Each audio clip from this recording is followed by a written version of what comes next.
Greetings. So, wait, why did I do that? Greetings.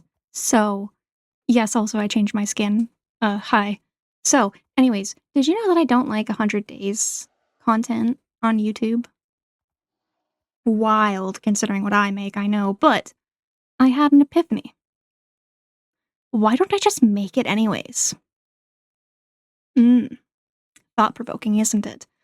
So, I had an idea. I'm going to make I'm probably not gonna make 100 days, that'd take so fucking long to edit, but I decided. Me. Yes. I decided I'm going to make however many days this ends up being, doing absolutely fucking nothing. So that's what we're doing.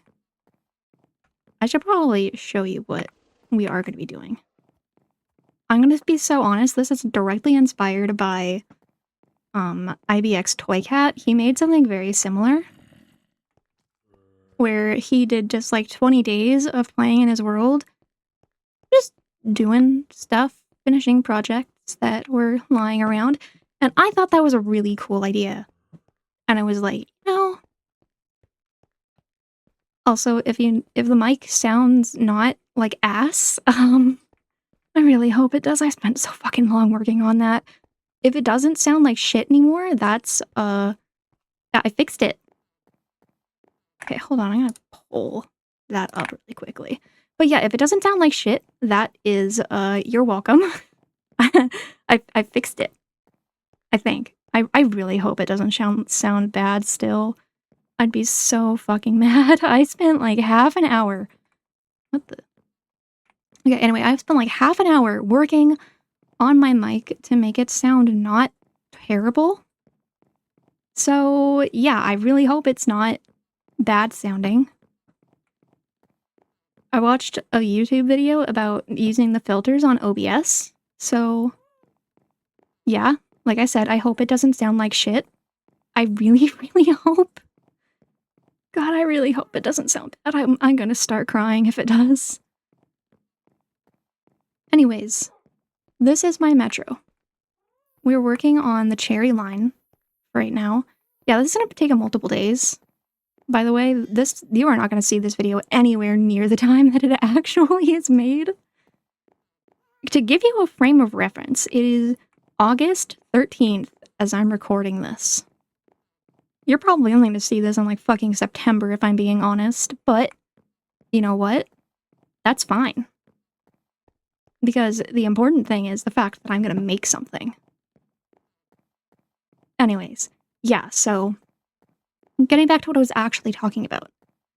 IBX Toycat made like 20 days doing nothing in his world, and I thought that was really cool. I loved that. That was the best. That was fantastic. So then I was like, I like doing stuff like this where it's just where I don't have any structure to the video. It's literally just me playing the video game and not doing anything relevant whatsoever. So I was like, you know, why don't I do that? Why don't I hop on, this cool idea and I just do some stuff in my world? So that's what we're doing. Yeah, we're working on the metro. Did I say that? I think I said that. So yeah, that's what we're doing. Fall asleep to this, play Minecraft with me, do laundry, I guess? Do whatever you will. I am... Realistically, it's my partner watching this, doing... work? I guess? I don't know if you'd listen to these while you're at work, but hi! Yes, this is why I asked you when you were home. Surprise! Anyways. Yeah. So, I actually watched a video earlier today that also kind of inspired me to do this. It was... Yeah, naturally I forget what the video was the second I go to talk about it. Oh, goddammit. Actually, this is a way better way of doing this. But... yeah, I watched a video earlier. It was kind of like a criticism of 100 Days content. And one of the comments was really funny. It was just like doing 100 days of fuck all. And it was like, that also played a part in why I decided I really wanted to try doing this. So yeah, we're doing however, wait, what day is it? Where do I, okay, it's 2,348, day 2,348 today. So by the time that I decide this video is already long enough, and future me will already hate myself for all of the editing I'm going to make them do. Hi, future me. Love you. Hope you're not super mad at me for making you do all this editing. I just know they have a caption somewhere on the screen right now that says that they hate me. But it's okay, I forgive them. Because I get to do the fun part and they get to do the boring parts. But yeah, so that video, it was basically like a criticism of the 100 Days format, and oh my god. And it honestly encapsulated a lot of the reasons that I don't like 100 Days content. I used to watch a lot of it because it's really freaking hard finding any content on YouTube. Well, any content on YouTube that isn't Minecraft, that is Minecraft content, that isn't either like the most brainless slop you have ever seen, or that is not 100 Days. So at one point I watched a lot of 100 Days just because I was like, yeah, this is... if I want to get my Minecraft hit, then I suppose... and it's not like I don't like 100 Days or 1,000 Days for like the quality of what they're doing. Because like all it really is like a glorified building montage, right? And like undeniably, the things that they make are so fucking cool, dude. Like, are you kidding me? You just made an entire solar system 1,000 days? That's incredible. I like 1,000 Days for the concept of like the creativity of the builds that are made, but not the creativity of the content. Does that make sense? I feel like that probably doesn't make any sense. Oh yeah, the metro here connects to... this is my quarry. So, oh yeah, if you notice that I don't run, I have been playing so much better than Adventure that I unbound my sprint key. You probably... I don't know if you can actually hear me pressing my buttons anymore, because one of my fancy new filters on OBS should be stopping that, but I don't know if it is. But yeah. This is my hole. It's my quarry. This is the building that I have all of my stone and stuff in. This is the copper golem that I used to have here that always pissed me off. But, yeah. So. Oh wait, actually, while I'm here, I'm gonna... do I have any space? Oh yeah, you can see my cursor again. I think I updated my OBS and it set that again, somehow. So yeah, now you see exactly what I'm doing. But anyways, this has been like 24 tangents, and we are literally not that far into the video. That might actually be a new record for me. And if you heard that just now, that is also my cat. Pino, please. What? Hello? Must you be a pain right now?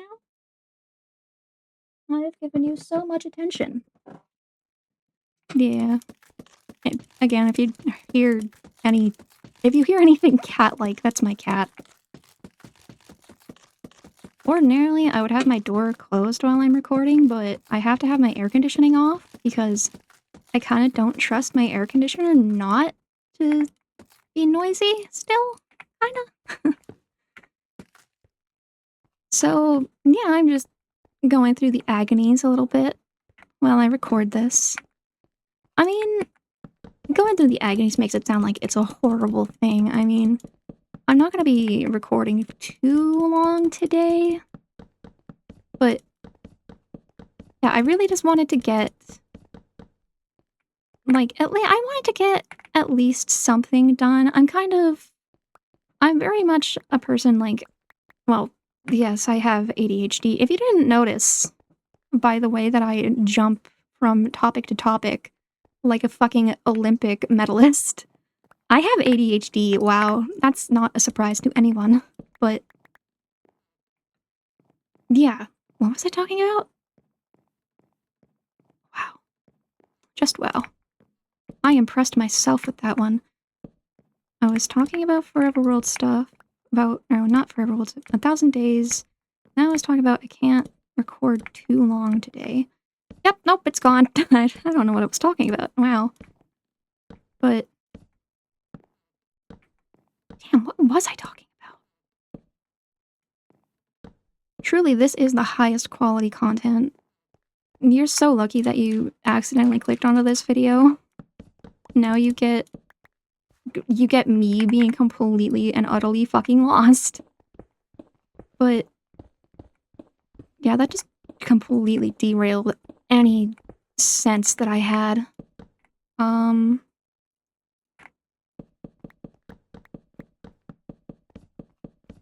I was talking about the quarry because I mentioned the quarry. And I mentioned the fact that what I'm doing right now is I'm basically just trying to recreate. It's like, you know, if you walk into a room and you forget the second, like, why you stepped into that room, and you just try and retrace your steps, that's basically what I'm doing. I was talking about the quarry. And I came back down here. Yeah, nope. It's gone. Damn. Yeah, it kind of do be like that. Believe me, my brain does this to me all the time. You just saw it. I'll literally just be talking, and then bam, it's gone. Gone with the wind. I absolutely could oops. I absolutely cod? I could be a fish.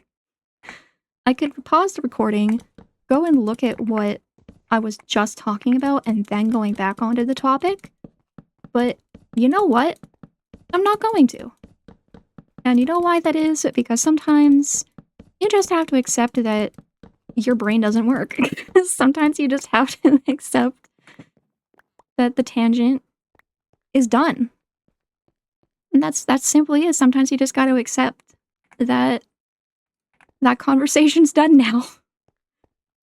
God, I really wait. Why is that like this? Oh, nope.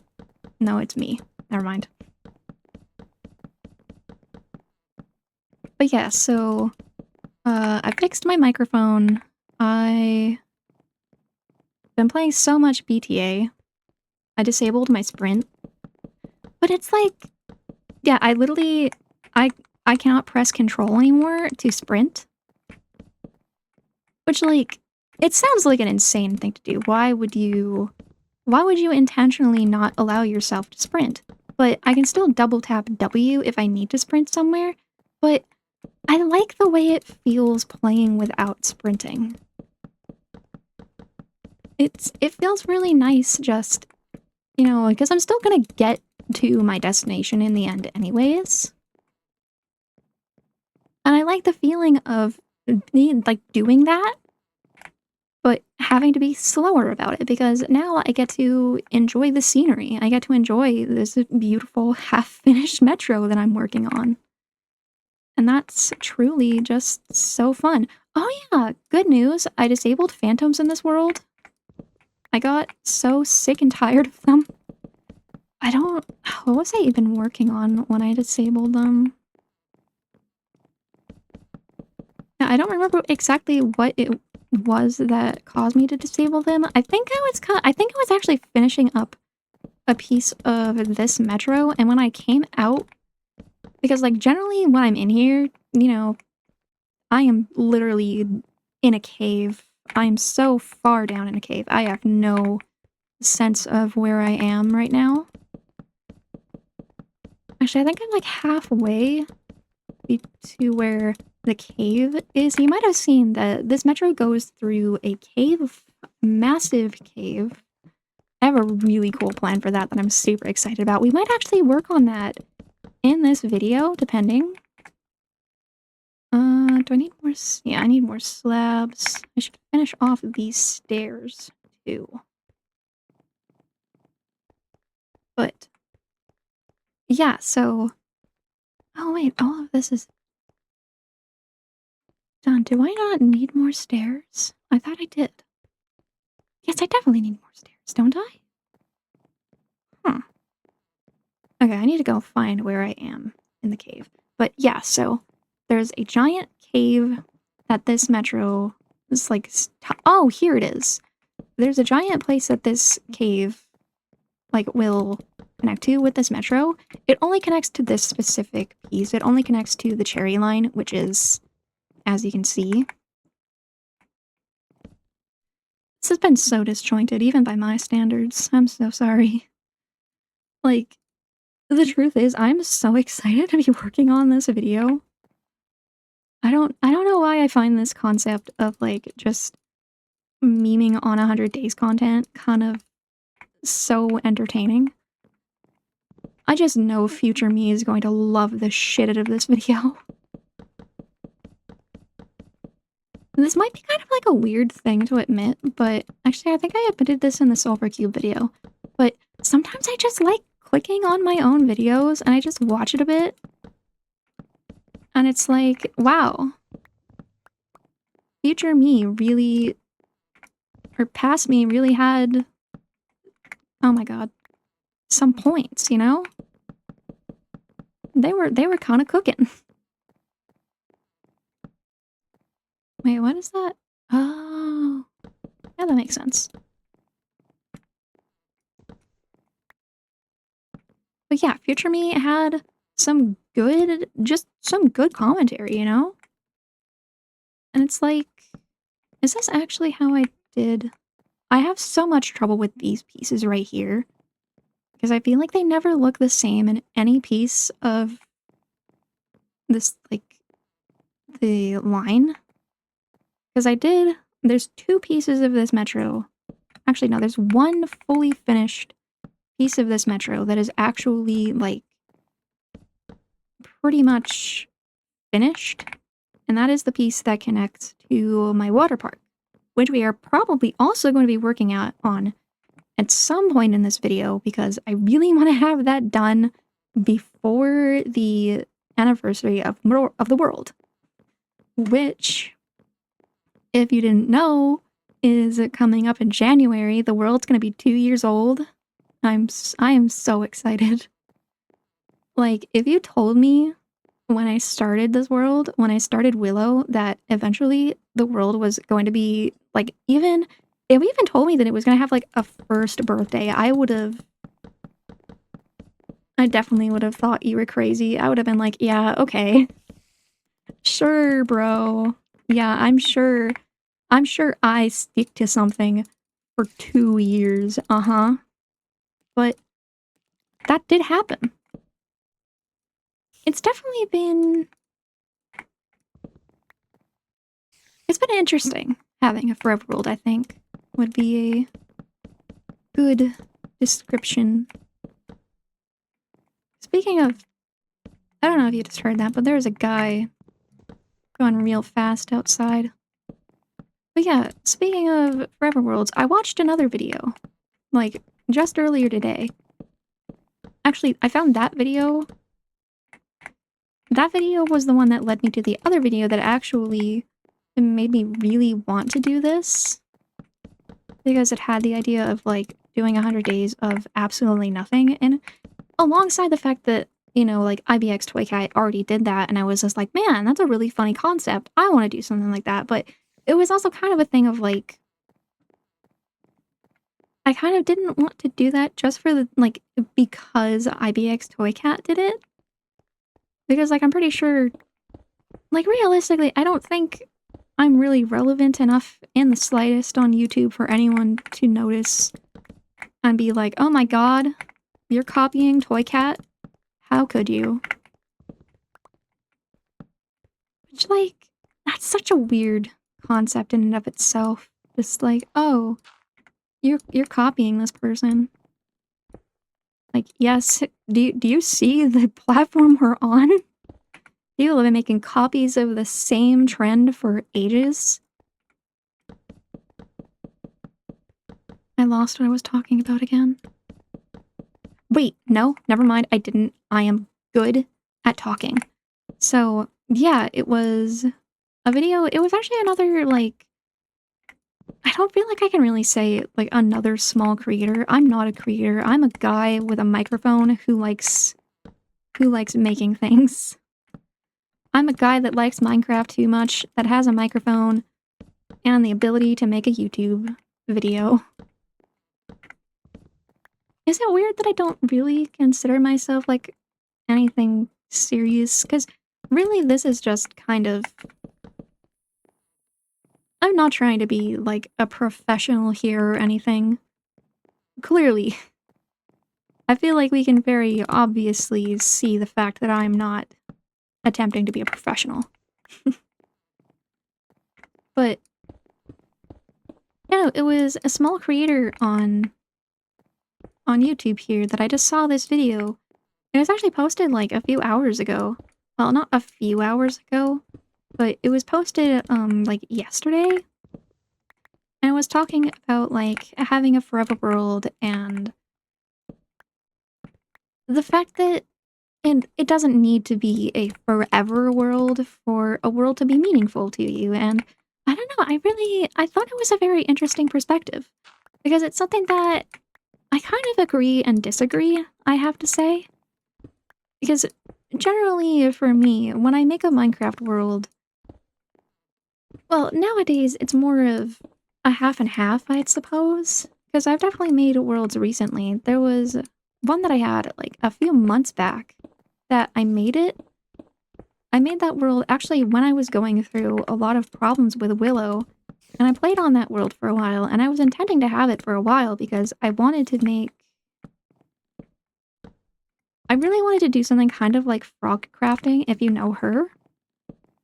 Where one of the hardcore series she did, she was making, like, this entire, like, this gorgeous valley that she ended up making the world in. It was, like, in a giant, like, crater-looking thing surrounded by mountains. And I really wanted to do something like that, but I haven't played on that world in, like, half a year, and at this point I really don't have any intentions of going back to it. And that got me thinking that it's like... Because generally, when I make, like, a Minecraft world, nowadays it's more of, I consider having it for the long term, you know? Like, I don't necessarily consider any of the worlds that I have to be, other than Willow, obviously. But I don't really consider any of my worlds to be, like, forever worlds. Willow is generally the only one that I very much consider, like, a serious forever world. This is the world that is going to continue with me throughout my life, that I am always going to have, and whether or not I always play on it, then it is always going to be... It is basically just the world that I'm never going to delete, so long as I'm alive and so long as I'm playing Minecraft. And it was interesting kind of seeing...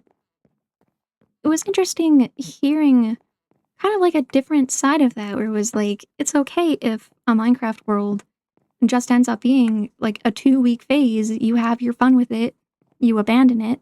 Well, abandon's a harsh word, but you don't, like, play on it anymore. You know, you have your fun with it, and then it stops. And I wouldn't say that I'm, like, against people that only have a 2-week phase. Gods know that I was one of them. I think I've told this story before. When I was back in 2025, it was the day before, actually, that I made Willow.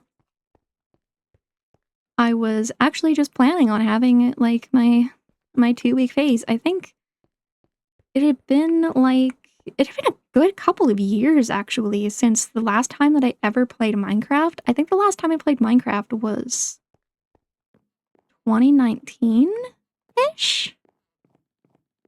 Roughly? I think it was around like 2019. And in 2025, I was just like, man, I really want to play some Minecraft. It's been a while. And I was looking on YouTube. I was mostly just looking at what kind of updates had come out since 2019, which, wow, I missed some good ass updates apparently. The Nether update. I was not there for when that dropped because I don't think I was playing. That was like 2017-ish. I don't think I was playing Minecraft at that point, but that was sick. And yeah, that's when I found. Why am I right? Yes, Bruce. Oh, so this is my dog Sophie. I love her. If you're curious, she's named for Sophie from Howl's Moving Castle because that is my favorite movie of all time. But yeah, I was sitting there and I was just like, man, I should look up what kind of updates have been in the game since I last played.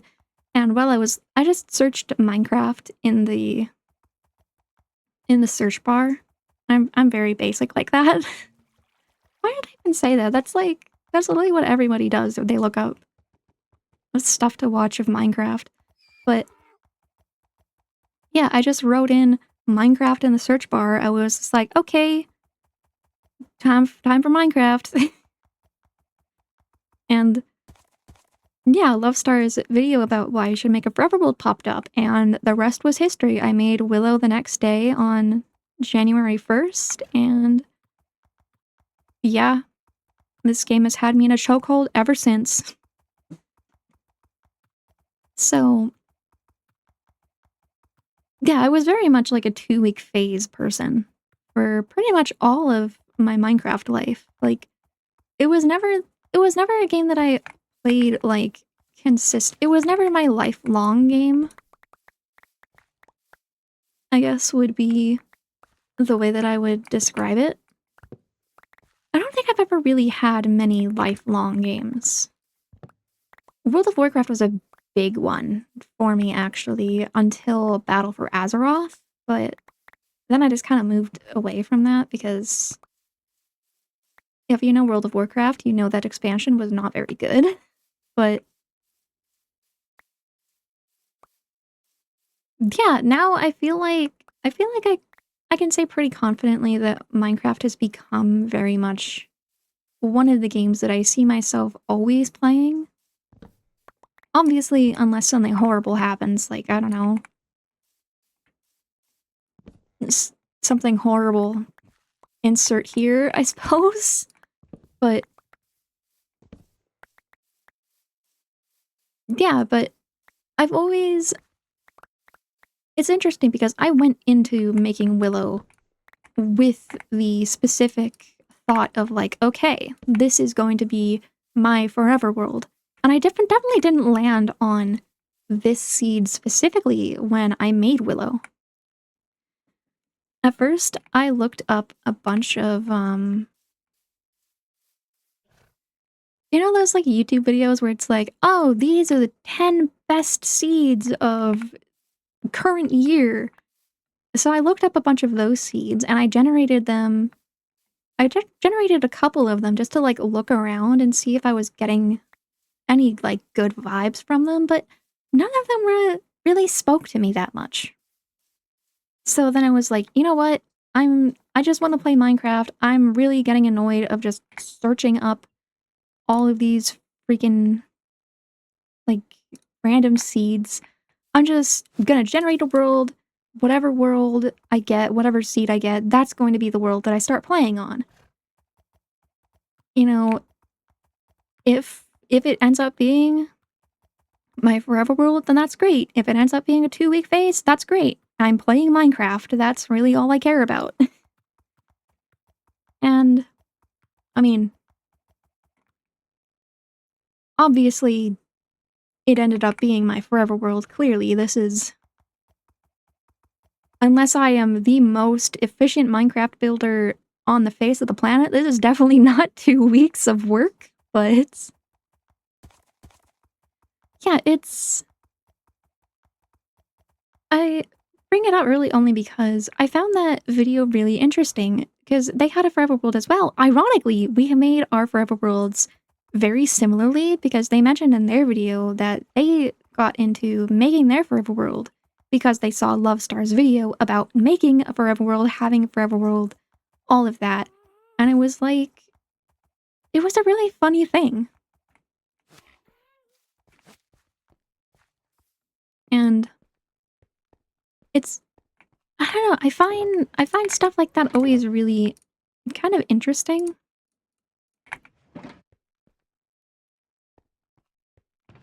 I always have to give her a pork chop. When I pass by, it is basically required. I'm not a monster. How am I supposed to say no to that little face? But yeah, it's really interesting seeing the ways that we had very much similar histories with the way that we ended up making our Forever Worlds and the ways that we kind of ended up differing in that way. Because for me, it's like, well, I agree and disagree, I think, with the idea that not every world needs to last forever to be special. Because for me, the reason that Willow is so special to me, Willow is not just a world to me, it is... I'm so sorry, I'm about to wax poetic about Minecraft, you're just gonna have to deal with this. Minecraft is, like, such a core part of who I am now. Willow in general is a core part of who I am. This world is inextricably bound to my soul at this point. I cannot describe to you how much this world means to me. This world has been there for me through some freaking hard stuff. And like, which is ironic because 2024 was the worst year of my life. Willow only came into existence in 2025, but I don't know. There's been some tough things that have happened these last years where I was very glad to have I was glad to have something that I could kind of just hop into and ignore the world for a while. And it's interesting because they described it's like kind of their reason for wanting a Forever World. This might also be like a bit of... Obviously, I'm kind of like speaking about this from past tense. I don't have the video like actively open in front of me, so I don't remember like perfectly what was going on in the video, but it was kind of the thing of like, they described their world kind of like, the reason that they started it was they wanted to have a diary. And for me, it was always, I wanted a Forever World that I could kind of just treat as a really loud ass car outside. Not cool. But I wanted a world that I could kind of see as, you know, like my own little space. Just, like I said, the place that I can go whenever I need a break from the real world, whenever, like, I'm feeling stressed or sad or anxious, I can just hop into Willow, even if I'm just sitting on my couch in my house with my pets, even if I'm just sitting, listening to the Minecraft music, if I'm building something, if I'm literally just any time that I need kind of stress relief, then I have that world that I can just go to. And that's very much how I see having a Forever World is... I guess it'd be like calling it a digital third space. I've seen people call their worlds that, and I think that's honestly an accurate description of the way that I see Willow. It's kind of just the place that I go. And it's, well, it feels weird calling it the place that I go because I spent a lot of freaking time in Willow. I probably spend way too much time playing Minecraft if I'm honest. But I think there's something nice about that. I like having a world that's I like having a world that I know will always be there for me when I need to get away from everything.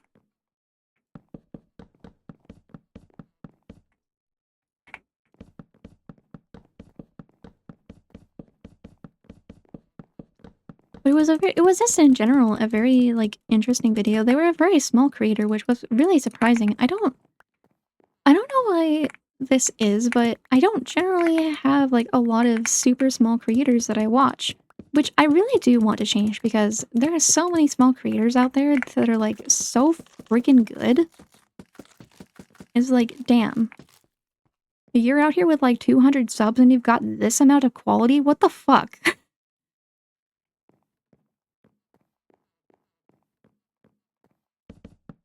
I think it's honestly just kind of the YouTube algorithm though, because it's so hard finding small YouTubers. Like, I've tried sending my mom asked for my channel at one point, and I was just like, "Oh yeah, it's go look up my channel name," and I literally had to send her the link because it just would not show up. And it's like, I mean, I'm not mad about that. If I'm being super honest, I don't think I really want to blow up as a YouTuber. Honestly, having like millions of subscribers, I feel like would be my worst nightmare. I am not a social person. I do not like. I'm very particular about like my personal time and my personal space. I am very much a person of like, I don't want to be touched.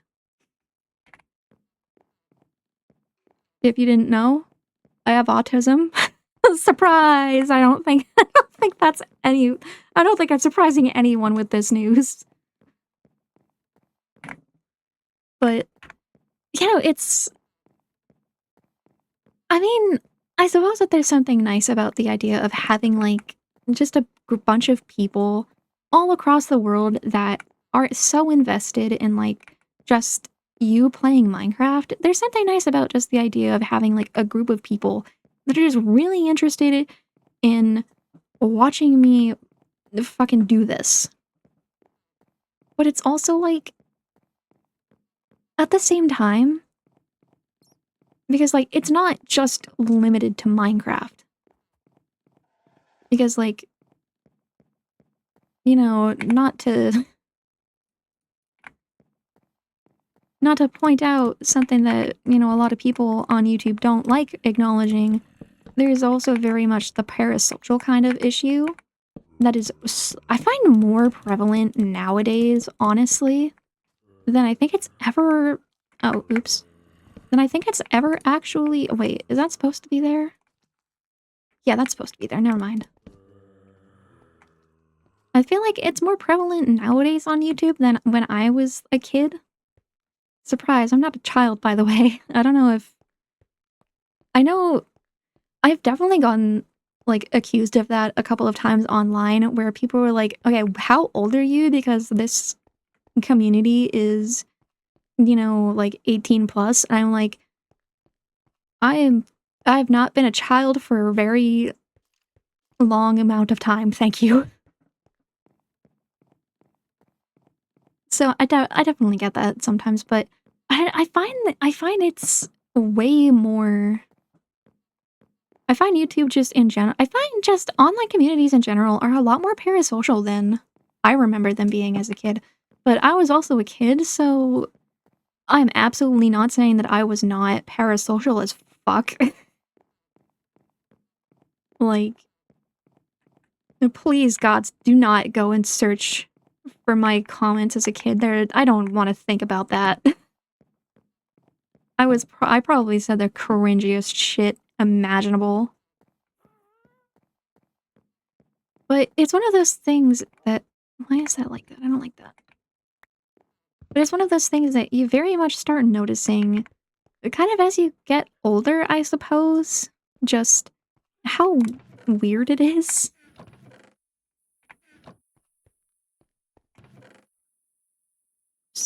And then it kind of does put into perspective a lot why Minecraft YouTubers have the reputation they do, though. Like, if you really think about it, that yeah, that does make sense. Oh yeah, I just made this like gazebo thing. Like, when did I do that? A couple of weeks ago, I think. Because I have another world that I like playing in, and it has that kind of thing like right in front of my house, and it's so cute. But I didn't really have anywhere to put it in front of my house here. So it was like, you know what? I'm gonna put it over that. That area is... I basically use that cross... Why am I in my house? I think I just went on autopilot right there.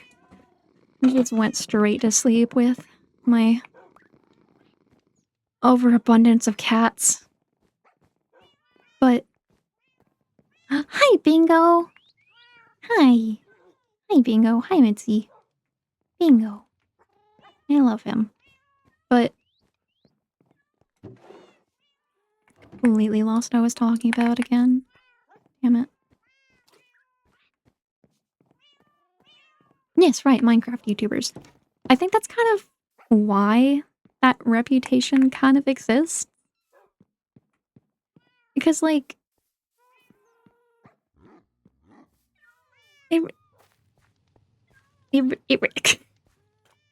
Fuck. Just turning into a beatboxer.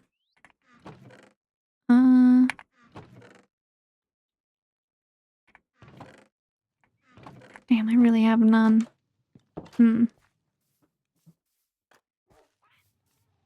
But yeah, no, I think that's why it's so, like, why there's so many memes about that, of, like, Minecraft YouTubers inevitably, you know, end up being into fucking children. I should not have swore right there. Oh no.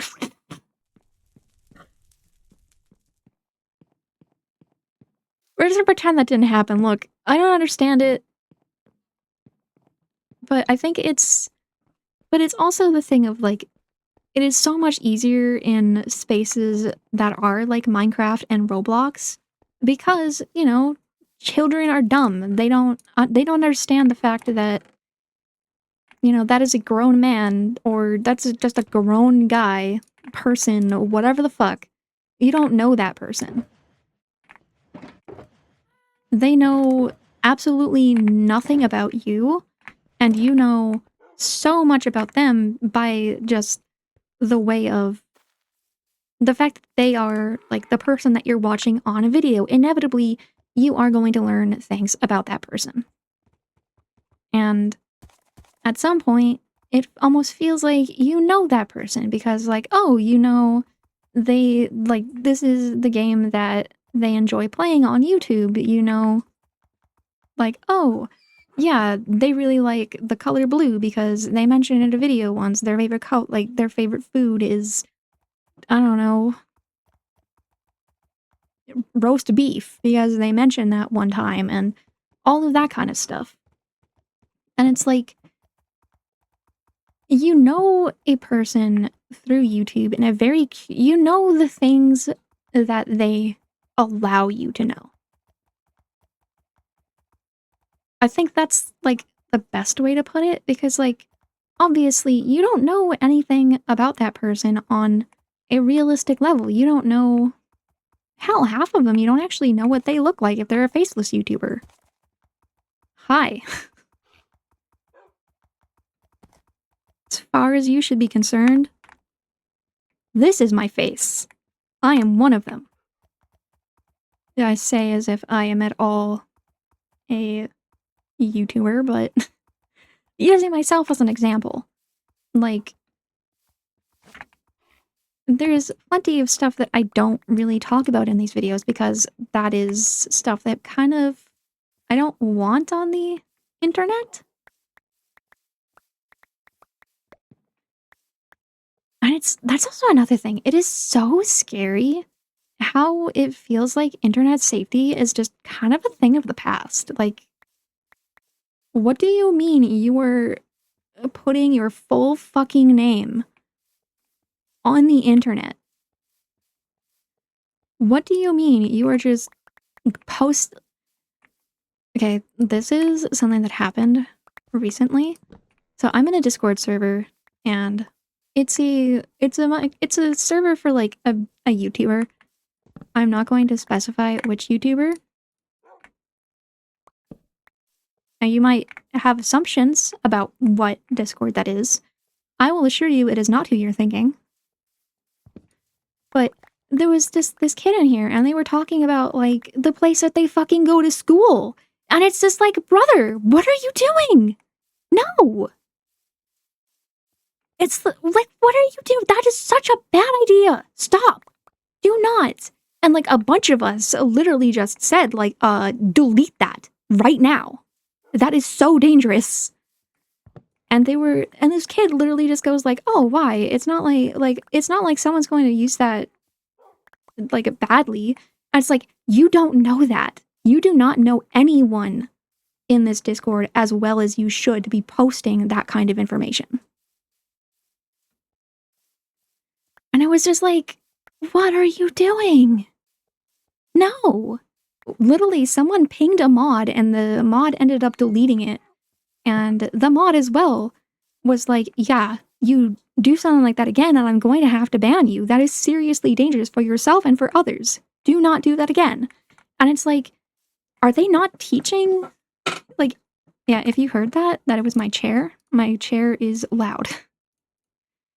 But it was just like, because like back when I grew up, you know, in like the 2010s to 2000s, it was like every single year they'd show us like some, like obviously the things that, the infomercial things that they would show, they were highly like, even when I'm trying to like say don't fucking post your like personal info online, they were so dramatized. Like even I'm willing to concede that. But at the same time, those things exist for a reason. These warnings exist for a reason. There are not, like, by and large, obviously most people on the internet are not out to try and fucking kill you and steal your data, but those people do exist, and you should know that. You should be more aware of the fact that you can't just go around being like, hi, my name is Billy Bobson. I live at 123 69th Street. Like, no. How did we get on this topic again?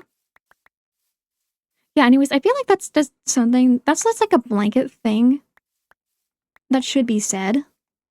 Because that's like, that's deranged.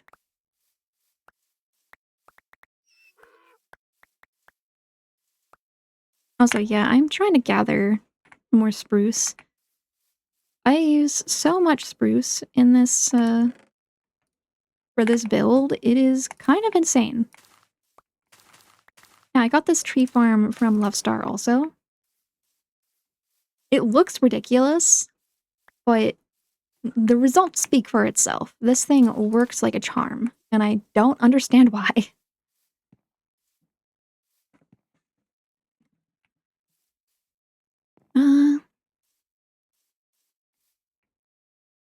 Oh, actually, so since this world is turning 2 soon, I'm really hoping to get more Halloween mobs. I have a skeleton and a zombie in there. And we can go in to look at them while the rest of those trees are growing. It's really cool. I think I've told this story before, but the night that, like the night of Halloween, I went to bed early that night. And just as I was about to fall asleep, I was thinking about the fact that it was Halloween, and I was like, man, I didn't get to steal any candy from the candy bucket because we didn't hand out Halloween that year. And I shot up immediately, and I was like, shit, it's Halloween. I want to get the Halloween mobs. So I had to get out of bed. I had to like go turn on my computer, and I basically spent like 2 hours catching the Halloween mobs. I caught those two. I caught a baby zombie piglin in the nether. Very fun. And then I ended up making those 2 pumpkins. They were actually in a different place. I think I can show you where they were. They were, like, right here. Oh, yeah, I really had to do that. Maybe that's another thing that we'll do. There is another project that I think we will probably start working on. It's probably something I should have done, like, way a long time ago. But you know what? As IBX Toy Cat showed in his doing absolutely nothing for X amount of days video, these are a great way of just getting stuff done. So, yeah, we're just gonna get stuff done. But yeah, no, it was such like a fun. It was such a fun night. I was like, and obviously I had to do all of it before the sun came up, so I had to bury them in like it was just like a big pillar of dirt that I made so that then they wouldn't burn in the sunlight. It was so ridiculous. But yeah, eventually I ended up moving them over to there because I think that spot just looks nicer in general. The area, I did not like the place that I had the pumpkins before. I thought it kind of looked a little... It wasn't my favorite place. There is something else that's supposed to be in that spot, but I have not added it back to the world yet. Yeah, there's no need to keep you in suspense about what that is. Basically, there was a build event for... Yeah, Love Stars Discord. I'm predictable. But there was a build event, and it was a group of us. We built stuff in each other's worlds, and it was actually really fun. I really hope we do it again because I'd love to participate again. It was so much fun. So there was... I don't remember exactly how many people participated anymore. This was a couple of months ago. There was like 4 of us? There was 4 or 5 of us, I think. And we built stuff in each other's worlds, and it was super fun. And the stuff that the others built for Willow was so cool. But because for me, I was trying not to play a ton on Willow while that was going on, so then I wouldn't have like a ton of stuff that I'd have to like re-add to the world. Because like, obviously we all took like a copy of our world and we sent it to each other. Just because, like, obviously that's just the safer way of doing something like that, because, you know, heavens forbid that you invite someone to your world and they, like, fucking grief it or something. But, yeah, so we sent each other, like, the zip files of our worlds, and then we built something. And it was super fun. But, so I was trying not to, like, play in Willow too much so that I wouldn't have, like, a bunch of stuff that would be... like, so then it wouldn't be mismatched. So then I wouldn't have like a bunch of projects that I'm working on, and then I have to either redo all of those projects in the world again, or have to like add the stuff that they made. So I was really trying hard not to play in Willow during that event. And for the most part, it was kind of easy because I ended up going on a vacation right when that build event started, which was really poor timing. I went camping for a week when it happened. So I wasn't even at my PC for the most of it, which was kind of unfortunate, but also really nice because everyone was super understanding. We had to have a person drop out for like something that happened. I do hope they're doing okay actually, but yeah. So it was a really like chill, fun experience. So yeah, I think as one of the things that we will get done during this video, that is something that we'll work on. I have all of the schematics for it because I have it in my Lightmatica. I just have to add it back to the world. I'm gonna be blunt. I'm gonna use creative to do that. These are things that were already built in the world, and some of them are freaking expensive. There's one, it's really cool, but it uses diamond blocks, and if you think I'm gonna farm out diamond blocks to rebuild the thing that was already built in Willow, you're crazy. Absolutely not. I say as if I'm not kind of thinking about making something out of diamond blocks for the 2-year anniversary of the world. Teehee. But yeah, so eventually that's gonna happen. I really do want to build something for the 2-year anniversary of the world, actually. I don't know what I'm going to build, though. Because for the 1st year anniversary, I built the cake. It's right behind my house. So I might make a second cake or something. I honestly do not know. We'll just have to see when I guess you'll see when the next world tour comes out. I watched a little bit of that world tour and I realized that it was posted in fucking March. The world turned basically the anniversary of the world is on January 1st. So like I was so freaking late on that. Like what was I doing?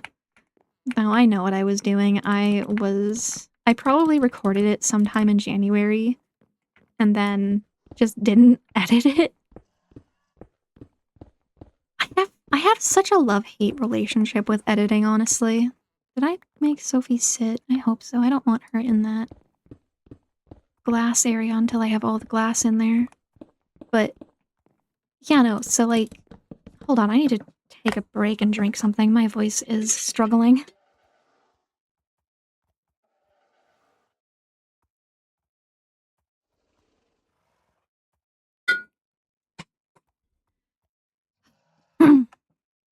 Much better. Okay. But shit, what was I talking about? Yes, right, Willow's anniversary. So yeah, I'm not entirely sure what I'm gonna do for it yet. I have like a couple of ideas. If anyone ends up watching this far and you have some ideas on what I should do, absolutely let me know. Because so far, because like the second cake idea, like I guess, but it's also kind of a thing of like, I don't want to make just like a cake every single year because eventually I'm going to run out of ideas for how to make the cake look nice.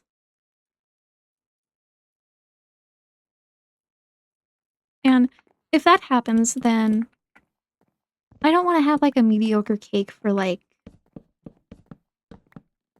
I don't know, like the 3rd year anniversary or the 4th or something like that.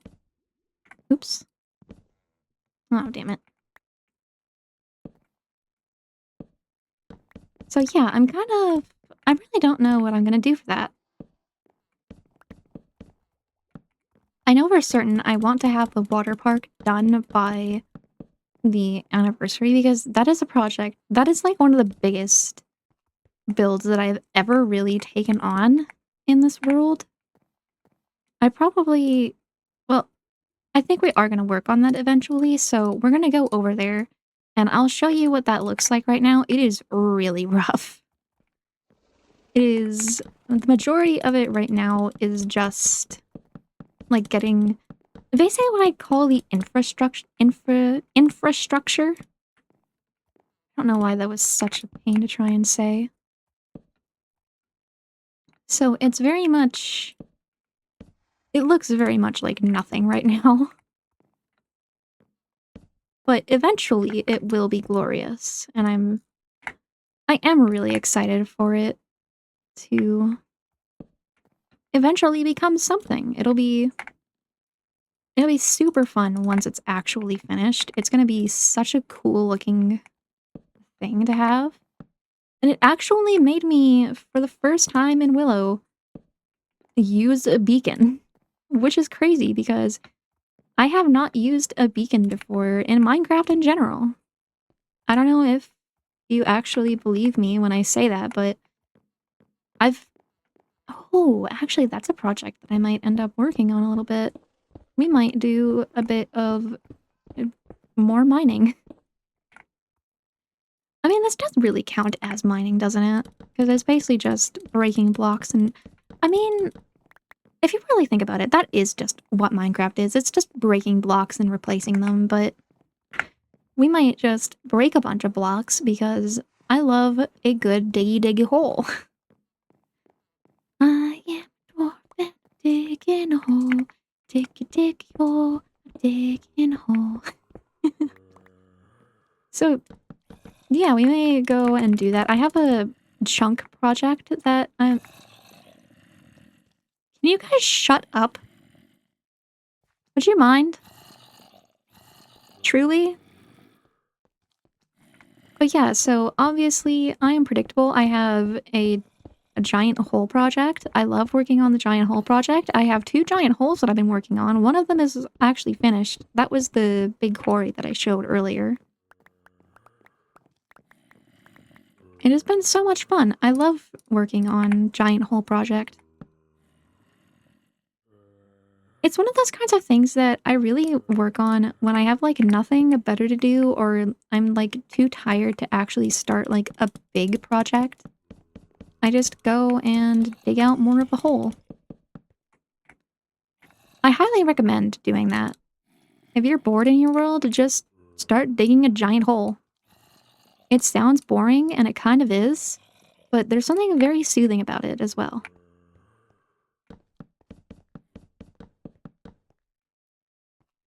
Yeah, I feel like when I next pick up this video, because I will have to pause the recording in like 30 minutes-ish.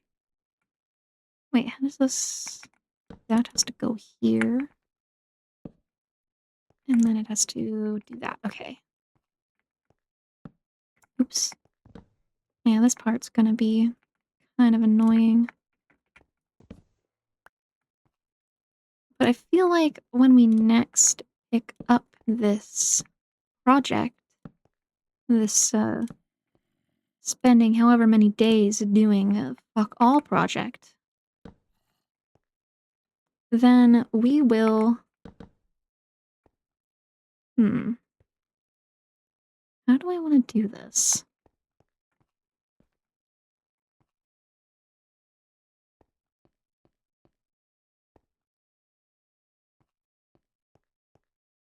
Hmm. Let's see. But yeah, I think we will probably start working on the water park because, like I said a couple of times now, I would like to have that done for... Is that good? Yeah, I think that's good. Because I'd like to have that... Oh, damn it, that fell, didn't it? I have no idea. But I'd like to have that done for January, as I've said, for the 2nd anniversary.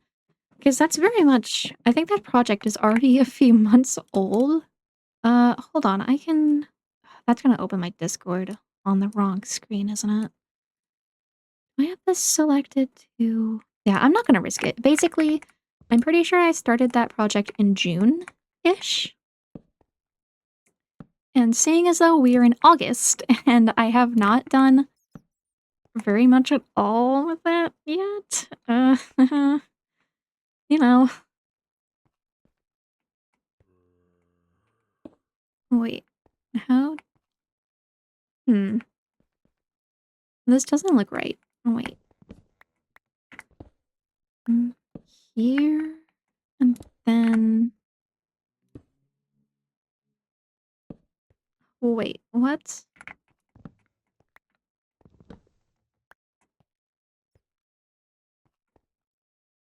Okay, you know what? I'm gonna leave that piece for future me. They do love a quandary.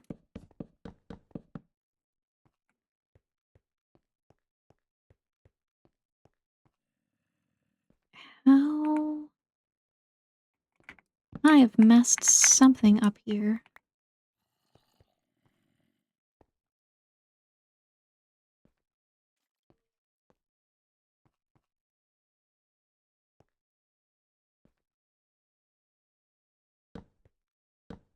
I put it like that. And... okay, I can live with that. Okay, that's better. We did not have to put that off for future me, because I... present tense... wait...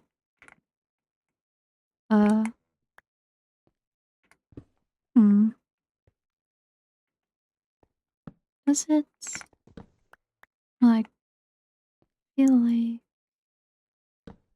put that there. Yes, okay, that works. So, yeah, the present me was able to fix that. You are welcome, future me, for not making you have to deal with that. It actually look good. I'm like gonna make you actually fix that. It looks weird right here. So I feel like...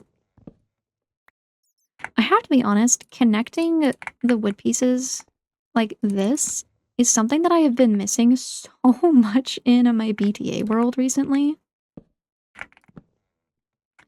Because the... what? Where did that go?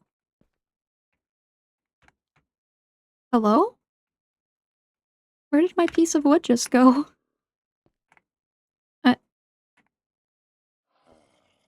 Oh! Come here. Come here. Damn it. Okay, that really confused me. Okay, that's better. But yeah, no, there's so many things about, like, the way that modern Minecraft works that I've really been missing. It's beta 1.7.3, like, based, but Better Than Adventure is a fork of beta 1.7.3, if you did not know. Highly recommend trying it. It is super fun, especially if you've never actually tried beta before. I feel like it blends a lot of the good of modern Minecraft with a lot of the weirdness of beta. And this is coming from someone that never actually... oh shit, we have another... How did I do it over there again? A cobblestone is such an eyesore, I have to get rid of it. But... damn it. But yeah, no, if you've never played beta 1.7.3 before, highly recommend trying out Better Than Adventure. It's honestly really fun. I never played beta before. I think I got into Minecraft in... 1.7? 1.8? Somewhere around that time, I think.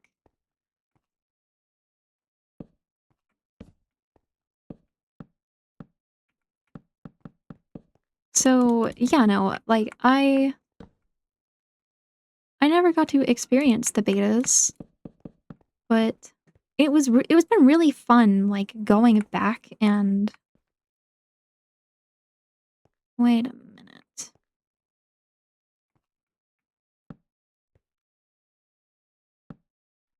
Okay, that works. But it's been really fun going back and kind of experiencing them in...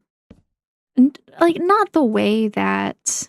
definitely not the way that they, like, played back then. But kind of... like, it's what's generally called now an alternate timeline mod. Where, like, if... Better Than Adventure is basically if the release... wait, no, beta 1.8 never happened. Beta 1.8 being the one that added, like, sprinting and the hunger system, and, oh, that looks weird.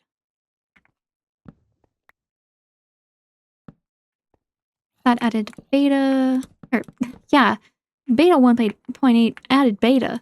It added sprinting, hunger, the ender dragon. I think it revamped the world generation. Yeah, basically whenever you hear someone talking about Golden Age Minecraft, that they're talking about beta 1.7.3. I think Silver Age is like with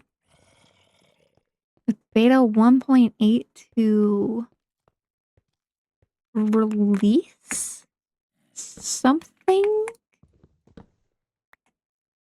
Yeah, I'm not really that knowledgeable on the Minecraft, uh, like, timeline. All I know is Golden Age is from, like, it ends at beta 1.7.3. That's all I can really say with any amount of confidence. I should grab my crafting table before I forget it.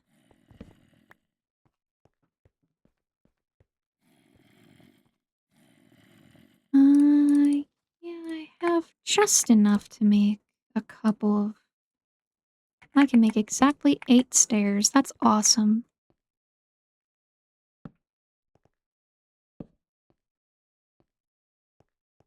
Yeah, and then we're gonna fill that in with glass so that won't look as weird. Good.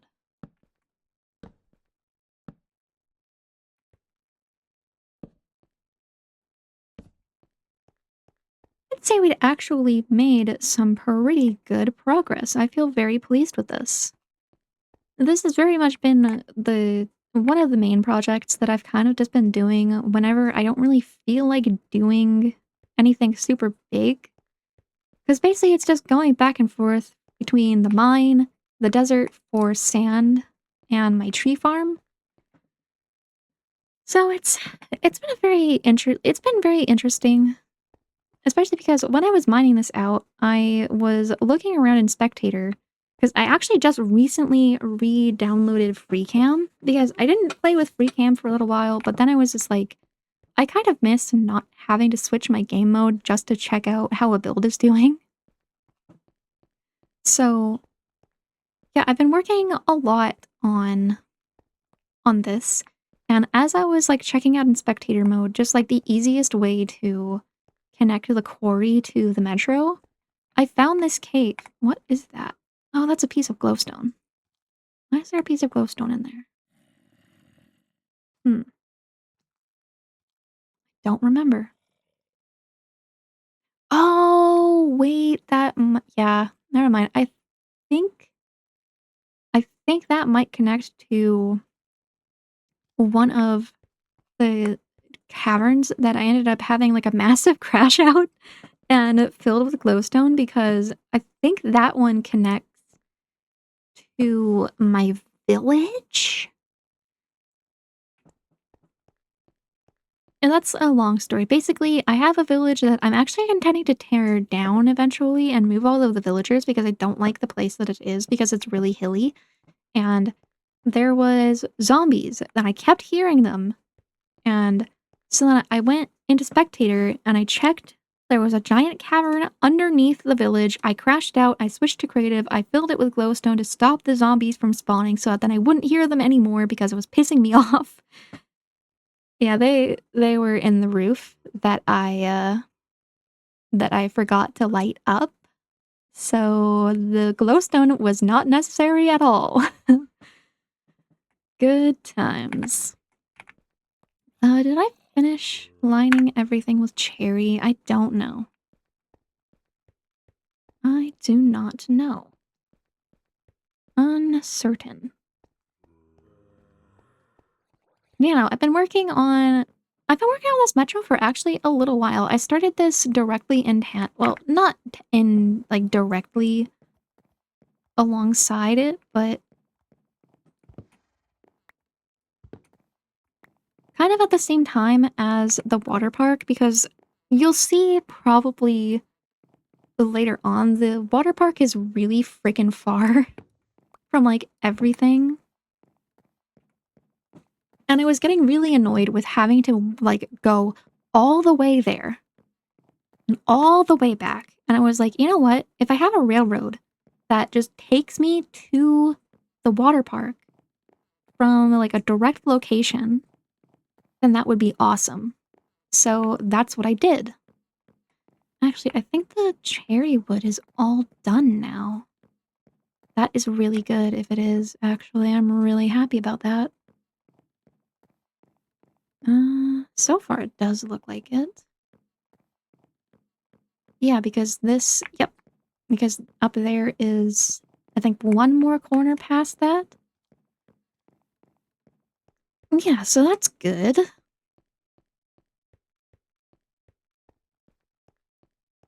Um, Now I feel like this is actually a pretty good stopping point for now.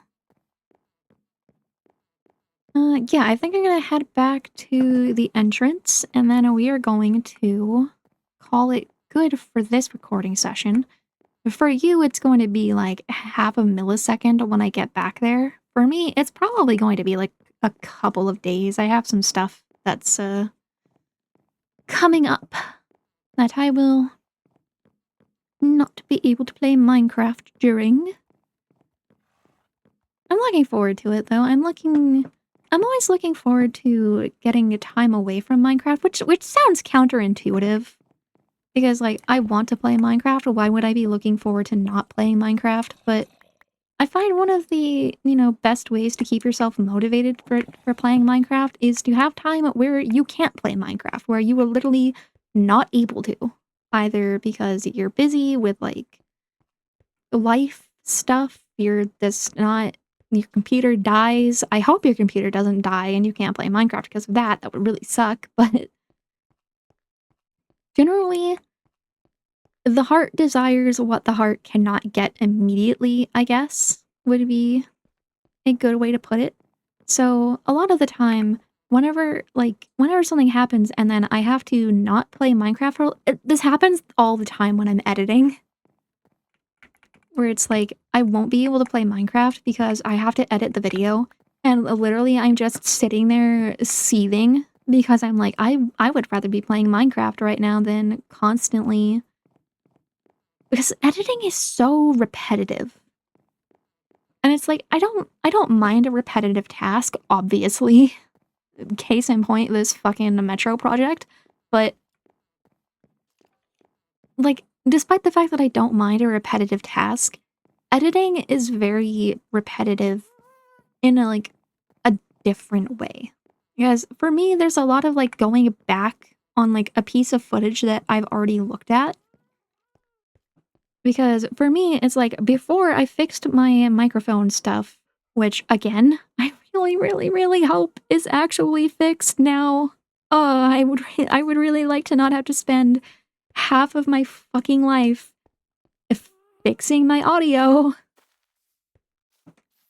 But yeah, that's kind of like, that's a big problem that I kind of have with editing. It's just how repetitive it is having to constantly scroll back the footage on a piece that I've already looked at like 3 times because I'm trying to fix like the music so it's not too loud, or I don't actually know if there is music in the background.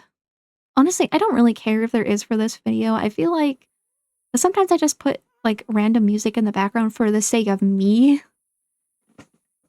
because I love a good yap session, but I need something in the background other than the sound of my voice. But, sometimes just, like, the part of editing where it's, like, you have to scroll back the same thing 5 times, really annoying. Drives me nuts. So, that's generally where the worst of my desire to not edit comes from. Because, like, hi, Nutmeg. In general, I don't mind editing. It's not it's not like I hate it, but it definitely for those, like, repetitive moments, it gets kinda mind-numbing. Which, again, hi, future me. Thank you for editing this. I know you hate me. I know you hate me for having this idea. I promise it's gonna be really cool when it's a video. You just gotta push through on the editing. I believe in you. I know there's a caption somewhere that says that you hate me still, but it's okay, I forgive you. Yeah, anyways, I will be back in point 0.2 seconds for you. For me, speaking right now, probably a couple of days. So actually, no, probably not a couple of days, probably, like I should have time to continue working on this tomorrow, so, yeah, we will see. We will see what happens. So, yeah, uh, I will see you. So, yeah, it only ended up being that was my loud ass chair. It only ended up being about a day for me. So, it is August 14th to give you a reference. And as I said, we are going to go work on the water park. Oh yeah, I did a bunch of like off-camera mining to just get all of the quartz that I'm going to need. Because you'll see when we get there. Oh shit, I have more quartz. I should check all of these before I head over there. Because this project needs a ridiculous amount of quartz. I should probably turn down the game sounds a little bit. There we go.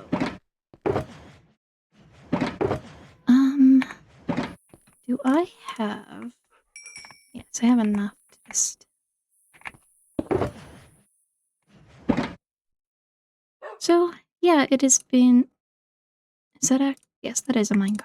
Okay. Fantastic. I really need to fix this.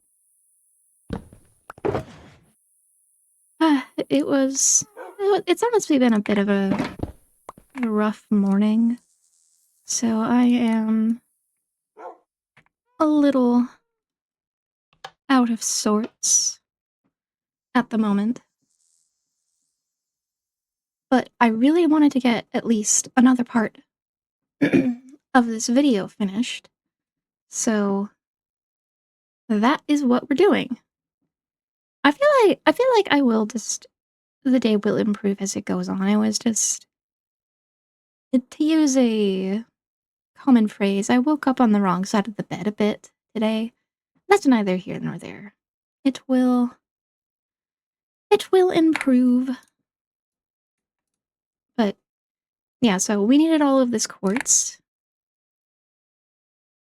So like I said in the last part of the recording that I did, I want to have this water park finished by January, and I have not gotten a lot of it done recently.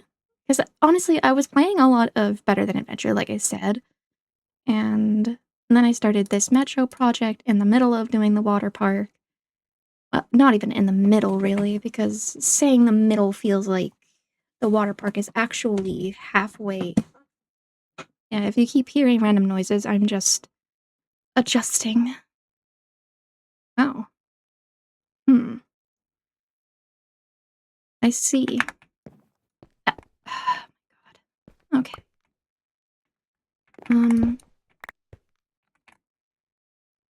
Okay, new plan. Apparently we're fixing the railroad. Yeah, I did not expect that to happen. Well, there goes my minecarts. You know what? We're just gonna sprint. This is why I didn't look for a way to unbind the sprint button. I unbound control because I do like the feeling of... I do enjoy the feeling of not sprinting everywhere, especially because I feel like I really had that habit. Oh.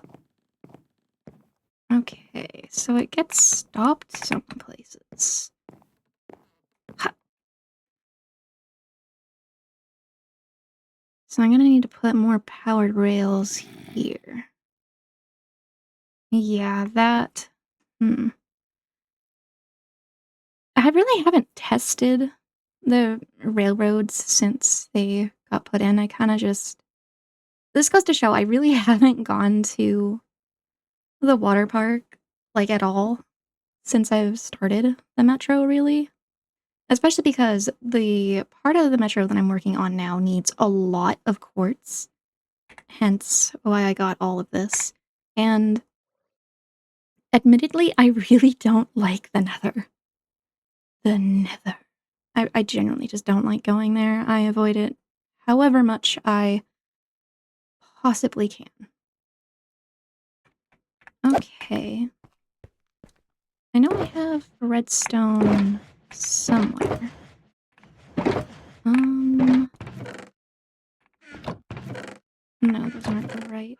Okay, there is that. I have more powered rails somewhere, I think. Where are... Oh,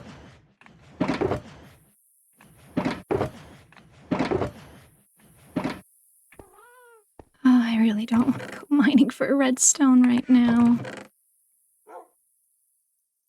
Ah, you're killing me. Okay. So...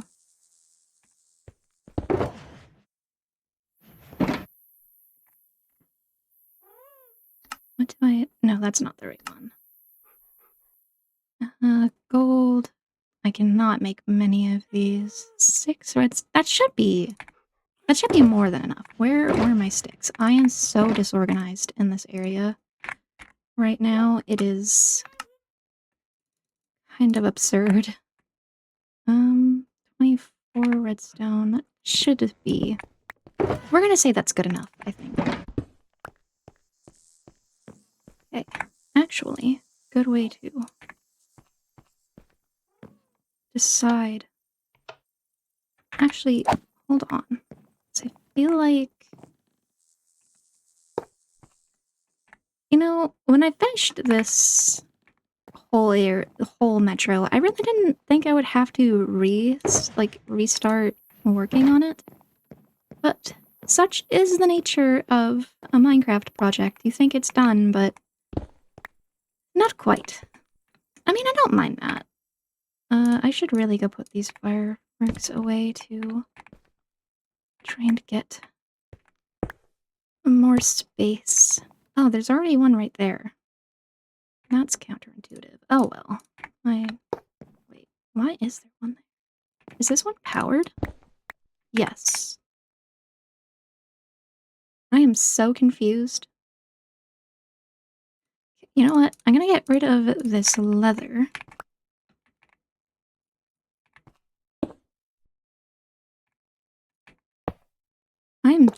You know what? No, that doesn't... Okay, we're gonna put one here instead.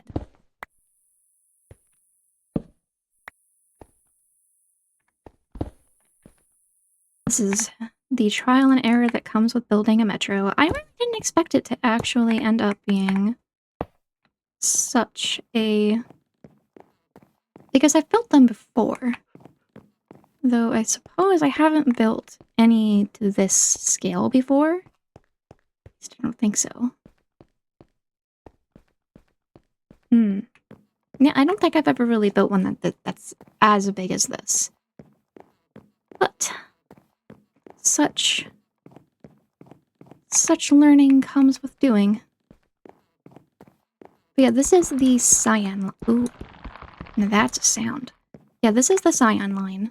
So this is as I said, goes to the water park.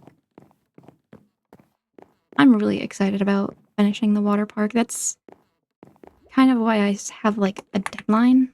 Because usually I don't like putting pressure on myself to finish builds. So then it's like, I find if I give myself too much pressure, then I always end up falling off of what I'm working on. But for this, I know it's such a big project that if I don't say like, okay, it has to be done by now, then I'm not going to finish it. And it's kind of an eyesore with it being not finished. Like, at least it's not at a scaffolding stage, because I cannot stand just having a bunch of dirt pillars everywhere. The scaffolding I don't mind as much, but I usually do dirt pillars. I am my own worst enemy, basically. But it's because, like, it's the one block that I always have in abundance, that and cobblestone. I have way too much of both.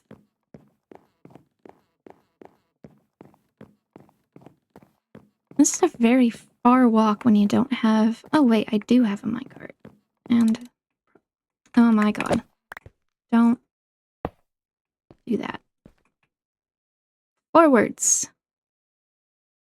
Oh yeah, if you haven't noticed, I have a texture pack that gets rid of the minecart sound because it is, unironically, my least favorite sound in the entire game. I don't know what it is about the minecart sound, but it is so painful to my ears, I can't. I think we're coming up on... Uh-huh. I see, okay. So we're definitely gonna have to put a couple here. We're just gonna have to go with the flow of how this feels. I did that not correct. Right there, I think it was? Yes, okay. Yeah, this is really steep, so we're gonna have to be a little bit generous. That's why I have so many of these. I definitely did not expect this to be one of the first projects that we were going to be tackling. But, I mean, it's good that I at least caught it now before I actually was, like, using it fully, I suppose. Well, I was planning on using this fully. But, okay, we're gonna do a test really quickly.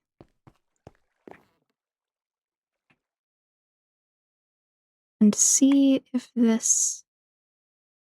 Yeah, it's still struggling. Ah, this piece is not... I guess it makes sense that it would need extra propulsion here.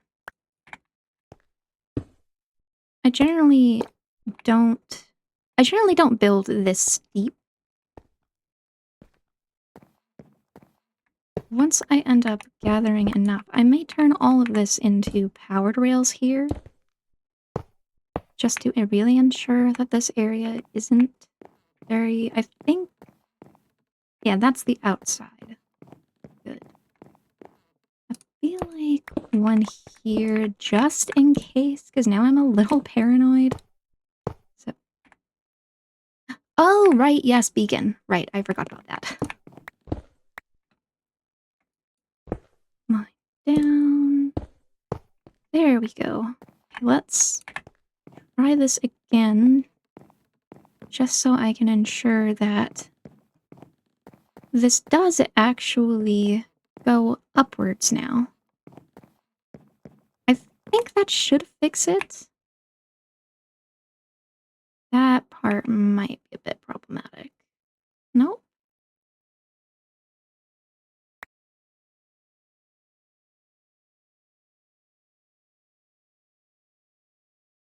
Yeah, there we go. So this is where it stops. It's... Yeah, I need to... Actually, why don't we just do that now? We're already working on the railroad, so I will go... Ah, yes, this is the beautiful water park, as you can see. Isn't it magnificent? You know, I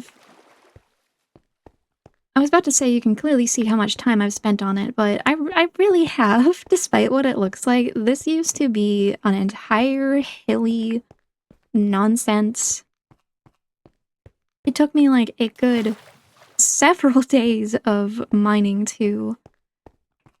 is this quartz now? What parts do I have left? Yeah, it took me several days of mining to flatten all of this out. And, that's what I was doing. Okay. And, oh yeah, so... Just to really quickly hop over here to show you, there is all of these streams... Actually, I can tree cam. So, as you can see, there is a path of water that circles the entire area. This is going to be a lazy river. Because, fun fact about me, I love a lazy river. Like, going to any water park, that is absolutely one of the first things that I want to go into. I love them so much. They're so much fun. Fun fact, I actually went to a zoo recently, had a water park with my family. So, and naturally, we went on the lazy river, and I was just taking mental notes. There's not much that I can do with the way that they designed their, like, real-life water park.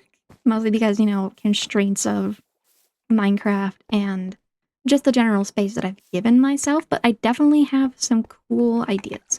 So, the pieces of wool there, that's going to be a bridge that allows you into the actual water park. This area, I really want to have a big sign. There's this, it's this picture on Pinterest of, like, a big fenced area with banners hanging off of it, and I thought that looked so nice. So I'd really like to do something like that to kind of introduce you into the water park. The retaining wall there is where the water park's going to pass by. I'd really like to have, like, some kind of canopy over it. I think that would look really nice. Let's see, what else can I... Oh, yes, this is a big pool. So there's, like, the sand there, kind of like imitating a beach kind of feeling. It is very much not, this is not the final design. I'm planning on having all of this be quartz. Did I finish? I did, lovely. I finished all of the concrete for this, so I think I just have all the quartz that needs to go in. That is awesome. I did actually more than I thought. So yeah, we're gonna finish the terracotta on that hopefully today as well. This I need to fill in with quartz, which we will, I suppose, get started on. Yeah, this one is going to be a kiddie pool for, you know, all of my pets when we come to the water park. Just because I don't want them in the big pool because I'd be worried that they'd actually try and drown. So we're going to have... Oh, yeah, I didn't think that was going to be enough, but I do not have the inventory for... That's actually an interesting thing. I have to be honest, I'm not sure how I feel about the idea of an inventory update, like expanding the inventory. I feel like I'm probably one of the only people in all of Minecraft that... Oh yeah, I switched to complimentary Unbound for today. So that's why the lighting probably looks different, the clouds are different. All of that. I thought it was time for a change. I was using Solus shaders previously. Honestly, I just kind of, like, switch between those two. I really like Solus and Complementary. My two main shaders that I generally use. I also like the fact that this one has the pixelated shadows. I'm not sure when they added that, but it's really cute. But yeah, that is... Oh, I probably should have added the water first. I'm gonna go and dump some of this stuff from my inventory as well. I'm not entirely sure if any of those shulker boxes have space. Hopefully. That would be very good if they did. Yeah, so we're gonna work on getting all of the quartz in. Once all of the quartz is put where it needs to be and we've shaped everything, I think we're going to go gather the terracotta for that. I also want to try and look up eventually how to make a... Actually... No. Okay. So... I ended up installing a couple of data packs a while ago. It's the ones that they use in Hermitcraft, which, by the way, I started watching Hermitcraft. I started watching, Good Time... Oh, wait, I had to put these rails away. I started watching Good Times with Scar, like, a couple of days ago. It's been really entertaining. I've never honestly been super into... Oh, I should probably grab that crafting table to bring it with me, because I am definitely going to need more slabs. Oh, wait, and water pipe. Excellent. But yeah, I started watching Good Times with Scar play Hermitcraft. Very interesting. It's interesting watching the scale of the builds, honestly. I've been watching season 11, and like, holy crap, the things that they are making, incredible. Like, how do I...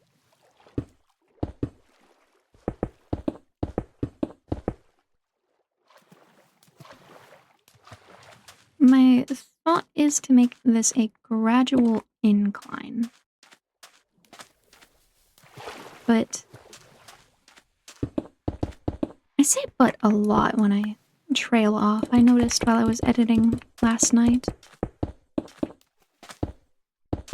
It's kind of interesting, like, editing your own things, because you very much notice your habits when you speak. So that's one that I noticed about myself, and it was just like, huh, interesting.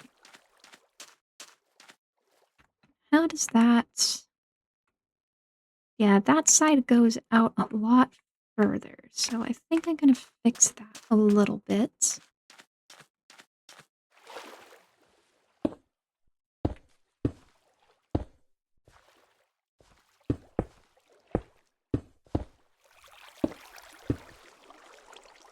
Mm.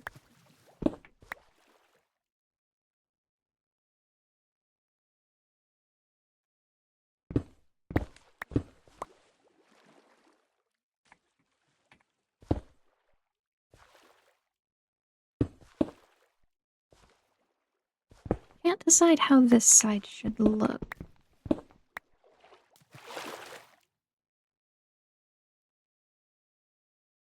That piece here does not look right.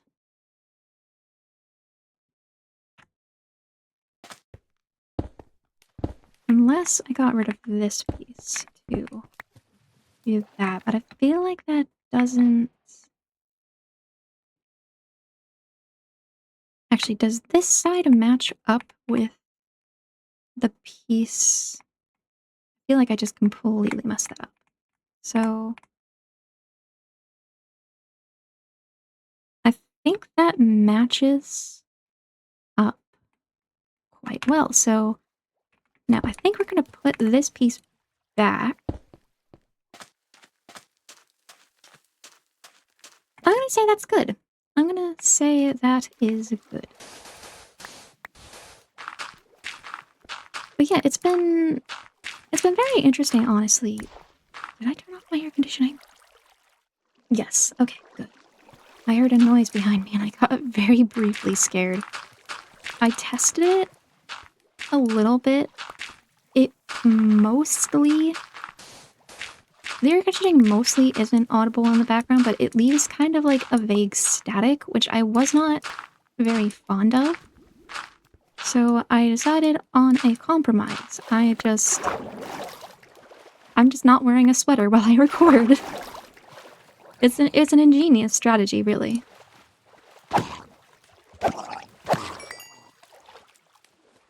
Let's see. Now, do I want to take this down by one slab? Or... Because I do want to have a decently...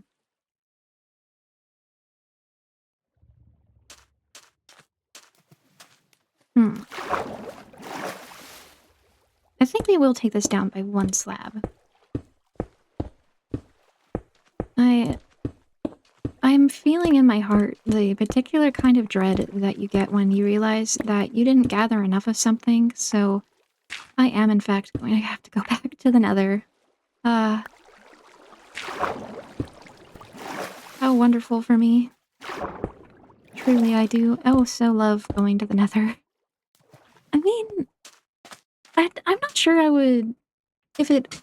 I feel like I could confidently say it is probably my least favorite biome. Because, like, the end kind of really isn't that much of anything, really. I feel like in terms of a biome that you go to do more than... Well, I mean, there are people that actually use their end as, like, just a building space, which I find really interesting. I have been thinking about making a Enderman XP farm in the end, actually. Because I have a spawner farm. It is actually right by the house that I stole. Basically, incoming more talking about Lovestar. Who knew? Holy shit. But I ended up world editing the house from one of their Let's Plays into my world. And the area just by that had a skeleton spawner underneath it. So I generally use that for, like, repairing all of my tools, and generally whenever I need EXP or anything, I have a bunch of EXP because of the quartz mining that I was... Honestly, that was, like, took up all of what I was doing last night, and a bit of today, because I definitely wanted to get a decent surplus of quartz just to put a dent into this project. This is definitely one of the... I think I mentioned this is the biggest project I have ever taken on in this world. It is... I'm actually very excited about it. It is going to be so cool when it's made. It's just the process of making it when it feels like I have so little done. Feels very daunting. But I'd also imagine that that's kind of how it feels doing any sort of... I'd imagine that's how it feels doing, like, construction in the real world, you know? Not that I would know, I'm not. I am nowhere near being a construction worker, but... You know, just the thought of, like, you have an empty plot of land, and then you just have to go and make a house on it, or a building. Is that it? That's a fish. How did a fish die?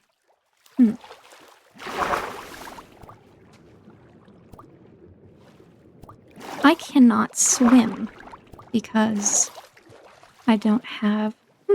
I did not realize that was going to be a problem. Interesting. I feel like the commentary today is so disjointed compared to yesterday. I need to waterlog all of these slabs really quickly.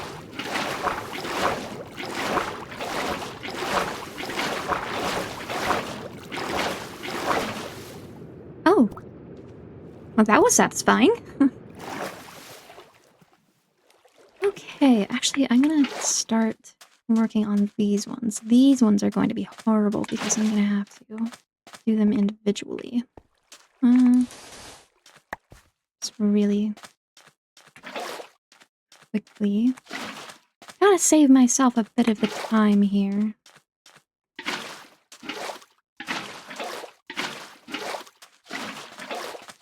There are always things in Minecraft that... oh, that's right there. Mobs do exist, that is a shame. And that's something I'm very, like... I always see people talking about, like, the... It's actually a video that I watched from IBX Playcat a little while ago. It was... Oh! I mean, I could just do it in rows, and it just... Oh, that's wonderful. That saves me so much time. Beautiful. There is another drowned in my swimming pool. Excuse me, sir. The water park is not open yet? Can you imagine? Oh, I'm sorry, sir. This amusement park isn't open yet. You just get fucking murdered. That must suck. I would hate to go to that water park. It's a once-in-a-lifetime experience, though. Gotta give them that. Very morbid. I don't know, I just don't have any... I mean, it's me. I'm going to find something to go on a tangent about, but I don't have any tangents that I can think of right now. Actually, I do want to put a fence around this a bit, I think, would be a good idea. Oh, I just saw some mobs burning up there. I always do so love when the mobs start burning. It means that I can finally continue building in peace. I have to be honest, I was never a big fan of terracotta at first. Actually, there's something we can talk about. The new drop that is coming up. The Dappled Forest update, as I've seen people take to calling it. I have to be honest, I was very uncertain about just like the Dappled Forest at first. It's gorgeous. But I was also kind of like, okay. But I feel like my trepidation really came from the wood. Like, even now, I'm kind of like, really? It's gray wood? We already have pale oak, but I suppose.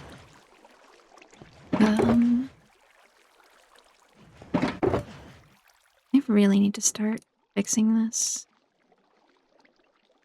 All of these shulker boxes. I have a shulker mess of my own.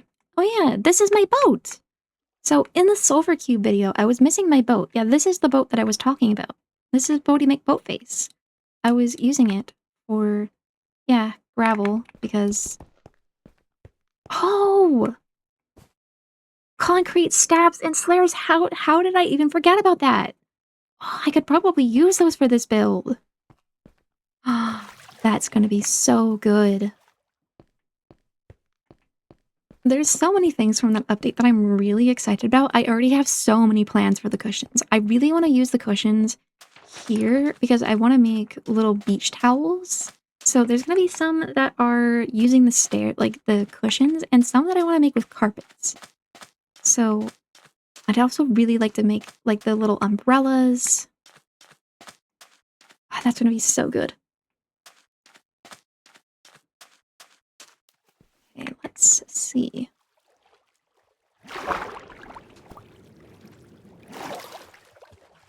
I feel like the gradual slope down here is pretty good.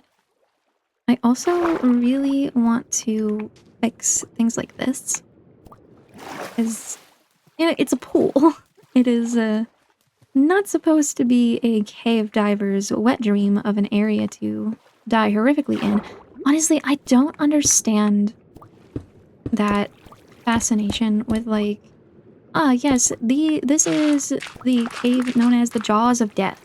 You go into this cave and you die instantly. And there's really people out there that just look at that and they're like, sign me up. You mean I get to, like, get stuck in a little crevice and I get to drown? Probably one of the most horrific ways that a human being could go? You should have led with that. Of course I'm going to go and do it. Like, I suppose everyone gets their adrenaline from different ways. I get mine from, you know, stressful moments in Minecraft, but I suppose if you want to get yours from a near-death experience, that is your right. I question your mental well-being for it, but...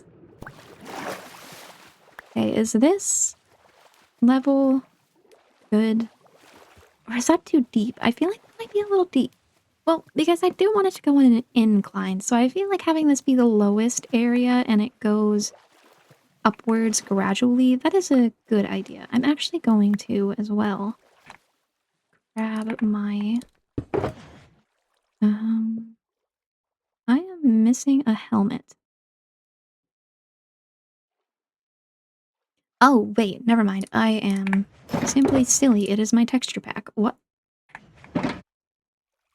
Why does the texture pack work on this one, but not... Basically, as you might be able to see from my skin, my armor is flowers. I kind of like this more. It also changes my dog's, the wolf armor, to be flowers. I kind of just think it looks nicer. I mean, the Minecraft armor is a classic, but... Actually, that's another interesting thing. The old versus new texture debate. I'm very much, like, split on it. There's a lot of the old textures that I honestly really... I'm gonna also turn down this a bit more because I'm always so paranoid with, like, the audio. Because I have an infamously, like, quiet voice, basically. Well, not infamously. That's probably giving me more credit then. But basically, I have, like, borderline hearing issues. I always sound more loud to myself when I'm speaking than I actually am. So, basically, I'm always way more quiet than I think I am. Which is why my audio for a lot of my videos in the past has been kind of really difficult and why editing was so frustrating. Because I was basically fighting against the fact that my natural volume is super duper low. I feel like this level is good because then we can just have another slope down right about here. That's good. But yeah, it's always really annoying. I'm either too quiet to myself or too loud to myself. That's actually why, because in the past I had I completely lost my train of thought again. Basically, in the past, I always had both my headphone pieces over my ears, so I could barely hear myself speak, and since I could barely hear myself speak, I had to speak up so that I could actually hear myself. Which is another thing. I don't know if it's just me, but I cannot handle the sound of myself talking if, like, my ears are blocked. It feels wrong, if that makes sense. I don't know if that makes sense. It may just be me being deranged. Highly distinct possibility. I will never discount that. Oops. Man, quartz mine's so fast. I find it's faster underwater for some reason. It's very strange. Let's go up water. Maybe I should have, like, a conduit somewhere around here. I originally moved my conduit for another project. I think I showed it in my world tour. It is my... Did I make that before or after the world tour? That might have actually been before... The world tour might have been before that I built that. Basically, I have a Candyland that I ended up making an underwater tunnel towards. So I had to move my conduit over to there at one point so that then I could move, like, work more effectively and actually get it without having to go up for air every few seconds, because even with my Aqua Affinity helmet, I was having a lot of problems with that. I kind of do want to continue working on that as well, the Candyland, because I feel like there's more that I could do with it to make it look cooler, but I kind of put that project on the back burner for a little while just so that I could kind of just let the ideas marinate in my head a little bit.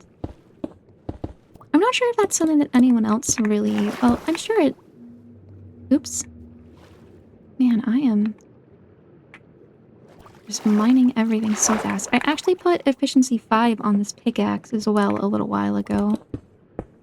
I kind of figured that it was a worthwhile thing to try and get, because a lot of my projects have a lot of mining.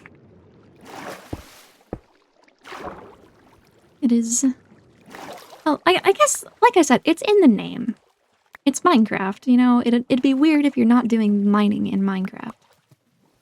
I know there's absolutely a challenge video out there of someone, like, surviving Minecraft without doing any mining, though. Must be so strange. How would you progress? Hmm. Well, I guess you could just... If you get the RNG with Villager... Honestly, I'm curious on if I am one of the only people that's like this. I generally don't do Villager trading for gearing at all. Ominous underwater sound. Lovely.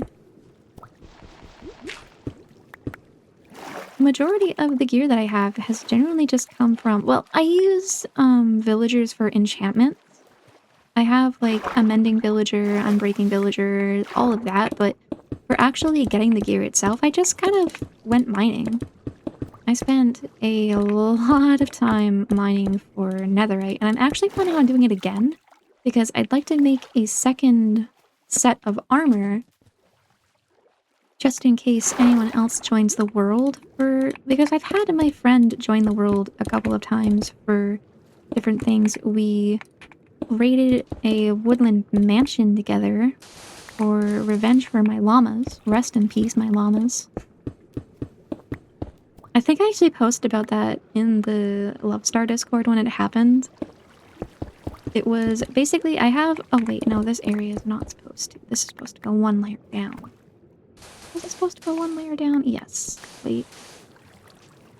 Yes. This area. Ah, this shovel is so strong. But... yeah, I have a... I like calling it the Rainbow Llama Ranch. It's basically a bunch of llamas with the different carpets on that they wear. Because, fun fact, if you did not know this, every llama in the game, or not every llama, but every carpet that is in the game has a unique design if you put it on a llama. So, I think it's either the black or the purple one looks like an Enderman, the green one is a creeper. The white one I kind of think looks like... It looks like it'd be that stereotypical kind of, like, the coloring of a taco restaurant, if that makes sense. At least that's the vibe that it gives me. It looks like that'd be kind of what they'd use in a movie. I don't remember the other ones off the top of my head, but they're really cool. If you haven't seen them before, I highly recommend trying to make a Rainbow Llama Ranch, but be careful because pillagers will... Basically, I did it kind of a silly way. Anytime a wandering trader spawned in the world, I would kill... Well, it was a 50-50 on whether or not I'd kill him, really. Sometimes I would intentionally trap him in a boat, and then the leads of his llamas would break, and then I would take them that way. Sometimes he would not get into the boat, so I was forced to kill him. Accidentally. Obviously, you know, there's no proof that the wandering trader died by my hand specifically. I say as if the wandering trader insurance company's gonna fucking come after me. I can hear them, the FBI is knocking on my door. We have questions about the wandering trader that was last seen in Willow.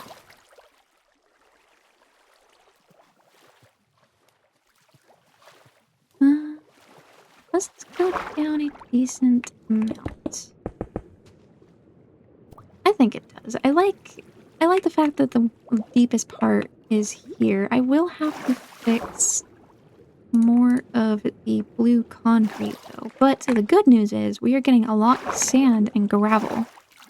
Because that was a massive pain while I was working on this. I needed so much sand and gravel.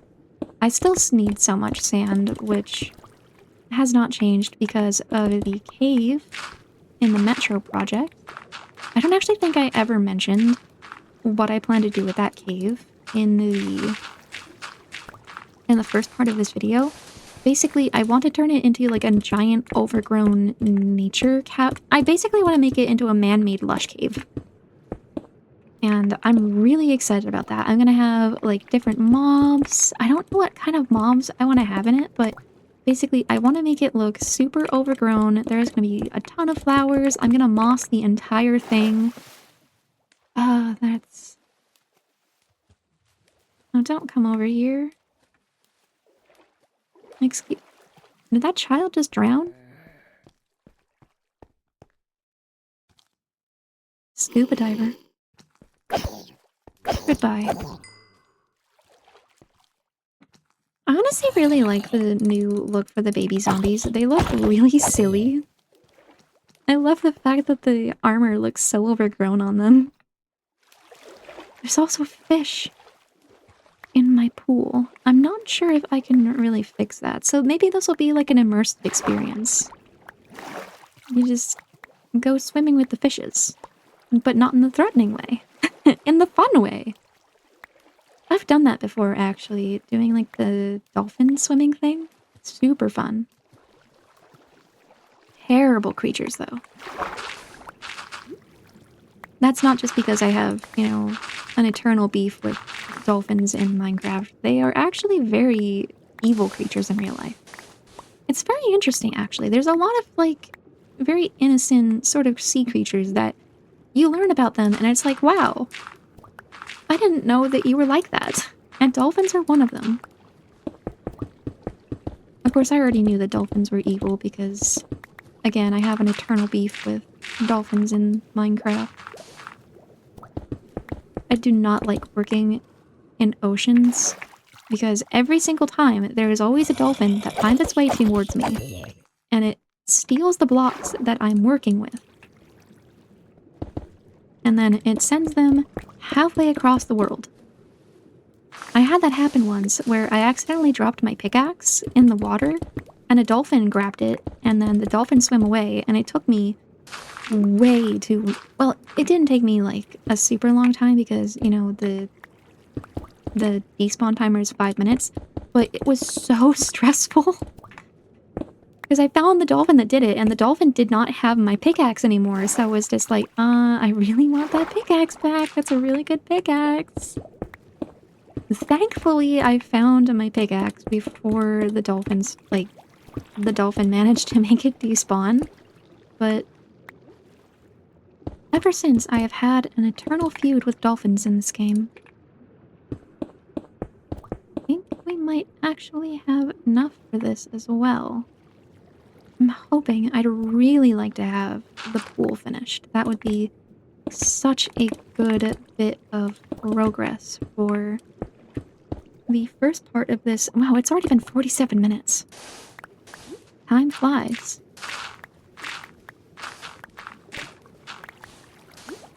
Oh, back up there. I also really like this texture pack because it makes all of the mobs wear just like flower crowns and stuff, and it's really nice. It kind of freaks me out sometimes because I'll just see something like that. Just a random...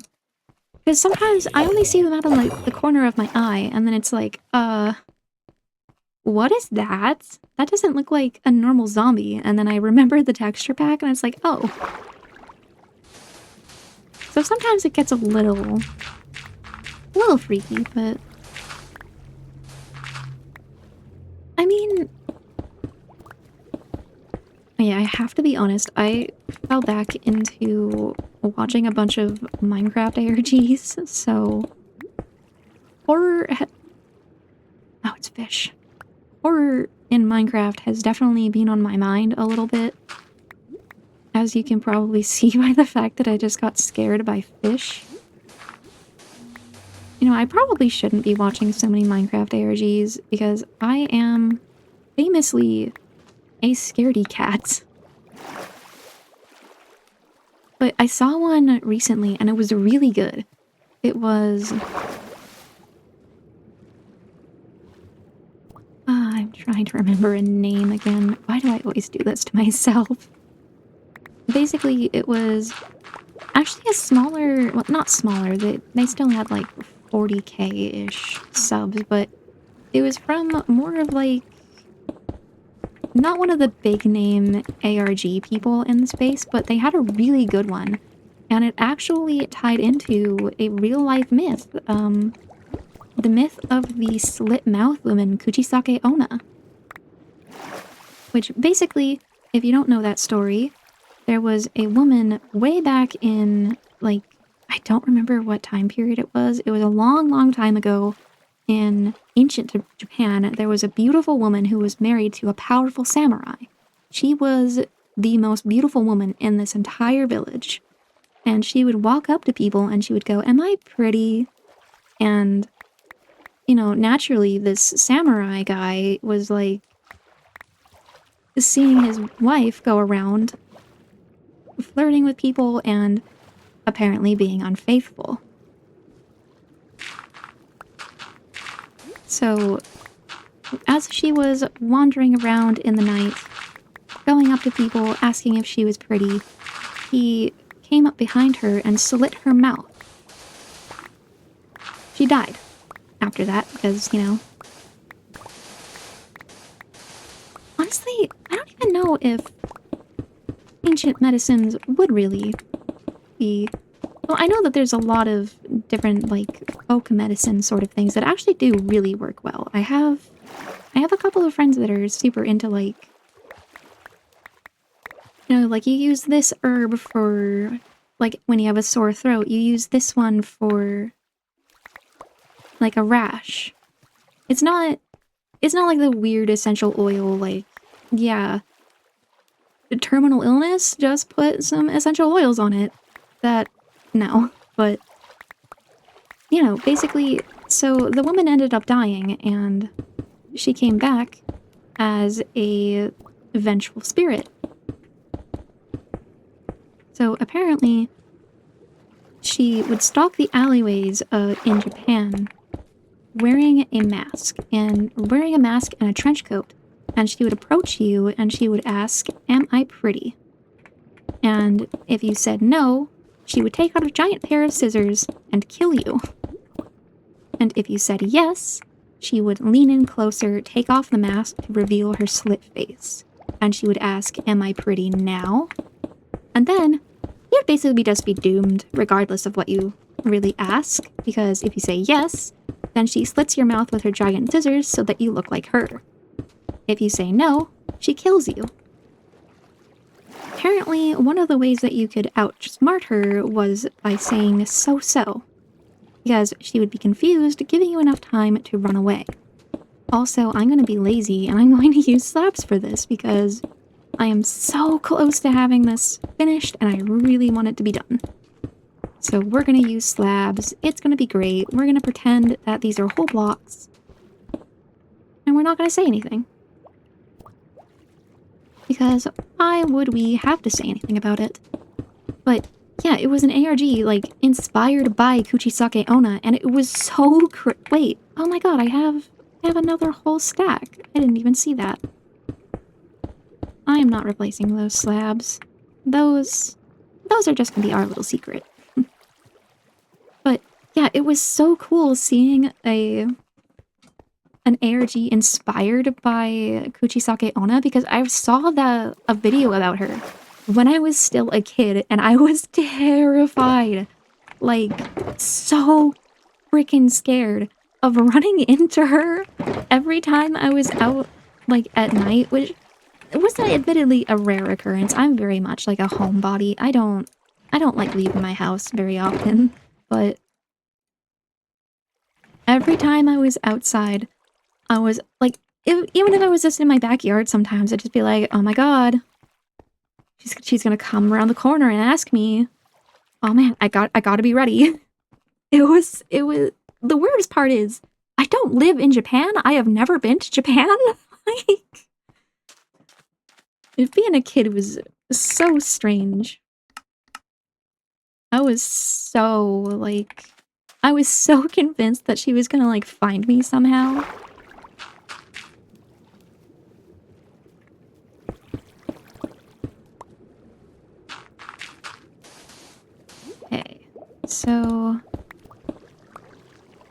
think this pretty much finishes up the pool once we get all of these pieces of concrete in, which is so cool. I feel like maybe it would look nice if it was more of a gradual slope. Replace these with slabs. Yeah, I still do have slabs. I'm definitely gonna need more of them, but... Yeah, no, that creator actually does a lot of really interesting ARGs. They're all kind of like connected. They're all connected via... It's another one of those, like... If you watch a lot of Minecraft ARGs, then you know what I'm about to say. It's another one of those kinds of like, oh, it's the government. They're using Minecraft for their experiments kind of thing. But it's more like the SCP Foundation, but for Minecraft. And it's a really interesting concept. I actually really like it. So I am very much looking forward to their next uploads, because I'm very invested in the world that they're setting up. And that is the pool finished. Ah, that looks so good. I think I am going to replace these pieces with slabs, though. Just to have more of a... Oops. Just for more of a gradual slope, because I feel like the gentler lead in just kind of looks nicer. I'm gonna have to waterlog all of these, but that is okay. Is it? Yeah, I guess this is just like a half aquarium, half swimming pool. You know, just don't mind the squids. Don't mind the fish. They're harmless. You know, maybe stay away from the squids. I actually have played a mod before that makes the squids, like, give you blindness if you hit them. Because, like, squids in real life, when they get threatened, they shoot ink. It's their defense mechanism. So I saw a mod that did that, and, like I've said, I am not good at horror, so whenever I get blinded in Minecraft, my first instinct is I just sit still and I crouch and I just wait for it to be over. I made a modded world at one point and it had like this forest biome in it, and it was like a really creepy forest.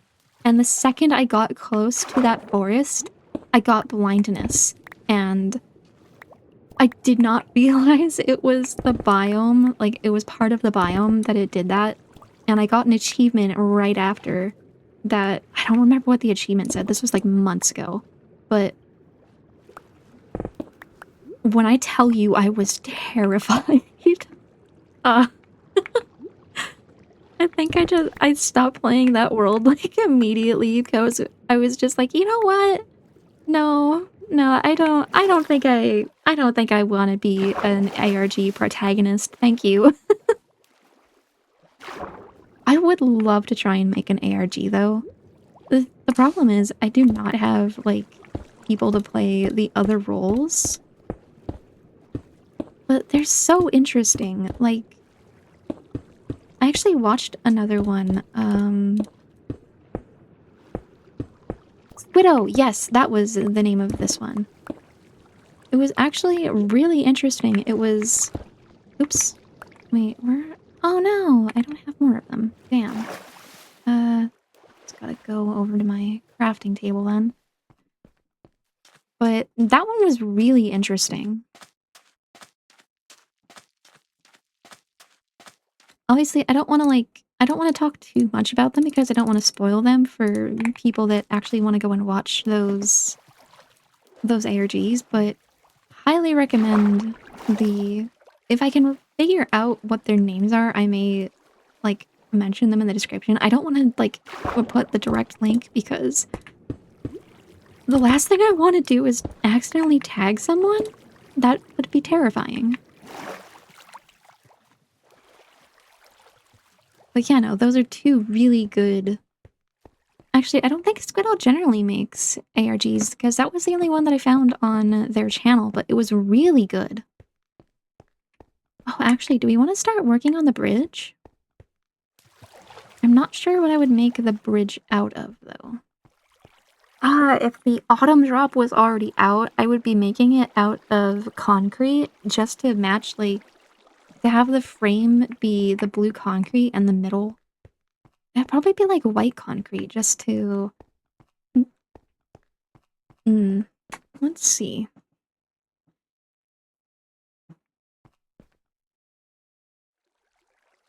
I still can't believe that we're actually getting concrete stairs and stuff. That's so cool. That's something I've really wanted for ages. Oops, I think I just put my pork chops away. I need those. No, nope. There we go.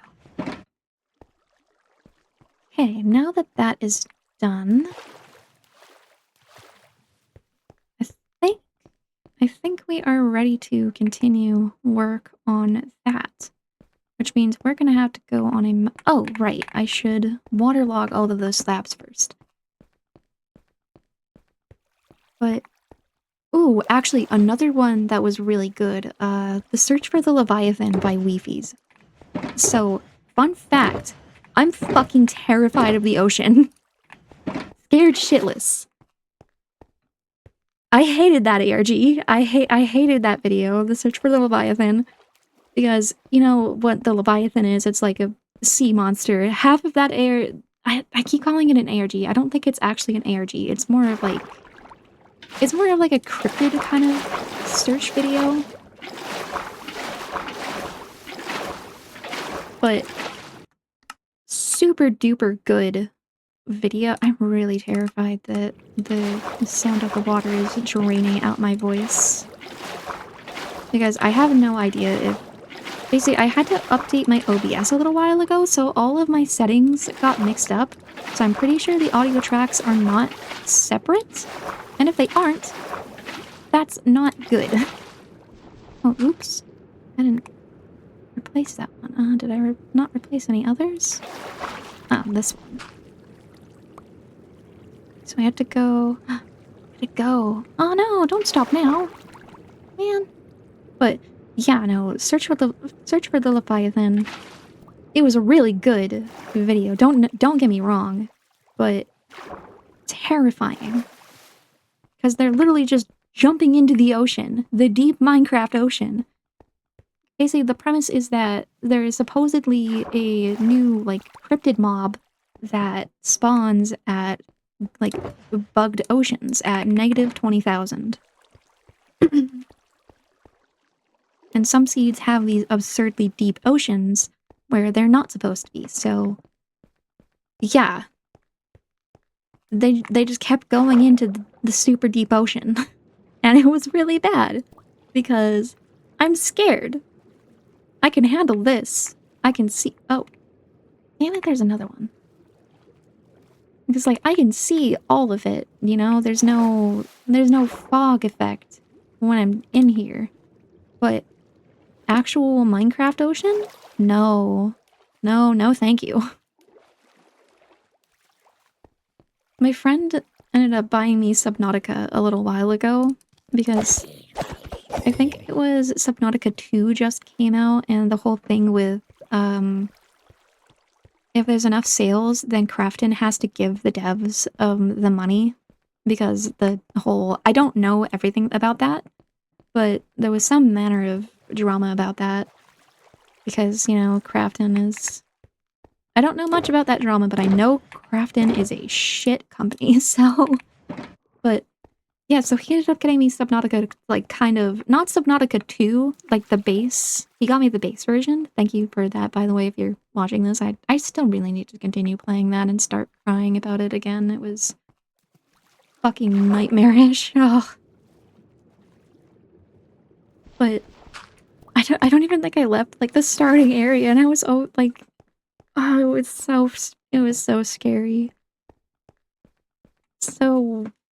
ugh. Oceans. Yeah, no, I don't even, like... I don't even like Minecraft oceans. I will not go into an ocean if I don't have, like, night vision. So you can imagine the amount of dread that I had in my heart when I was searching for my lovely snippers. Terrible, terrible. It's nightmare fuel. All of it. Okay, so now I think we're good to start getting the terracotta. I know where to go for terracotta, thankfully, so we are not gonna have a second expedition like the Sulfur Cube video. Hi, Creeper. Bye, Creeper.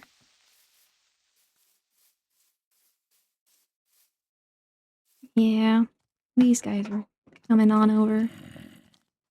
Ah, not a creeper. I don't want that creeper to come by. Well, I have anti-creeper grief turned on in this world because honestly, if I lose the amount of progress that something like this mine has taken me to a creeper explosion, I might just go a little crazy. I might just get a little kooky about it.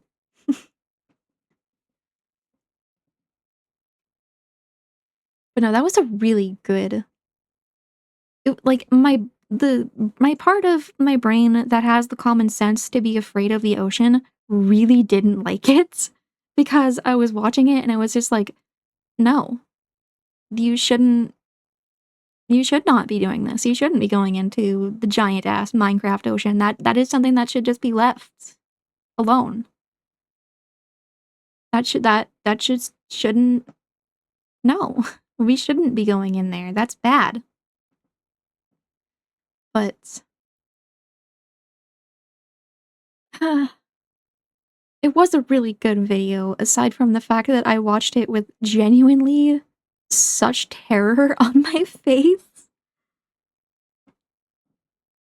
Like, I cannot describe to you the amount of fear that, like, at one point, it almost felt like my face was gonna get stuck like that because I was just watching it genuinely with such a dismay. Every time that they dove back into the ocean, I could just feel I just felt my heart sink like them into the freaking ocean. Ugh. Highly recommend watching though. Especially if you are afraid of the ocean. It'll help. I promise that I'm not lying.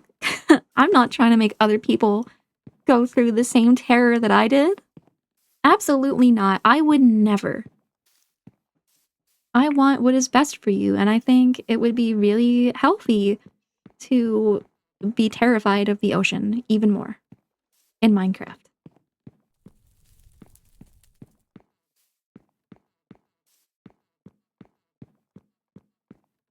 That's honestly why this is ironic, but I don't have that issue very much with the whoa. That's crazy.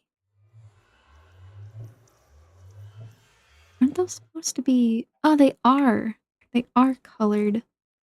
Basically, that's my lantern viewing over there. That's a really old build in the world, but these pieces of glass, they're glass blocks, not panes. They were supposed to be colored glass, and it didn't look like they were for a second there, so that was kind of weird. And now we have to go back into the Nether. Joy of all joys, I do so love the Nether. Oh, there we go. Oh, wait, I can show you... Yeah, this is Pingle. This is the Halloween mob that I mentioned. He is my baby zombie jack-o'-lantern piglin. He even has the lit up... Like the... Yeah, he's really cool. And this is just Gary. That's Gary the guard pig. Okay, so... We will have to go this way. Ignore the fact that none of this is covered in yet. This is a project that I have been working on for a long time because I really want to have all of this actually, like, established and looking decent. I have not gotten around to that because it is so expensive making these stone bricks. Honestly, this is the demons in my brain talking, but I'm kind of thinking about making another giant hole project. But I want to use a silk touch pickaxe, so then I can just make a bunch of stone bricks from it. Because if I use a silk touch pickaxe, then any of the stone will just be stone, and then I don't have to smelt it and make cobblestone and then make the stone bricks. Blah, blah, blah, blah, blah. Okay, I know there should be...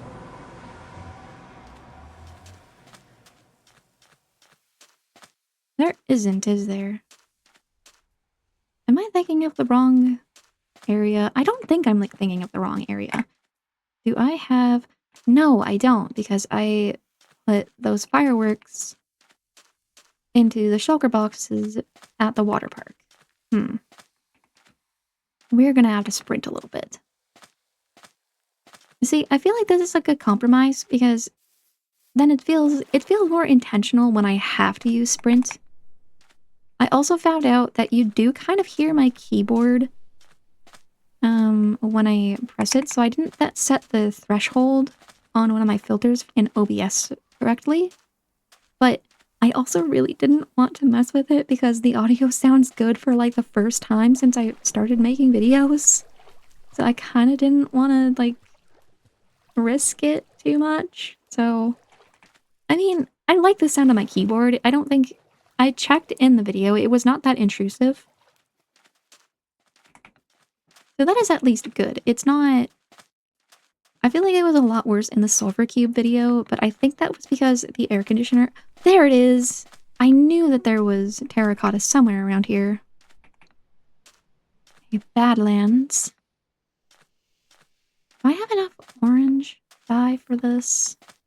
Hope I have enough coal, too. But... what was I talking about?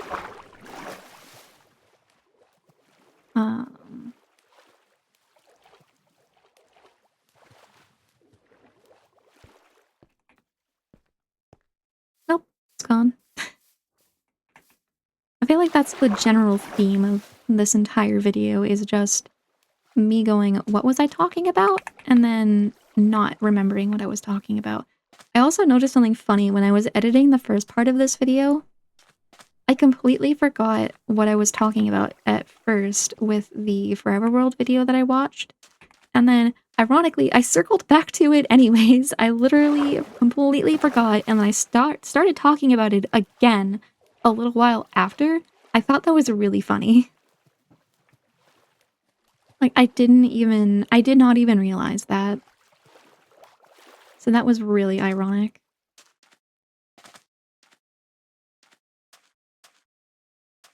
I don't remember where my nether portal is. That, that is a problem for me in a couple of minutes when I get a bunch of terracotta. I don't know roughly how much I'm going to need, so I'm just gonna get like a couple of stacks, I think.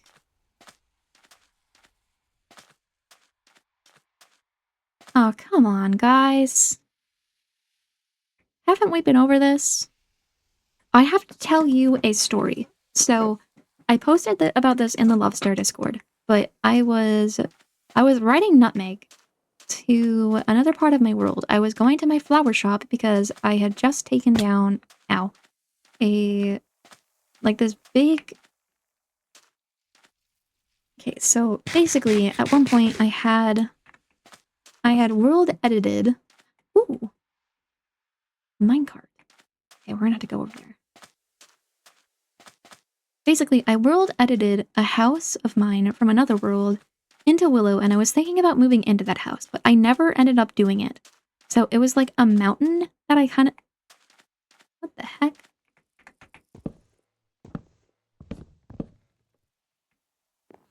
Oh, but what is this?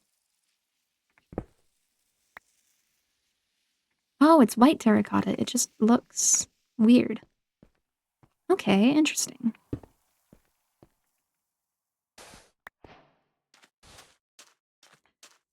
Anyway, yeah, so it was a house that I world edited into the world. I was going to live in it in Willow, but I never ended up doing it. It was a mountain house, so I literally just took the entire mountain from that world and I put it into Willow. And I didn't like it.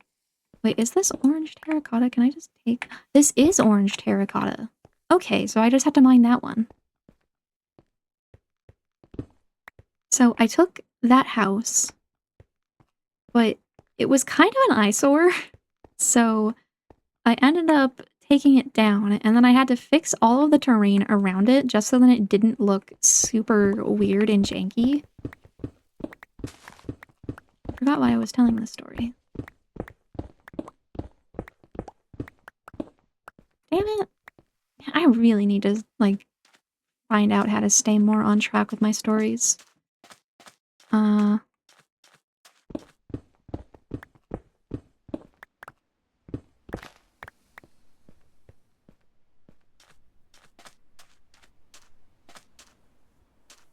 Okay, you know what?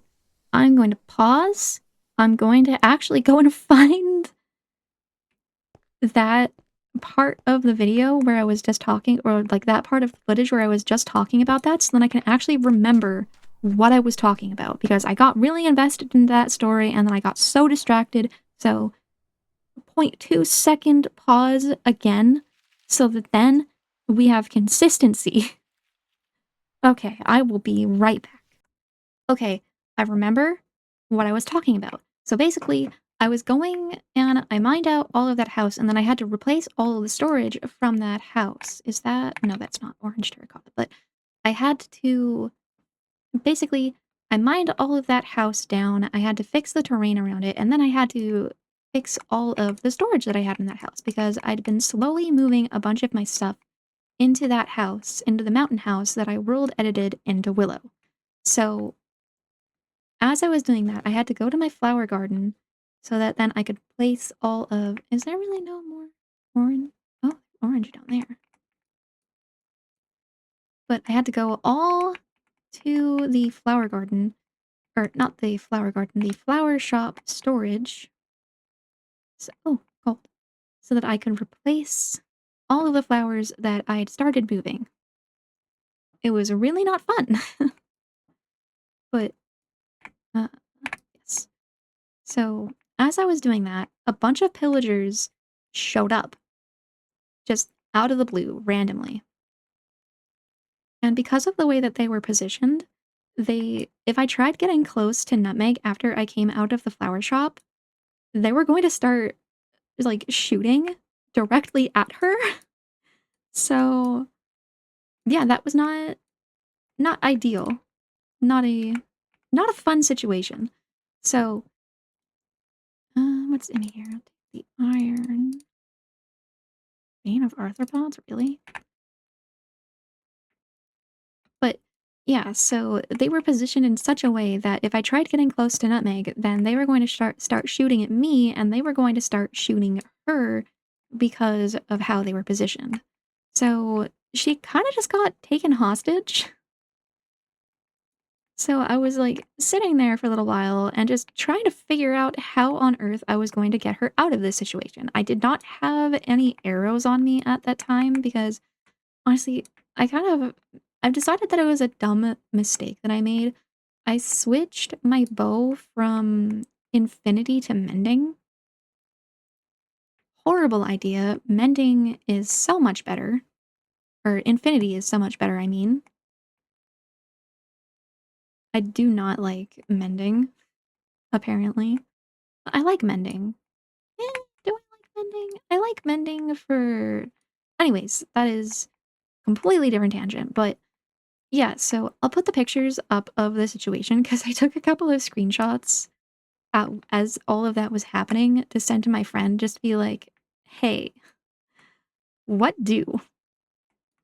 So basically, I ended up circling the entire area. I went across the river to where my traveling bakery was, and then I went back to go and see how that was going, how, if they'd moved away or if they despawned, and they had just encircled Nutmeg pretty much. They were, like, in front of her now, I think. So, I was like, "Okay, I'm just gonna have to leave Nutmeg for a while because I'd rather not risk her dying." There was an incident of couple that was, like I think that was last summer now. Holy crap. Basically, there was an incident a long while ago where Nutmeg kind of died, and I reverted a backup to save her.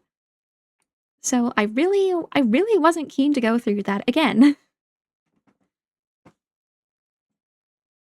It's like, I absolutely would've well, I'm not sure if I would have reverted the backup again. I did at that point because I was going through kind of a, like, personal thing with a, like, family member whose health was not good. So, kind of building a, grave at that point was not something I wanted to do.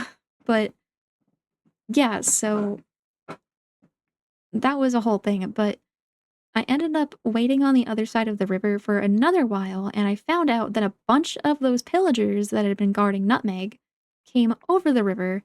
So I killed those ones. It was only like 2 or 3 that were uh this is probably a more than a good enough amount of orange terracotta. I feel like we can start heading back.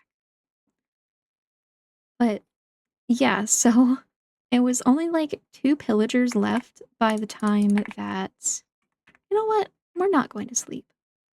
We're going to brave the dangers of the night. But yeah, it was these 2 pillagers that were left. It was like 2 or 3 pillagers. You'd think I'd actually remember this better for it happening yesterday, but so I killed those pillagers. Nutmeg, the hostage situation was defused. Nutmeg is safe. It was very intense. So I have an eternal burning feud going on with pillagers in this game. Because I also don't know if you know this, but the place that I rebuilt the new stable, I don't actually know if I've ever shown that in a video because that was definitely oh, it's a torch. Because that was definitely not there by the time the new world tour happened.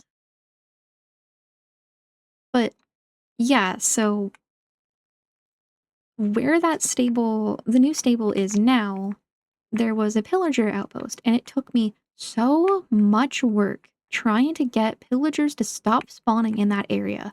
It was pissing me off because every single freaking time I went to my quarry, I had to fight off a horde of pillagers. Anytime I wanted to go to my Freddy Fazbear's Pizzeria, which yes is a real thing, that was actually in the World Tour, I would have to fight off a bunch of pillagers, and it sucked, and I hated it. So, yeah, that again sucked.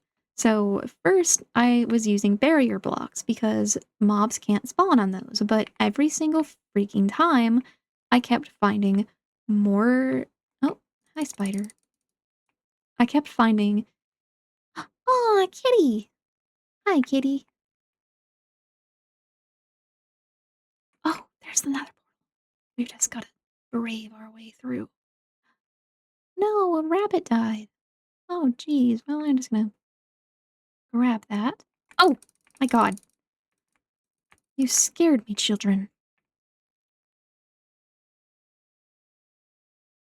Oh, looks like my Pop-Tarts are diseased. Wait, no, I remembered. I was about to say it. I remembered. So, yeah, I put barrier blocks first. That did not work because I had to cover every single square, and that was exhausting. So then I tried moss carpets. Same problem. I'd have to cover every single piece, and it was super duper annoying to do that. So eventually, I started up. Oh god, So I started trying to. Whoa, you look cool. So I was working on trying to replace that chunk where the pillager outpost was with something else to hopefully stop the pillagers from spawning because that area is no longer a pillager outpost. I spent. Ooh, camel husk. I already have one, so we're not going to go over there, especially because I don't want to run all the way back to my house from here. It is such a far way back. But yeah, so I was trying to replace that in MCA Selector. It was such a miserable freaking experience. I spent like 2 hours trying to do that. I failed. Eventually, I just went, you know what? This sucks. Fuck it. We're just going to use lighting. So I installed Mini HUD to get the light levels for the area, and I just started placing a bunch of like freaking glowstone everywhere with moss over it. So it looks really cool. That entire area is like super duper like lit up, and it looks really pretty with the shaders. So yeah, pillagers just don't spawn there anymore. I still have the remnants of the pillager outpost underneath the stables. Oh, if you just heard that, then that was my phone. Give me a second. Sorry about that, my phone just went off. I'm not actually sure if that picked up in the video. I will have to end this recording a little earlier, but that's okay. I keep looking over at OBS and it says because I stopped the I don't know how to pause a recording. I don't know if you can do that in OBS. I don't know as much about OBS as I probably should for for someone who is, well, wait, which way? Not that way. For someone who does make, videos for fun. Well, I guess it would be worse if I made them professionally, but anyways, so that pillager outpost is still, like, a piece of it is still under the stable. We'll probably pass by that way eventually, and if I remember, at some point, I may show you. I do not know. As we have established, my memory is very bad. Like, I've definitely worked out ways of, like, not fixing it, but working with it, I guess. Sometimes they work, sometimes they don't. But yeah, it was so frustrating, and ever since I have arrows of weakness. Cool.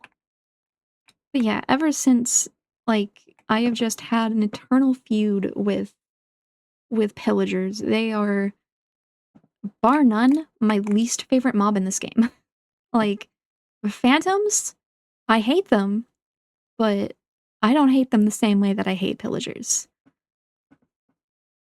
Pillagers are actually the bane of my existence. Like, not only did they kill like 3 of my llamas in the Rainbow Llama Ranch, it is so hard saying that. They killed my llamas. They had the audacity to scare the shit out of me when my friend and I went to Hubert. When my friend and I went and attacked their mansion in retaliation for the Rainbow Llama Ranch disaster, because we set the mansion on fire. So I do not have fire tick on in this world, you might be able to tell. But if you did not know, your spawn chunks in Minecraft will always be loaded, even if you are not in those chunks. My original spawn point was somewhere over there. I think it was like right by my storage room.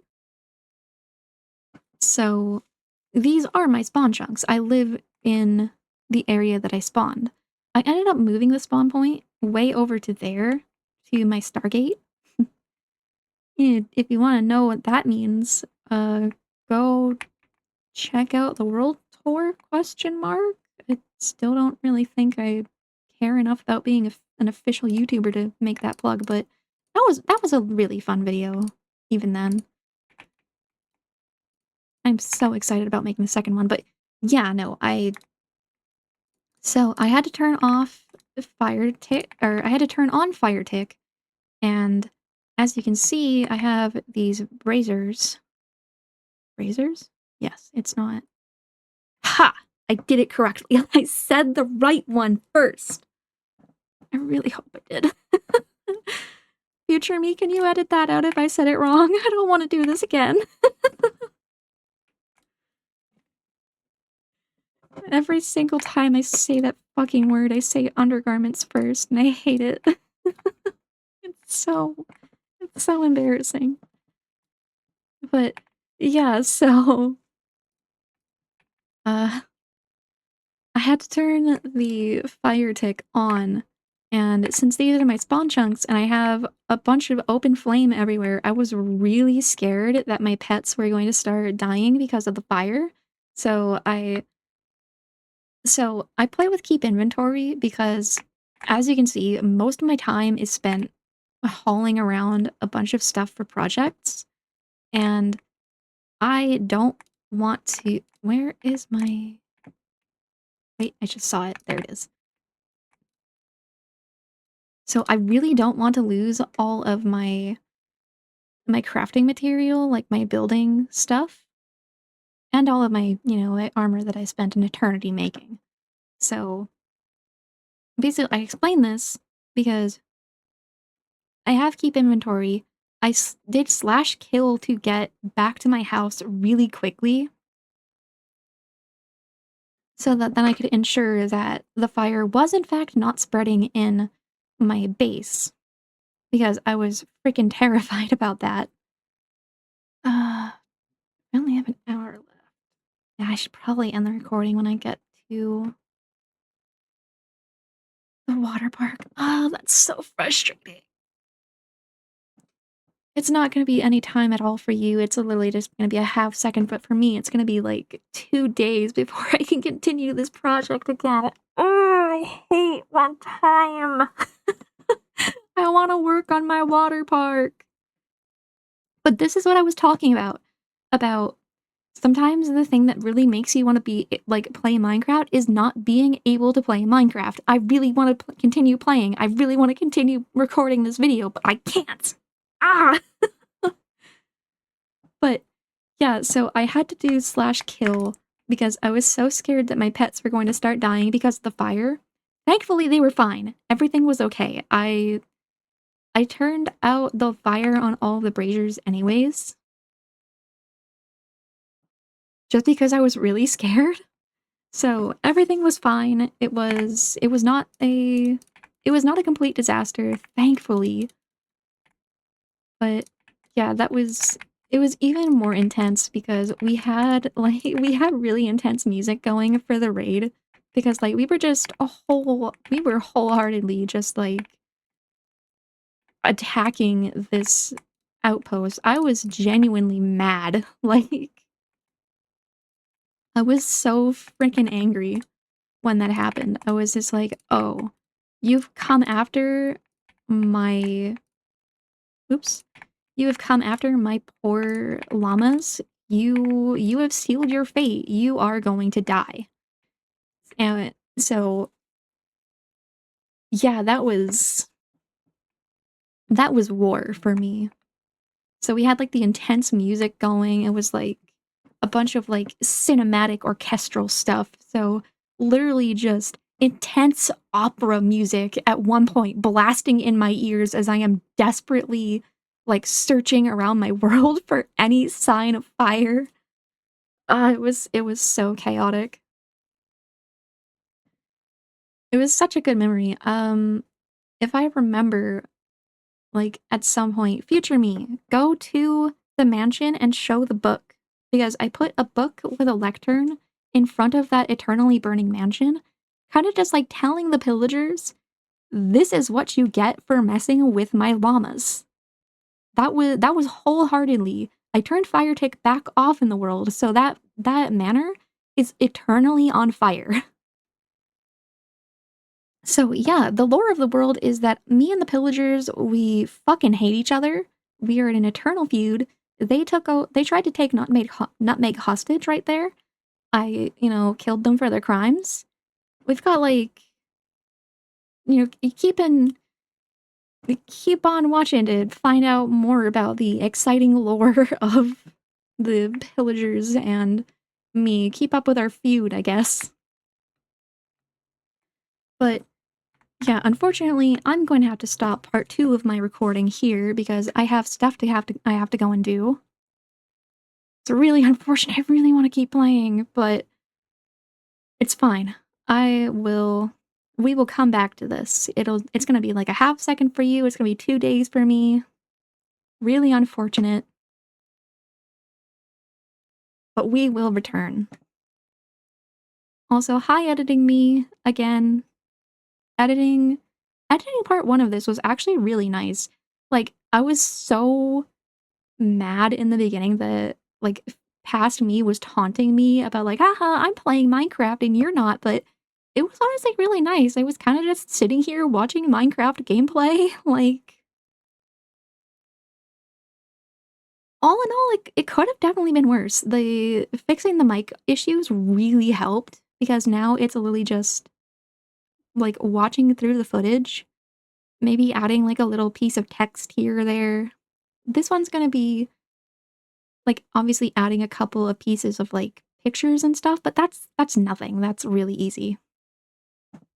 But yeah, that is where I will have to call it for now. I will see you in, like, 0.2 seconds. Take it away, me from the future. Wow, thank you, past me, for the great call back into recording. It has been 3 days, I think. So yeah, it was pretty much the amount of time that I said it was going to be. It was honestly it's the 17th that I have picked back up recording. I'm hoping I can get a little bit done right now.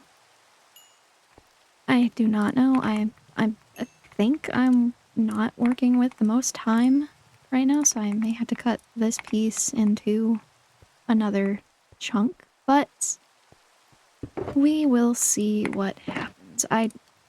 Honestly, I'm kind of taking my chances with... Oh, why am I in creative? What the hell? It's weird.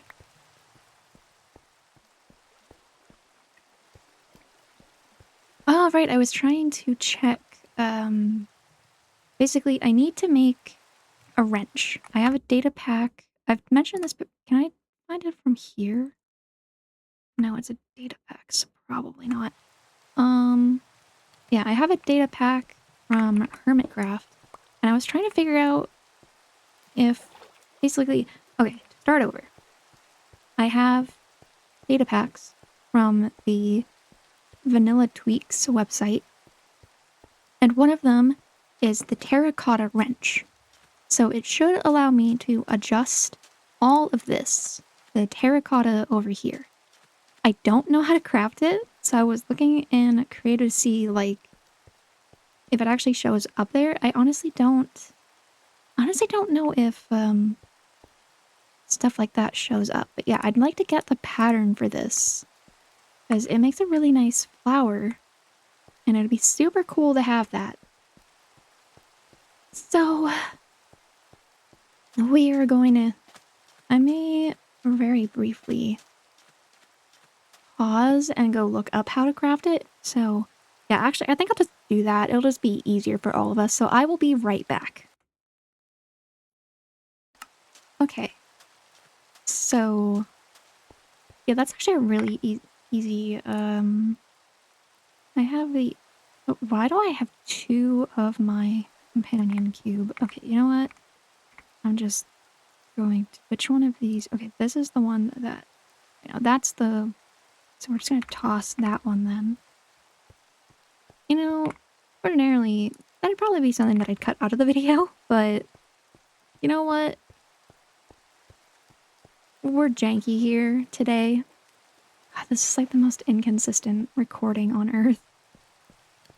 If it wasn't for the fact that I was like updating you on the fact that this has been taking place over the course of several days, you'd probably know just because of like I feel like there's such a wild quality difference between.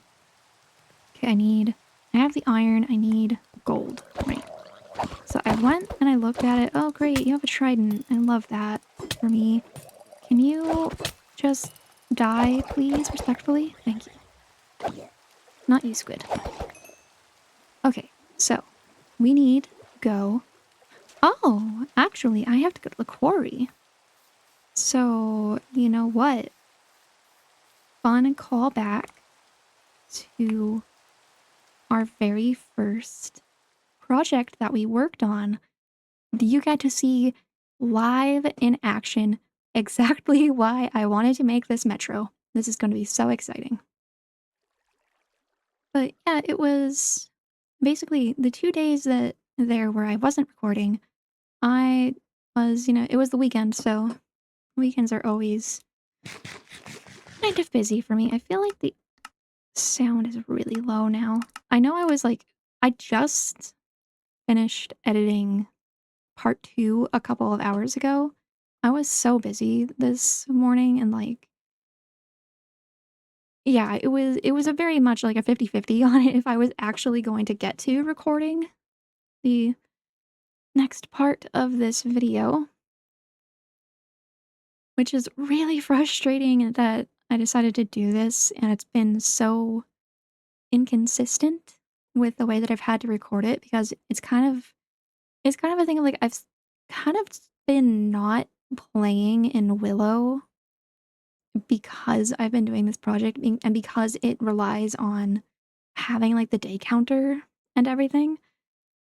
So, yeah, it was kind of a thing of like if I don't start recording right now and just get whatever I can done for this, then it was kind of a thing of like I'm just not going to be able to play in my world and that really sucks.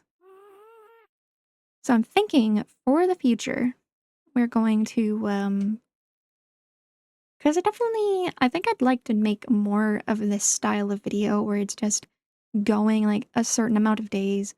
Oh, yep, we have the same problem. No, oh, come on.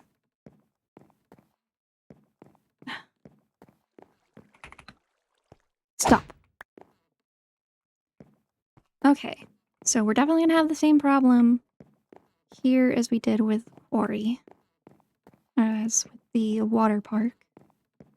I probably could have seen that coming. You know what? We should be fine for the rest of the way. At least half of it. Yeah, I see. Well, I guess I am gonna have to do more mining eventually. What? What in...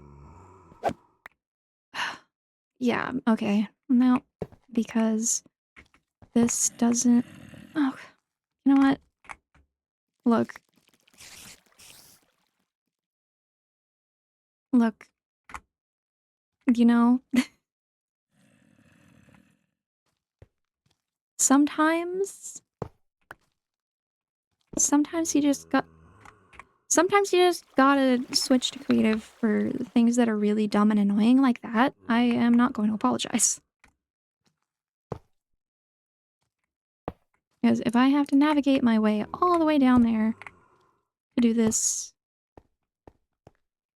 I refuse. Down there is a project for later, and later is not right now. I still have so much to do in here. But yeah, it was a fun week. Oh, this is definitely going to need more. Yeah, that part right there is going to be a problem. The problem is I really tried to space out all of the redstone because I definitely didn't have a lot of it, but I see now that I probably spaced it out a little too much. Oh well. Yeah, this is going to fail, isn't it? Oh, okay. Struggled a little bit there. But you know what? It wasn't as but you can kind of see why I wanted to have the Metro project because that despite the fact that there was kind of a hiccup there with the railroad, it's so much easier. Just worlds oh good, I do have. Okay, if I looked at the video correctly, it's that's a spy.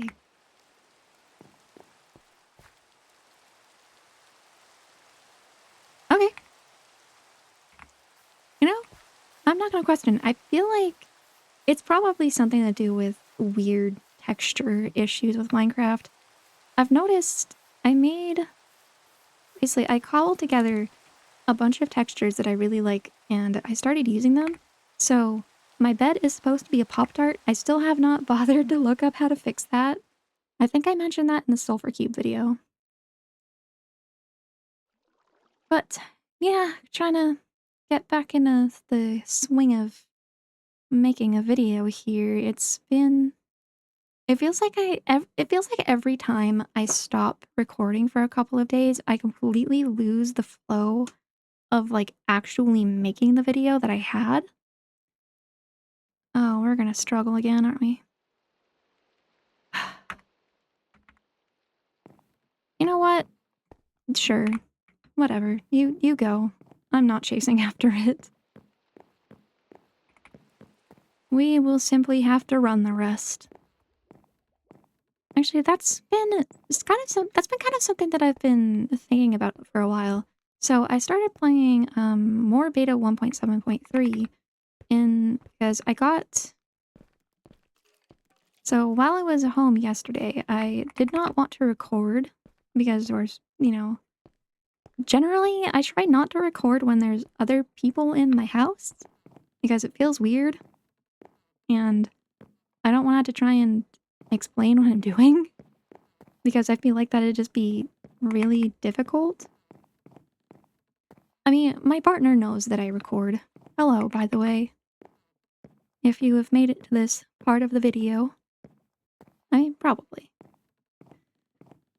But yeah, it's one of those things, it's like, I'd rather not have to explain this. Oh, I lost. Hold on, I have others, don't I? I don't. I really need to just set up a... Yeah. I think I just need to set up a spot for that. Like a chest that just has some minecarts in it. Put that in there. Chest with some minecarts, so then I don't have this problem because my minecart ran away. But that is at least helpful to know that there's still more work that I'm gonna have to do for the quarry mine. We're probably not gonna get to that in this video because I feel like we're reaching the upper echelons of where I wanted the like time frame to be. There's at least one more project that I wanted to tackle. The working on the water park was definitely one of them. But I feel like we've got, because from the editing that I've been doing, it seems like the video is it's almost at 3 hours. This recording session will probably be what takes it over 3 hours. Because I'm hoping for like 3 hours, 4 hours, somewhere in that time frame. Because I think I've mentioned this before. I love a long video. Probably one of my favorite types of content. It feels weird calling stuff content. It's like I don't think of what I'm doing here as content. Well, yeah, obviously not because We've discussed this. I'm a guy with a microphone, but it just feels really commercialized, I suppose, to call it content. I don't even like calling stuff that actual YouTubers do content because it's just like, it feels like it devalues it. But that could also just be me. Okay, so, anyways. I honestly don't know how this thing works. This is the first time I'm going to be using this. I downloaded this data pack specifically for this project because I knew it was going to be a pain. I have done work on, like, with terracotta before. It was miserable having to try and position. Oh my goodness. Beautiful. Oh, this is so much easier.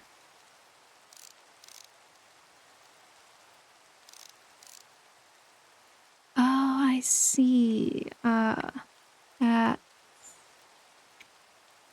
one's unfortunate. There has to be some way to place this. Oops. There is no way to place this, is there? I am still running in the same... You know, this is one of the reasons that I really don't like working with glazed terracotta. I have to be honest. It is kind of... It's kind of an exercise in rage, if I am being completely honest. It is minorly. Just ever so slightly. You know what?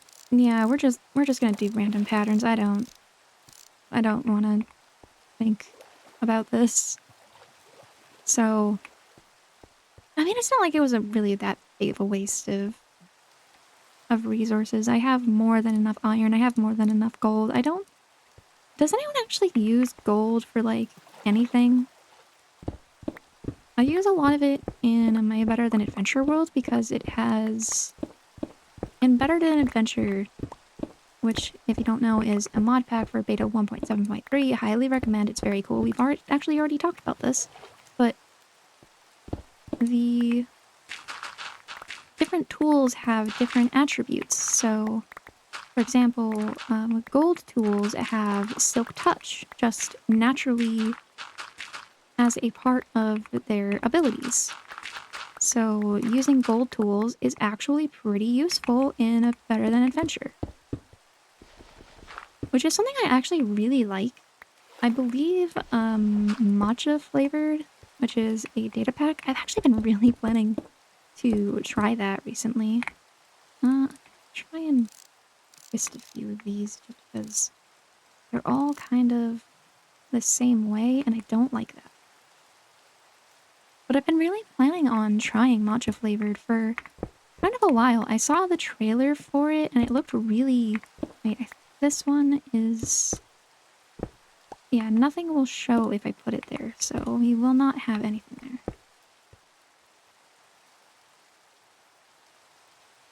Oh! Vegan, right, yes. So, honestly, I might make a video of me... Because I have the... I may or may not have the world set up for when I start playing matcha flavored. I kind of picked out, like, a really cool seed for it and stuff. You see, this is what I don't like. I don't like the fact that it all looks so... samey.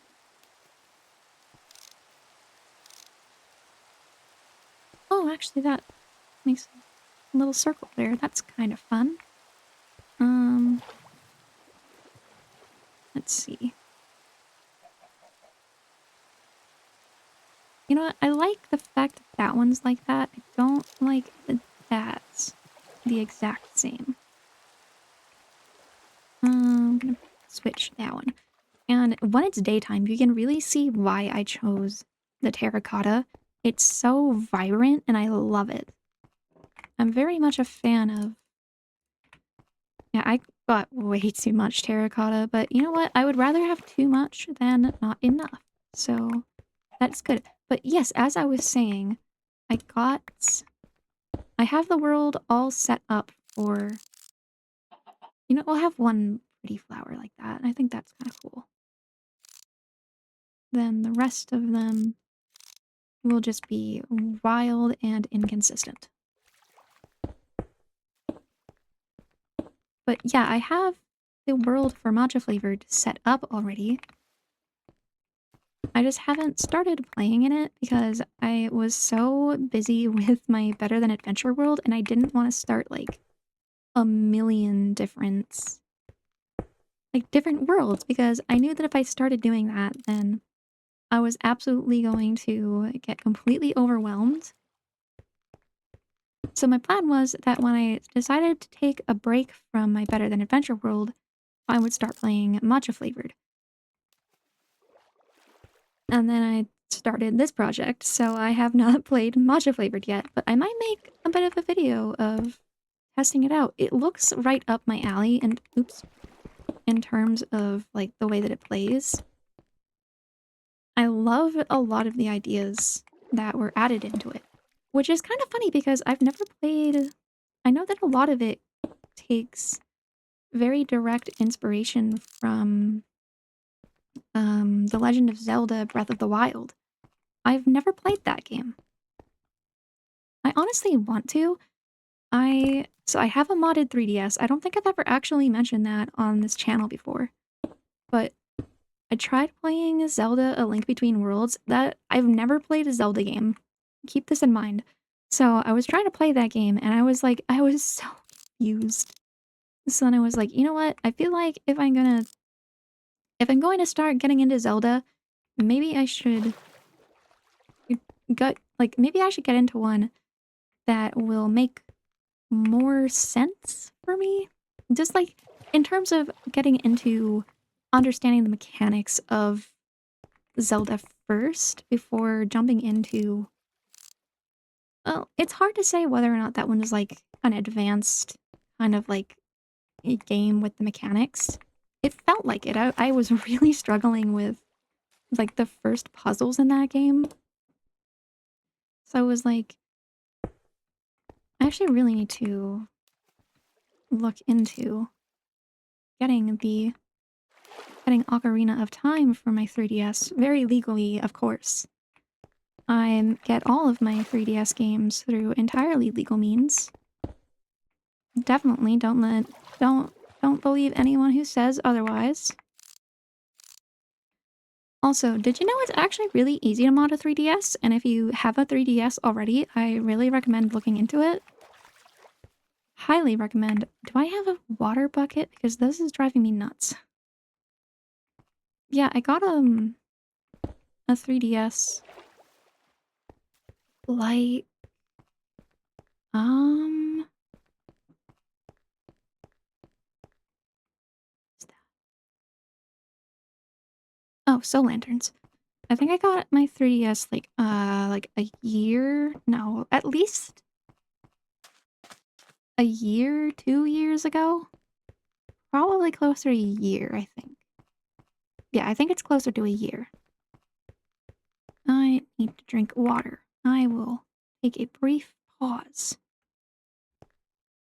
Yeah. It was about a year, I think.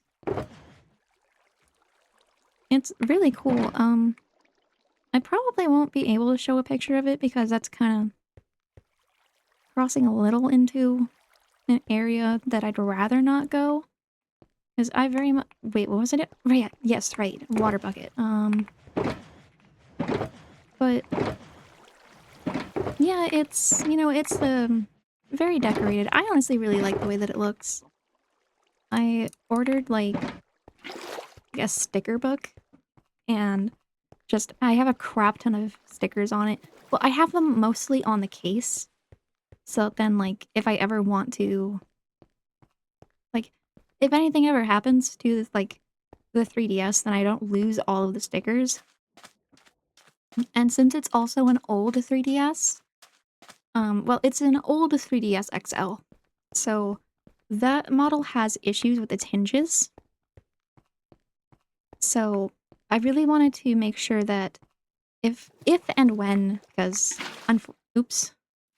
Yeah, good job. Because if and when I start having issues with the hinge on that, I will probably have to try and reshell it. Which I'm honestly really scared about having to do. I am not a techie person. I was like, I modded my 3DS myself, and the entire time that I was doing that, I was freaking out. I was so sure I was going to do something wrong. But nope, I did not. It was... Yeah, no, there's a reason that that's a meme. It is a lot easier than it seems. But, it's a lot of fun. I'm very much like an on and off kind of person with it. I don't play on it like all the time. So it's... There'll be like, you know, a span of like a couple of months where it just mostly sits in the case and, well, a carrying case. It was actually the carrying case for my Nintendo Switch Lite, which I honestly don't use that much. I got the Switch Lite like in 2022, 2023-ish? Because I have an OLED Switch, but I was deep into the Animal Crossing New Horizons frenzy by that point. So I got a second Switch. Well, I got a Switch Lite because it was way cheaper. But I got a second Switch so that then I could do more decorating so I could have 2 islands. Then I just kind of never continued playing New Horizons, and honestly, in terms of Animal Crossing, I think New Leaf is definitely my favorite. Also, oh right, that's not actually a spyglass. This looks really nice. I am very happy with that. So, let's see what else we have to do. It's hard figuring out what the next steps for this project are, honestly. Because I have all of the, like, ideas written down. It's just hard knowing what exactly I want to start next. Especially because now I'm kind of thinking... What was that? Random noise. I'm kind of thinking that I'd like to wait for the autumn drop for the concrete slabs and stairs, because I kind of really want this to be... So there's going to be a second bridge over here as well, but I kind of want the bridges to be made of concrete to match the aesthetic. Because I feel like that'd just look... I feel like it would look a lot better. As well, where the wool is right there, that's supposed to be a water slide. And I'm kind of... Really? How long has he been throwing tridents at me? I didn't even notice.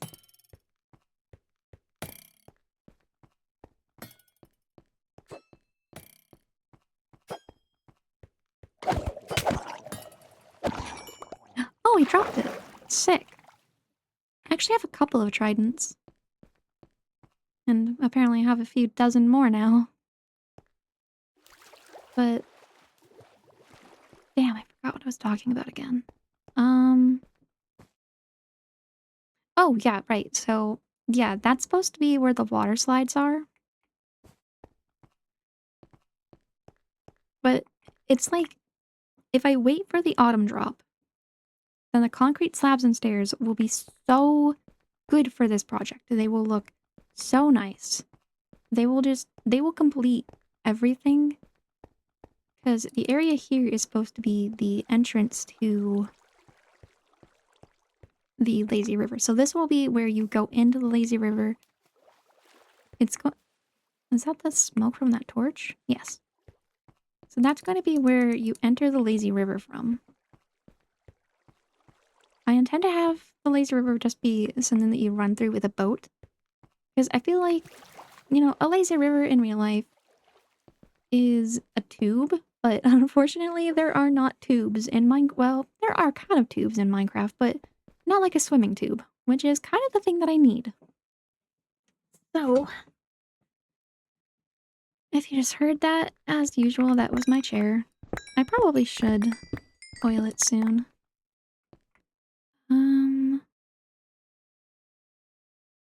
Yeah, I feel like we are... Where is my shulker box? Oh, there it is.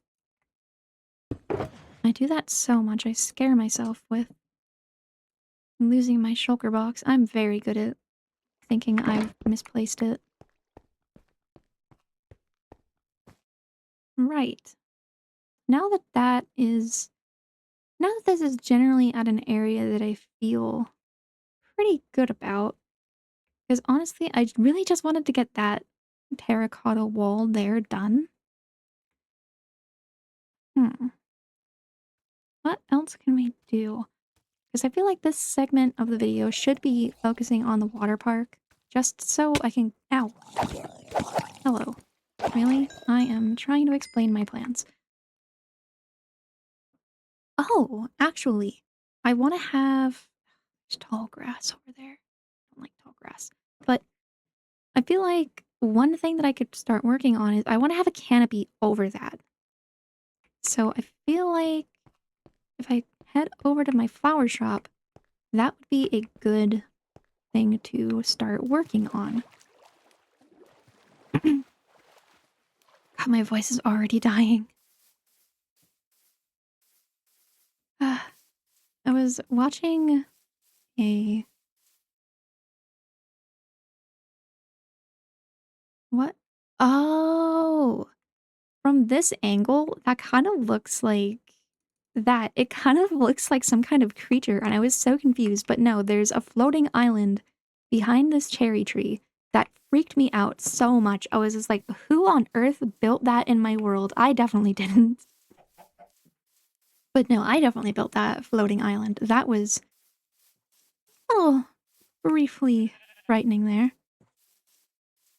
So I think we're gonna work on that canopy, which means I have at least 24 places I need to go, so just for the sake of...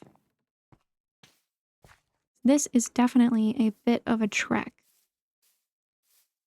I don't generally...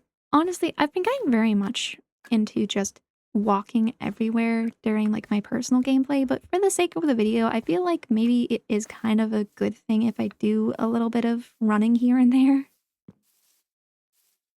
So now we can take... Oh, hold on, I still have a minecart. We can take this minecart. So you may notice that, like, everywhere else in this world where I have mines, there's, well, mostly in the metro, there are, like, buttons that have the activators, but here it is pools. I mentioned this in the world tour, but this is the... Actually, I mentioned it just before in the video. So, back when, you know, the nutmeg incident happened when she died, this is why she died right here, right on this block. I need to put that back. These are my snippers too. Oh, one of them dropped a flower. This is also another thing that I've mentioned, but snippers are one of my favorite mobs in the game. Is that always dirt? I don't... Oh, actually, I have like 24 things that I have to talk about now. But yeah, snippers are one of my favorite mobs in the game.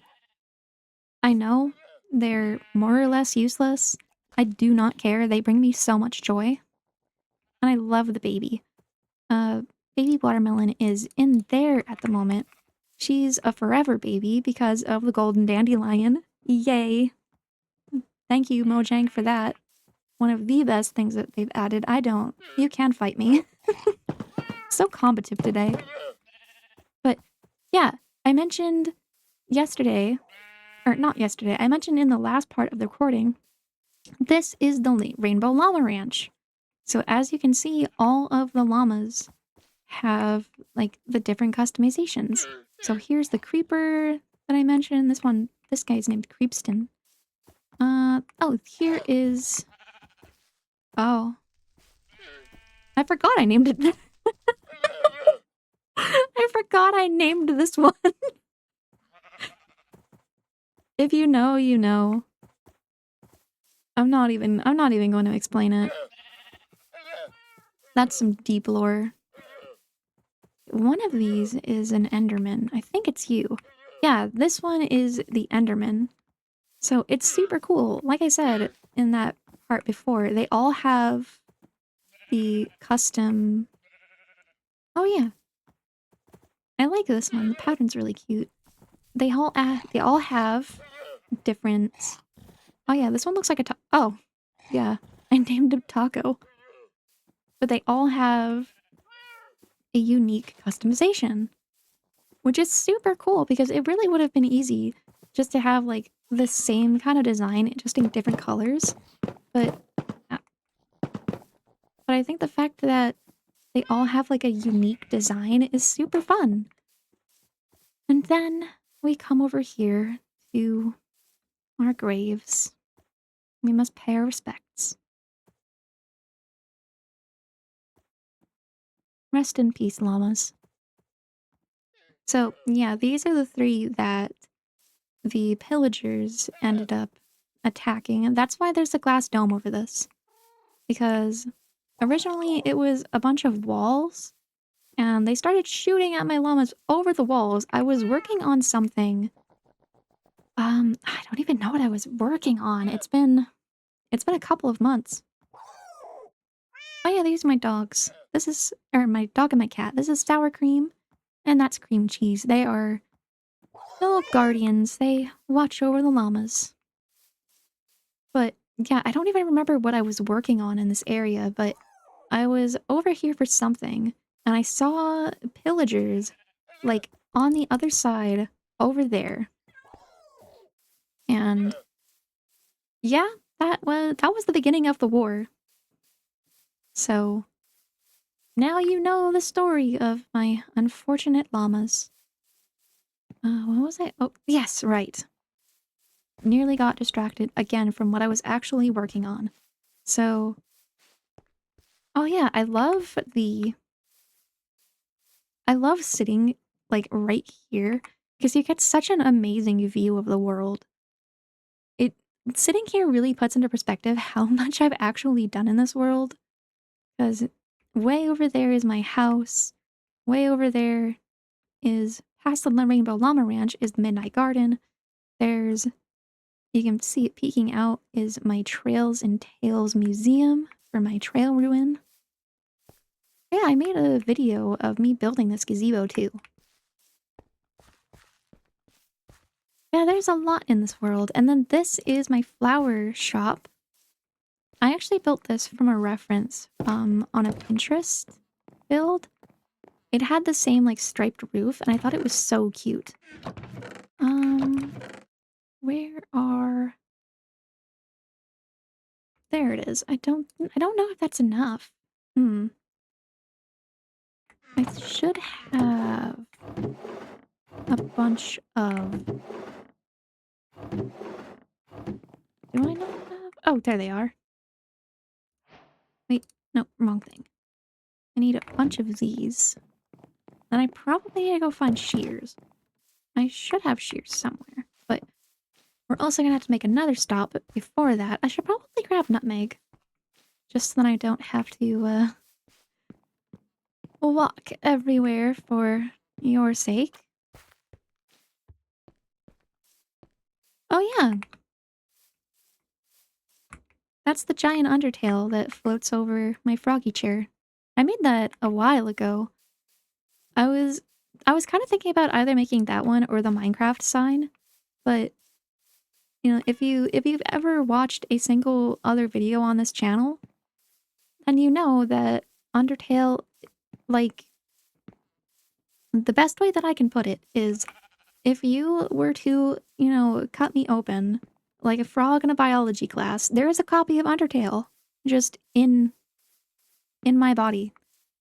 I don't know why. It's kind of like, you know, it's kind of a serious thing. I don't talk about it much. What is this joke? But yeah, no. Undertale is basically my favorite game of all time. It is, well, other than Minecraft, I would say. It's very much... The way that I describe it is if I could only play one game for the rest of my life, as in I'm not allowed to play other games, then that game would be Minecraft. If I could only play one game for the, like, one last game as in, after I finish this game, I could no longer play any other games, then I would play Undertale. I don't know if that made sense, but yeah. So basically,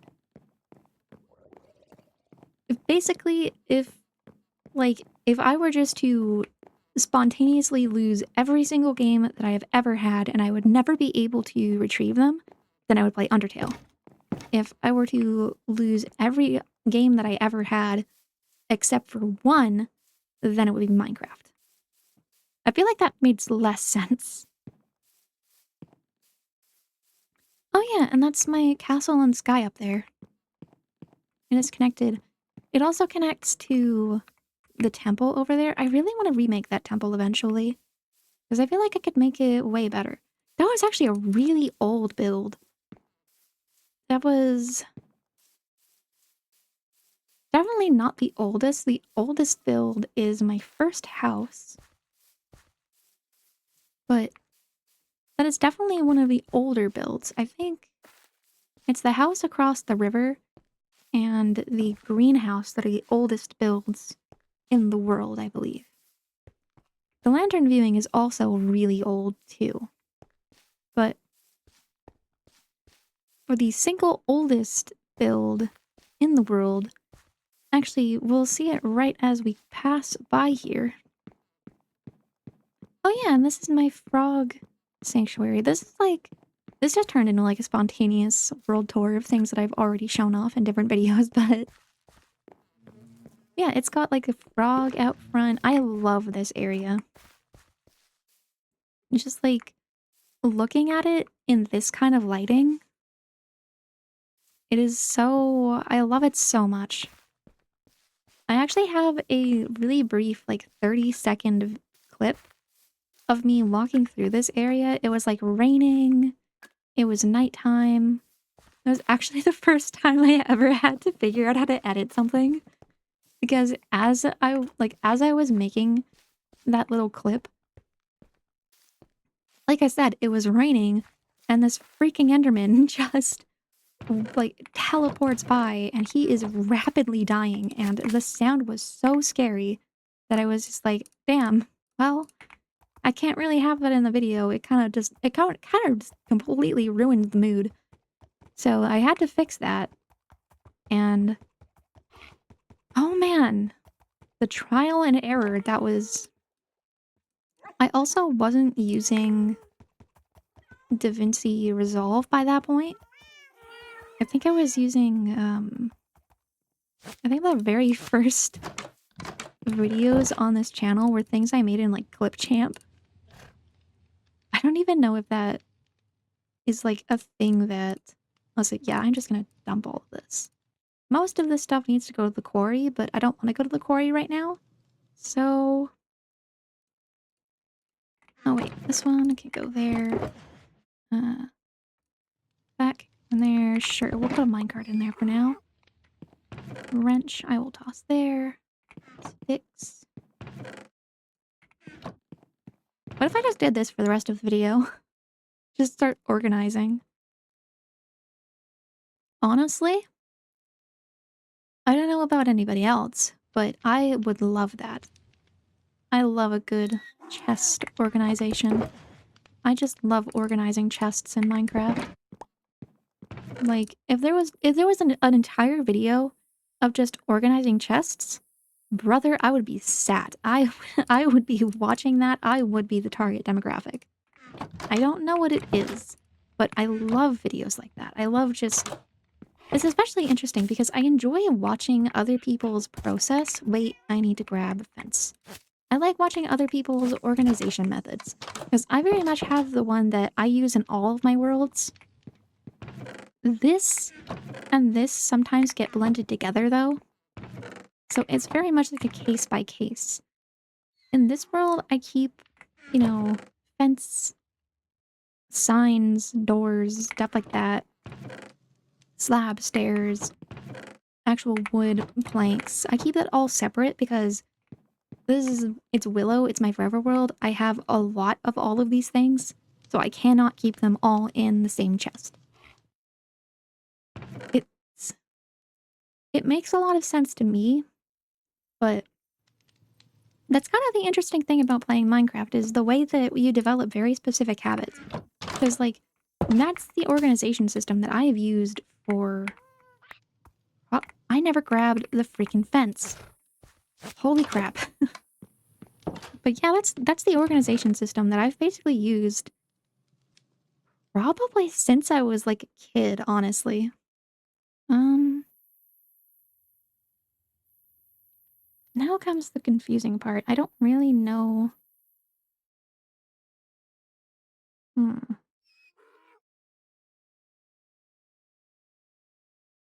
I'm kind of trying to think about what blocks. I feel like pale oak would be...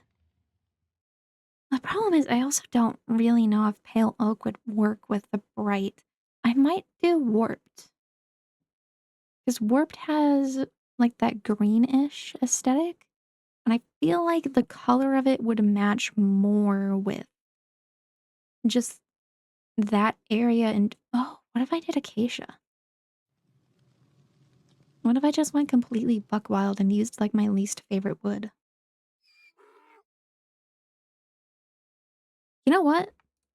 We're going to bring a couple of fences with us. Do I have... Oh, I do have acacia. How the hell do I have this much acacia? Well, never hurts to be repaired, I suppose. Genuinely, I thought I was about to go and spend, like, half an hour gathering acacia. I genuinely did not think I had any of it at all. Okay, I did pick up that lead. I think we're just gonna ride through... No, I really don't want to take my Nutmeg through the metro. The last time I did that, she died. Yeah, we're just gonna leave her at the front of the metro again. Oh yeah. Those are all of my... The Tenna is actually really new. That one took me a lot of effort, honestly. It was really confusing trying to find, like, the good matches for the colors that he is. I really need to finish Deltarune Chapter 5 soon, actually. I kind of just keep putting it off. This is another weird tangent, but for as much as I love Undertale, I'm not super crazy about Deltarune. I love the characters in Deltarune. They knock it out of the freaking park. Spamton, Tenna, like Queen, you don't get better than this. They're...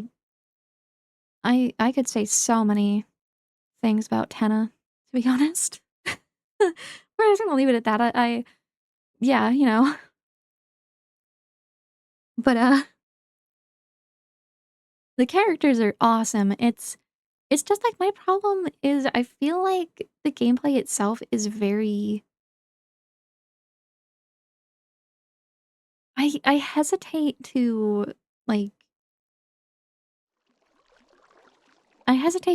like say anything bad about it because like again, Undertale is like a part of my heart and soul.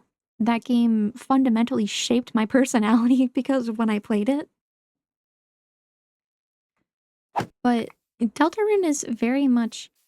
It feels like it's very gimmicky, I guess.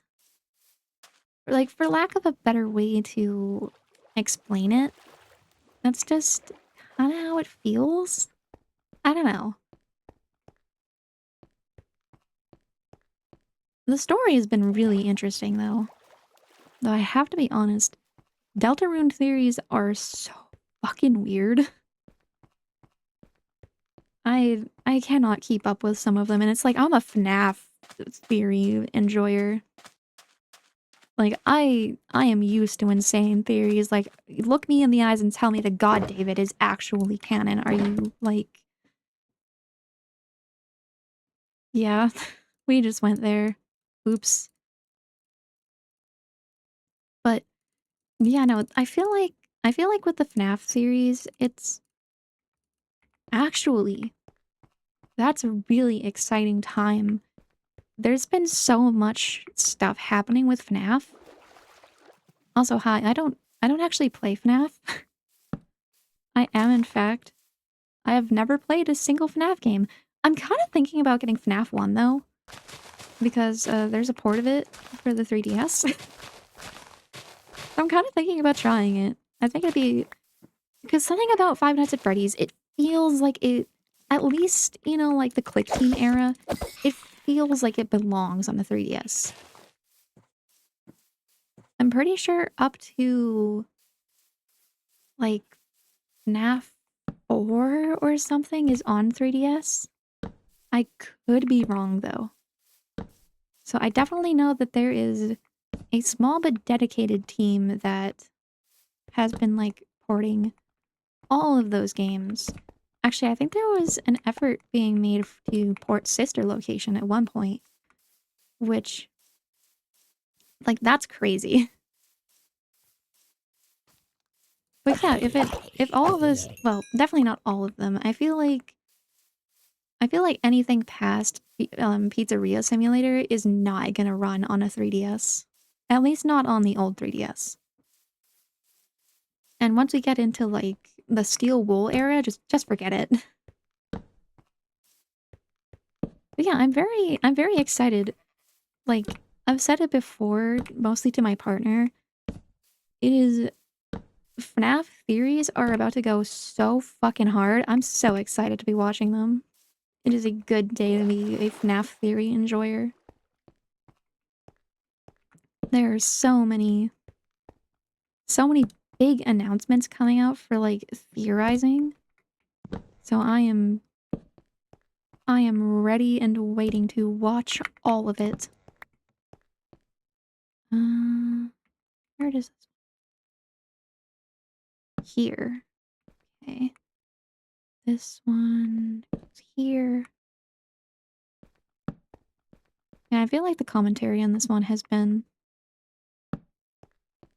Well, I feel like I'm definitely way more critical of myself than probably I should be, especially for what is like, as I've said, literally just me doing this for fun. But it's like I do want to have some level of, I at least want to try and have some level of like decent quality for these videos. I'm not aiming to be, like I said, at least a million times. I'm not aiming to be a professional, but I am aiming to at least have some kind of. I'm aiming for good enough. How about that? I am aiming for decent, not great, just good enough. I want to be able to. Oops. At the very least, I want to click onto my own video when I'm really bored and have nothing better to watch, and I want to have a decent viewing experience. And I feel like I have very much been achieving that lately. At least with the editing of the other parts of this little series that I'm doing. Do I have... Yeah, I can just use these. Because I've been having a great time editing, actually, which is really weird. Because, like, ordinarily, I would be absolutely not enthused about editing.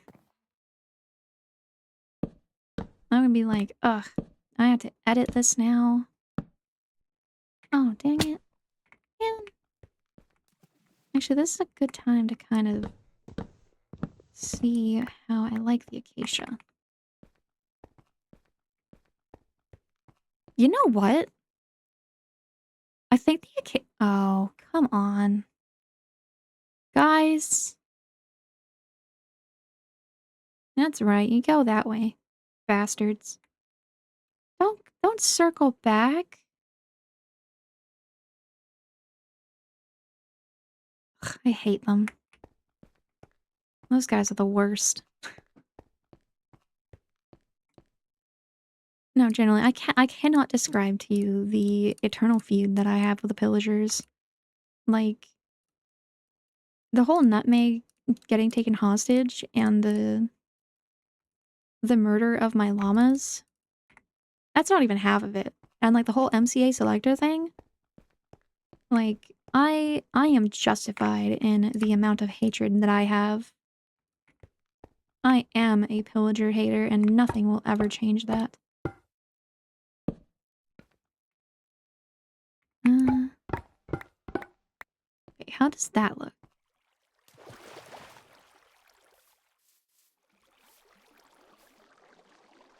I feel like I would rather that piece extend further, just so that it makes a clean arch. I think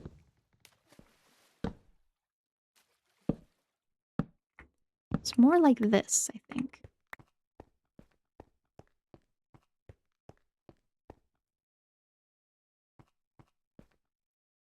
Well, actually, because I want this to be a canopy, so there's going to be, like, pieces that hang down. So maybe if it's inconsistent, that's actually for the better. You know what? Yeah, I feel like having it be a little messier would be to my advantage here. So it's not all completely uniform.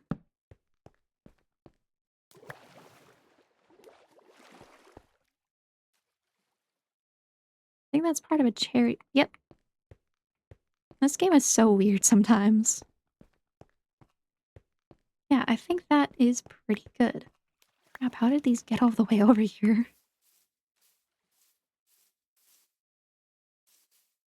Where are those rat bastards now? Are they still around? I don't know where they went.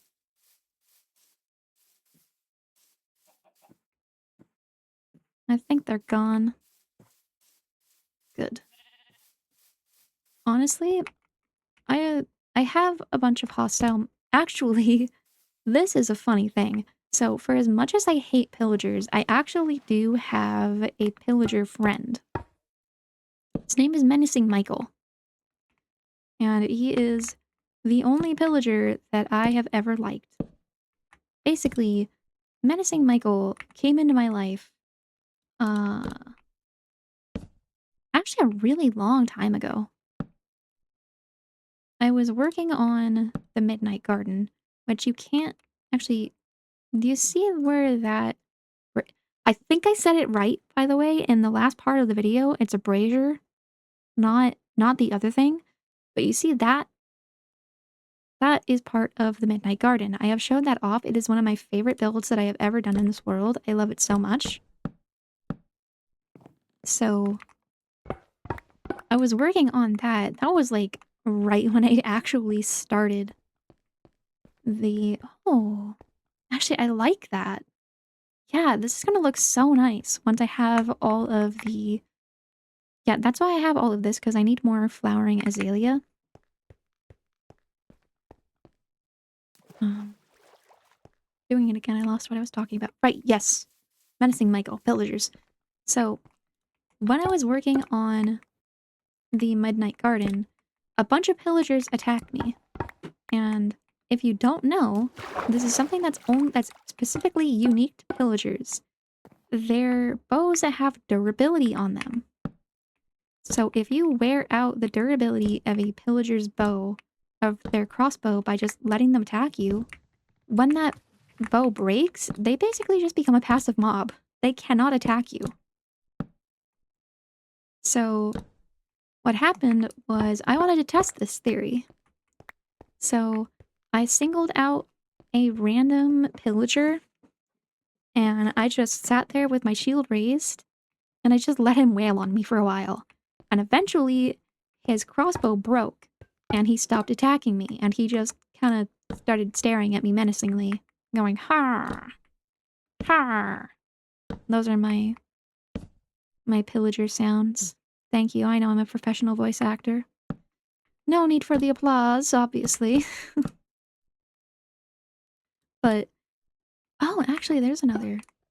This is completely unrelated to everything I was just talking about, but I just thought of another project that I could add to this video if I so wished. But Yeah, so once his crossbow broke, he became a passive mob. So then I just decided that Menacing Michael was going to become my friend. And so he did. And then, you know where that light or the windmill was that we passed as I was heading over to the flower shop? That is where Menacing Michael lives. He tends all of my wheat. He's a great guy. He's the only pillager that I actually tolerate, because otherwise it is kill on sight for me and those bastards. I hate them. Actually, way back when I started the world, I was sitting in my house one time, just like, I think I'd gone to like eat dinner or something, and I had a pressure plate on. Does that look a little too similar? I don't think so. But I had a pressure plate on the outside of my house at that point because I was really lazy and I didn't want to have to like open and close the door consistently. Because I was using a heavy pressure plate because I thought that would stop mobs from being able to open it. It did not stop mobs from being able to open it. So I came back from eating dinner that day, and to my utter shock, I was dead. And there were a bunch of freaking. Oops. There was just a bunch of items all around me on the pause screen. I was so confused. I respawned, I grabbed my stuff, because at that point, I actually didn't have keep inventory turned on in the world. This was like, I think that was around the time that I did turn it on, because I realized, like, if something like that happens again and I don't notice, then I don't want to lose all of my stuff. So when that happened, I was kind of just, oops, man, why am I using bone blocks? But yeah, so I respawned, I went back into my house, I checked my chat, and apparently a bunch of pillagers broke into my house and killed me. So really, they were the ones that started it. That's all I'm saying. You know, I am completely justified in all of my anger.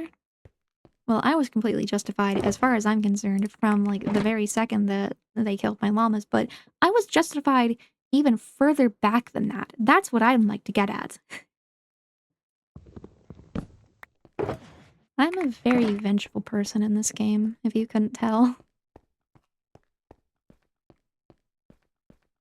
I have the weirdest feuds with the mobs.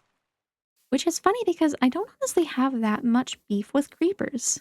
Because I feel like that if you were ever to have a mob that you have, like, the most, like, love-hate relationship with, then it would probably be creepers. But I don't have that many problems with creepers. That is, like, 90% because I have mob creeping turned off.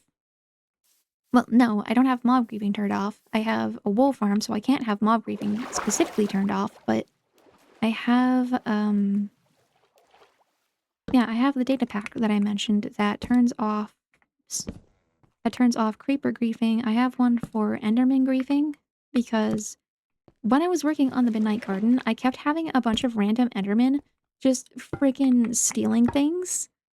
And the Midnight Garden is a very specifically, you know, a garden, so it's a lot of dirt. And having pillagers steal parts of the garden was kind of inconvenient. Okay. Yeah, I need to go and gather more acacia. But I think this actually looks really interesting. I'm very... I feel like another piece of fence, like right there, would be good. But yeah, I'm very excited for how this is going to turn out. Oh, yeah. So this part right here, I want to try and learn how to make some palm trees, because I feel like it'd look really nice. super excited about doing that. So, yeah. But I actually also had my sniffer in the Midnight Garden at first, but every time that I went into the Midnight Garden, it took me so long to find him. And I got so worried that he was gone, that like he just suddenly died somehow. And I was always like so like afraid of that happening. So that's why there's a sniffer ranch now. So that they are all protected. I feel like that should be good enough for now. I have to be honest, I think that's like the first time that I've legitimately used Acacia for anything.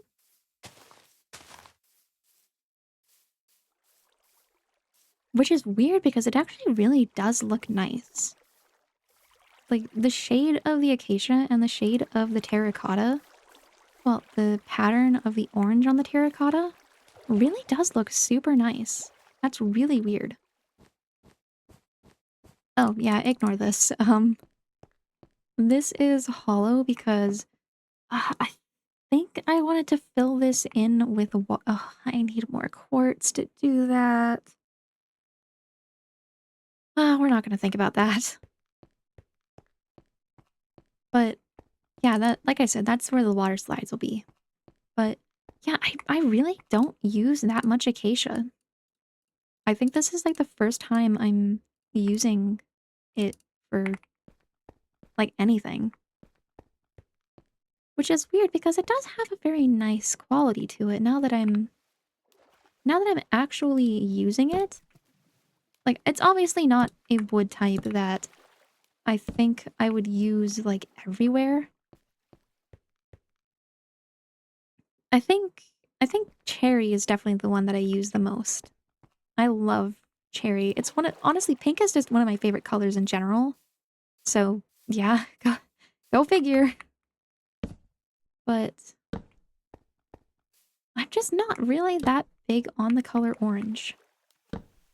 I like the color yellow, though. Yellow is actually another one of my favorite colors. Which is an odd development. I feel like this piece needs to be up one. Yeah, that's better. Yeah, I think this looks nice. Right, yes, I wanted to have one right here, I think. Should this one start, oops, a little lower maybe? Maybe not. It's kind of... Well, you know what? I'll stick with that for at least for now. Just to get a feeling for it. That goes there. There.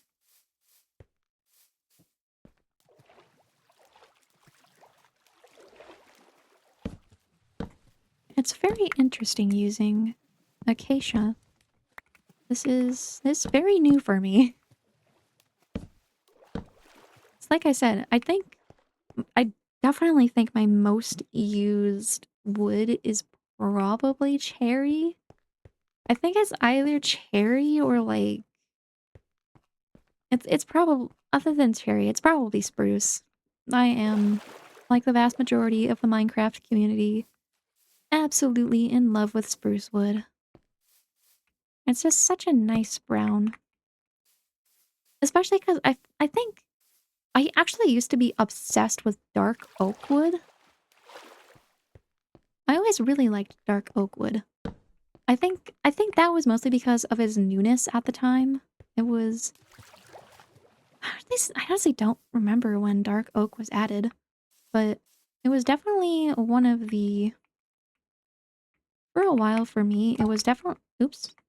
That's not the right place.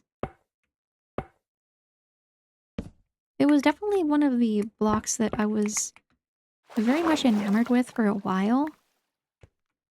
But as time went on, I kind of just found it a little too dark. I think in general, just my entire aesthetic kind of just started shifting over time. I became much more of like a bright color, kind of pastel, bright color person. Oops, that one's not supposed to be there. But, okay, this is a completely different thing that I just kind of noticed. Oops, I never finished that one. I did not even notice that. This is a completely different tangent from what I was just going on about, but trying to place those bone blocks there just made me think of this. So, if it isn't obvious from just everything about my game, I am a Java player. But, so, yeah, I grew up playing Java. I never honestly got into Pocket Edition or anything. I very much started on Java. So, I never ended up playing any of the console versions. I was always a PC kid. I had never really... My father was more the one that always had the different consoles. So sometimes I would like watch him play things like that, but personally, I was always more of like I was always more into PC games like Club Penguin, Pop Tropica, Animal Jam, stuff like that. So when I noticed this like YouTuber named Chris and the Mike playing this game called Minecraft, yeah, it was basically all over from that point. But basically, I started playing Minecraft because of Java, so I don't have the nostalgia of like Legacy Console Edition or Pocket Edition or anything like that. So very much my entire life has been, well, my entire Minecraft life has been based in Java. But, so, I'm saying all of this just to like explain the fact that I am not fond of Bedrock. But it's an interesting thing because I've watched a lot.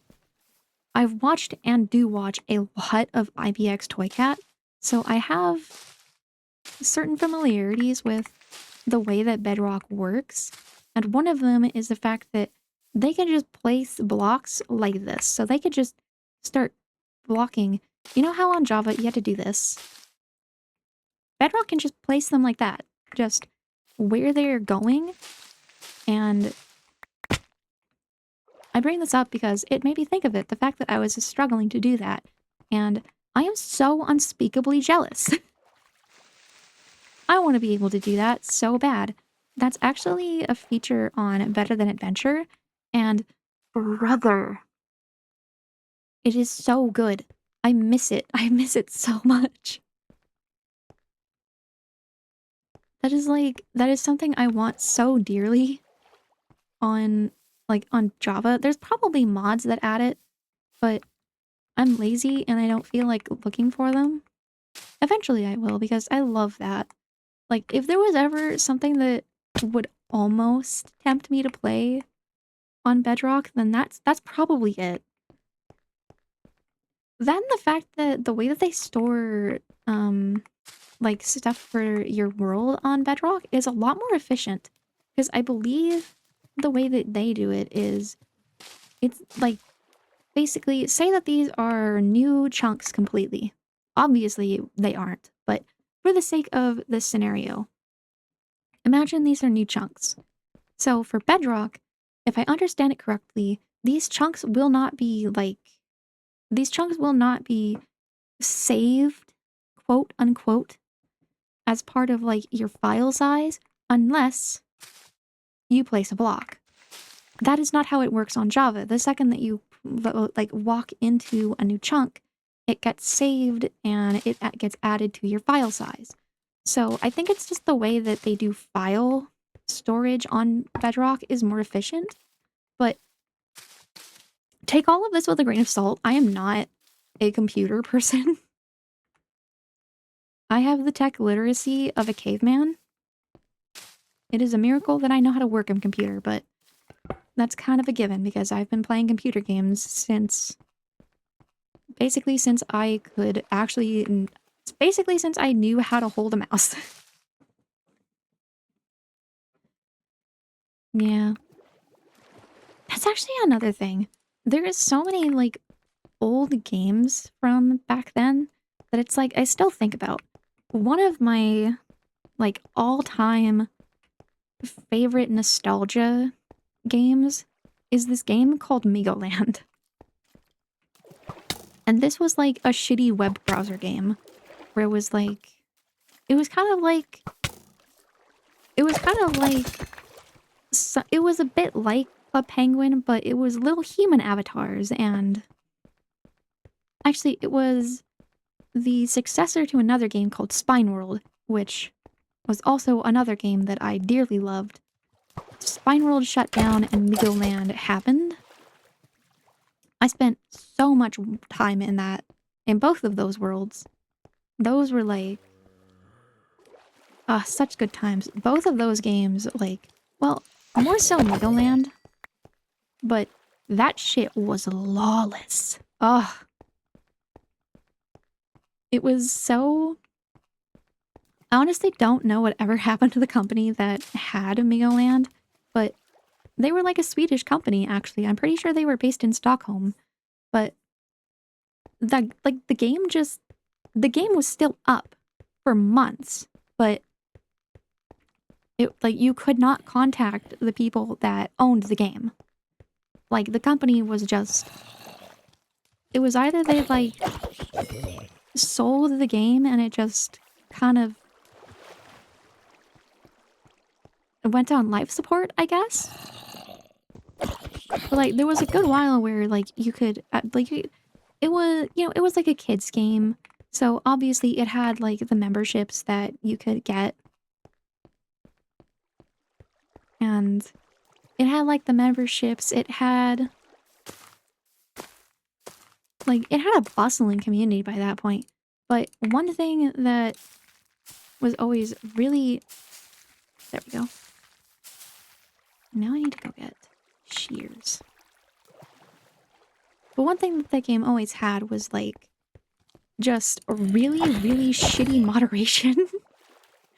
So, in Amigoland, there was a really fun way that people got around the really bad moderation. So, if you had friends, if you added people to your friends list, then you would be able to say their name, even if it wasn't... So, if you've ever played, like Club Penguin or Animal Jam, then you probably know what kind of moderation I'm talking about. It's the kind where it's like, you can only say specific things that... Like, you can only say specific words that the game actually recognizes as words. So, if you mistype a word, then basically the game just will not let you actually say it. Megoland ran on that kind of chat system. Hold on, I need to drink water. Yeah, so Megoland had a very... It was basically, like I said, the exact same as the Club Penguin and Animal Jam version, but it was wildly easy to exploit it. Because, as I was saying, if you added somebody to your friends list, regardless of what their name was, then you could say their name. We were a bunch of, kids and teenagers with a game that had really easy to exploit chat filters. Brother, the amount of curse words I learned because of that game.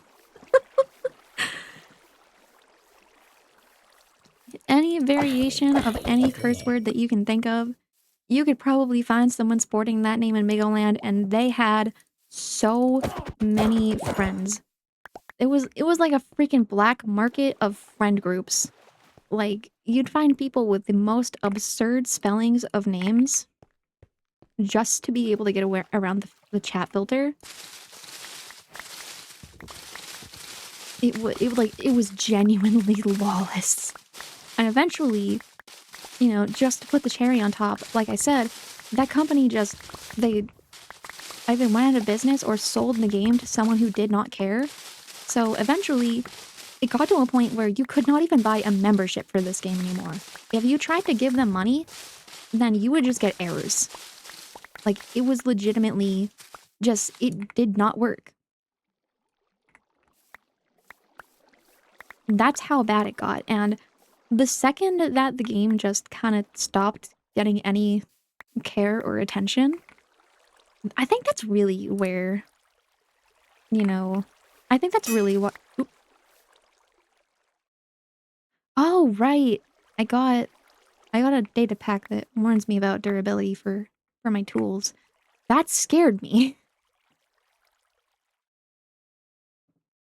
I did not expect that to be like that. That is good to know. That was briefly terrifying. But yeah, that game, so when, you know, that game basically, it basically just became like a hacker's heaven, essentially. What? Oh, it's a cow and a zombie that are really close. I was so confused about what that was. Man, I do not have a lot of flowering azalea.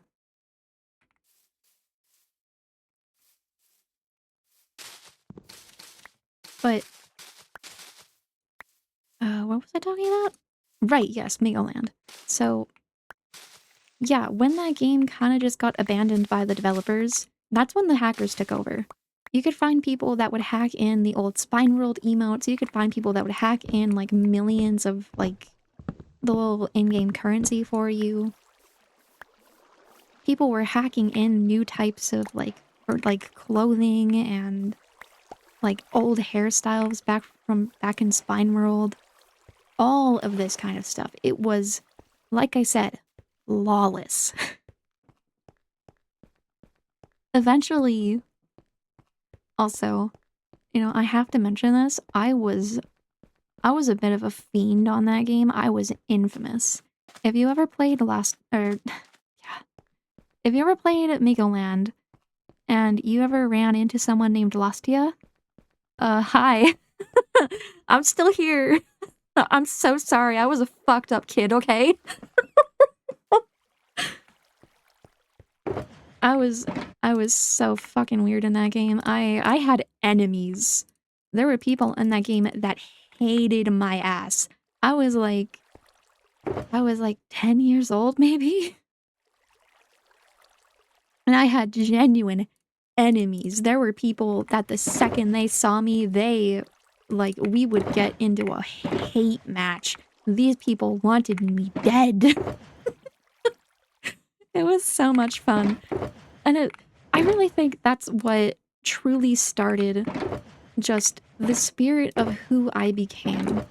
Because here's another fun fact about me. I love being just a little goofy. I love being a bit of a goofy guy. I love being goofy in the way that pisses people off just like unspeakably, you know? Basically, in the modern terms, you would call me a rage baiter. I fucking loved antagonizing those people. It was so much fun.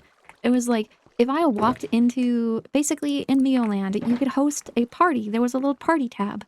So you would host a party at your house, and so it was like, you could have like the little title of it. There was like the party tab on the side that you could go and click on any parties. So I had like a full mental list of the people that I knew hated me. And anytime I saw that they were hosting a party, I would infiltrate the party. And the second those people saw me, they would kick me out. And then I would come back. And then they'd kick me again. And this was the fun part. Whenever they started to kick me a little too much, because, you know, I'm me, I would make my own party, like in the party tab, and then I would be like, their party stinks, come to my party instead. And again, this was like, we were all kids playing this game, or like edgy teenagers, so they hated me for it. It was so much fun. It was like, it was so much fun, and especially because in this game, there was this item. It was an eye patch that you could get like in the clothing tab, and all of the cool people, like the popular cool, it's difficult to explain the like the social hierarchy in that game. It was really weird. I barely understood it myself, honestly. I barely understand it now, but there was a social hierarchy in that game where if you wore that eye patch and you had like a specific hairstyle, if you are either the boy character or the girl character, then you were really cool. If you wore like a Santa hat or the pirate hat or anything, like if I can, I'll show like pictures of the game so that you can understand what I'm talking about, because it's impossible to understand without seeing it. It is so hard to describe, because like obviously I can describe it and I know exactly what I'm talking about because these are things that I remember from my childhood. But just having it described to you does not explain just the weirdness of like the community that grew around that game in general. But yeah, so this looking back, this is so incredibly fucking stupid and cringy. So in that game, you had the popular people who, you know, wore like the Santa hat and the eye patch and the pirate outfit and all of that stuff, blah blah blah. And there was also like the hand items, so like the teacup and the bouquet and all of that. So these were the popular people, right? These were the people at the very top of the food chain. You wanted to be these people. If you were playing Migoland, your entire goal was to befriend these people and be one of the cool kids. So they would have parties, which would be cool or kick, basically. Kick means that you would get kicked out of the house. And it was like, think of like an animal pen in Minecraft where you have like all of your animals grouped into it. Like a massive fenced in area. And now imagine that made out of little blocks of like, just like little pixelated pieces of furniture. So basically, you would block the entire like entrance of your house in to make this massive corral that everybody would spawn into. And God, this sounds so fucked up describing it now as like an adult, because I remember going to these parties all the time and being so happy when I got in.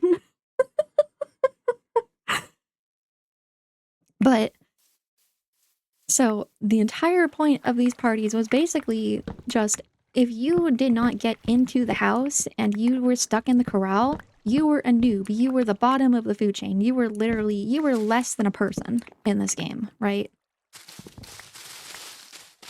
So I, being the little scoundrel that I was, I liked making these parties, but making them the opposite. So I would make the exact same title, I would have the exact same premise of like be cool or kick. Or generally, it was rare that you'd find one that would straight up kick you. It was more like if you were in the corral like area, then you basically just got stuck there. They would never let you in. And, you know, you just watch all of the people on the inside of the house kind of just sitting and talking and laughing at you. This sounds all really cruel. It honestly was. It is kind of a miracle that I ended up being halfway a decent person considering the games that I was playing as a kid. But I liked making the exact opposite kind of party where it had the exact same premise, but instead of, like letting all of the people wearing like the eye patches and the Santa hats and this, that, and the other, all of like the signifiers of like the cool people in this game, I would keep them in this corralled area that I would make in my house, and I'd let in all of like the basic people, people that just started in the game or didn't have a membership back when the company actually like maintained the game. And when I tell you that people were rabid about this, they hated me for these parties. There was other people that honestly, they understood it was not that serious. Like, these are the people that, like, whenever the people in, like, the pirate... I also have to specify, I was one of the people in the pirate hat and, like, the eye patch. I was one of the cool kids. I was a menace about it. People hated my ass for good reason. But I was one of those people. And that's especially what made it so much fun when, like, these people would come into the party and, like, it was especially common for if you somehow managed to weasel your way in to the house as, like, not one of the, like, cool kids. I'm quoting every time I say that. I hope you know, but whenever you made your way into the party somehow and you weren't one of the cool kids, you would get kicked, and then you would be sent back. If you re-entered the party, you'd be like sent back to the entrance area. So you'd be sent back right into the corral. It feels weird calling it a corral, honestly, but like that's literally exactly what it was pretty much. But also, shall we make it like a fully enclosed tunnel kind of thing? Because I do like the look of the terracotta being visible, but I also like the idea of having this be an overgrown tunnel. This looks really nice. I kind of like the idea of having, well, actually, having little pieces where you can kind of see through it to see the terracotta is nice. Actually, yeah, I think I'm gonna do something like this. I think this looks really nice. But yeah, so whenever you like broke your way out of the corralled area, like immediately, all the people on the inside of the house would start freaking out and be like, kick the noob, get them. And then you would be like, if you weren't quick enough, you would get kicked. So then if you re-entered the party, obviously, looking back on it, it's like, why on earth would you be in this party if literally all you're there to do is like be ridiculed and laughed at? But at the time, this was a great pastime. This was like so much fun. But yeah, so I would host these parties and like, because obviously the expectation, if you're one of the eye patch wearing party hat, pirate hat, Santa Claus people, the popular people would be, the expectation is that you're obviously allowed in because this is a noob or kick part. This is a be noob and get kicked party. You're not allowed in if you're a noob. So these people would always, when like one of the pieces of the furniture would move, they'd assume that they were being the one that was getting, allowed in. So they would try to walk into my party and I would kick them. And every single time they got kicked, they would come back to the party and start screaming at me. Like full caps, literally rage, fury, the likes of which you have never seen. And all of the people that were used to never being allowed into the actual area of these parties was having a fucking blast. They were laughing at it was basically the turns had tabled, They would laugh at all of like the eye patch people being stuck outside. They'd laugh when they got like kicked out. They'd start calling them noobs, which, in Megaland, if you got called a noob, that was basically like someone calling your mother a bad word. that was the worst thing that you could ever be called. That was literally, like, that was the worst thing that anyone could ever say to you. And, like, there were people, I had so many people that they, like, pretended to be their parents to be like, hello, this is insert username's mother. Let them into your party. You're being very rude. I'm going to report you. And it's like, they still have, like, the same bad grammar. They still have the same spelling, like, the same bad grammar, the same spelling errors, the same lack of punctuation. You know it's still them, but they're desperately trying to force you to let them into the party. And I used to do this all the time as a kid. And I got to a point where a bunch of the people that got super mad at me for doing these sorts of parties, like, if I ever entered their, you know, their actual legitimate version of the party, they would kick me on sight. I wasn't even allowed to stay in the corral. I had to be kicked. And literally, they would go out of their way to spot me in the crowd and kick me. Good times. It sounds insane, and it was, but it was so much fun. And yeah, that's the childhood I had on the internet. So it was such a good time. Like, that game went down in 2014, 2013, I think. Like, it was a miracle that it even stayed up for as long as it did, because that thing was not being maintained by anyone. Like, people tried emailing the company, they never got a response. Like trying to buy a membership literally did not work. You could not give these people money. I'm like, there were rumors that the entire company just kind of fell apart. There were rumors that, like, the entire company died. There were rumors that the game was haunted itself because the people were, like, all murdered or something.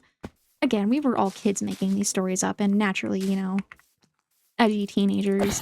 It was the perfect storm of a chaotic video game, and I cannot describe to you how much I miss just how fucking insane that game was. And there were also so many, like, deranged glitches. There was, like, this snowball fight game, and, like, if you got sat in a chair when that game happened, your character would turn topless, and that was just something that people did to troll each other. Obviously, really creepy considering we were all kids, and considering the fact that that game had no, like, age things.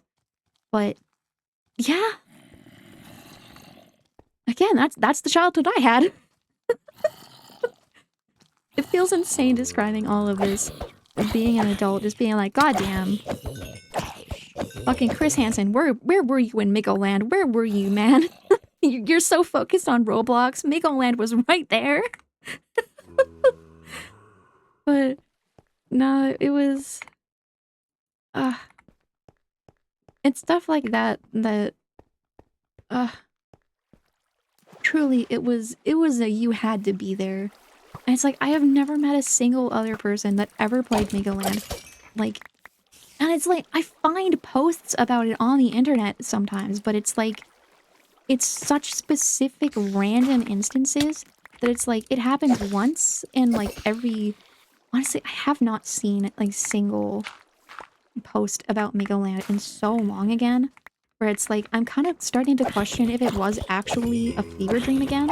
But I know it wasn't, because even on YouTube now, if you look up Migoland, you will still find, like, random music videos that people made in the game, random story times of people and their e-girlfriends and e-boyfriends. Like, just all of this stuff. It was so freaking crazy.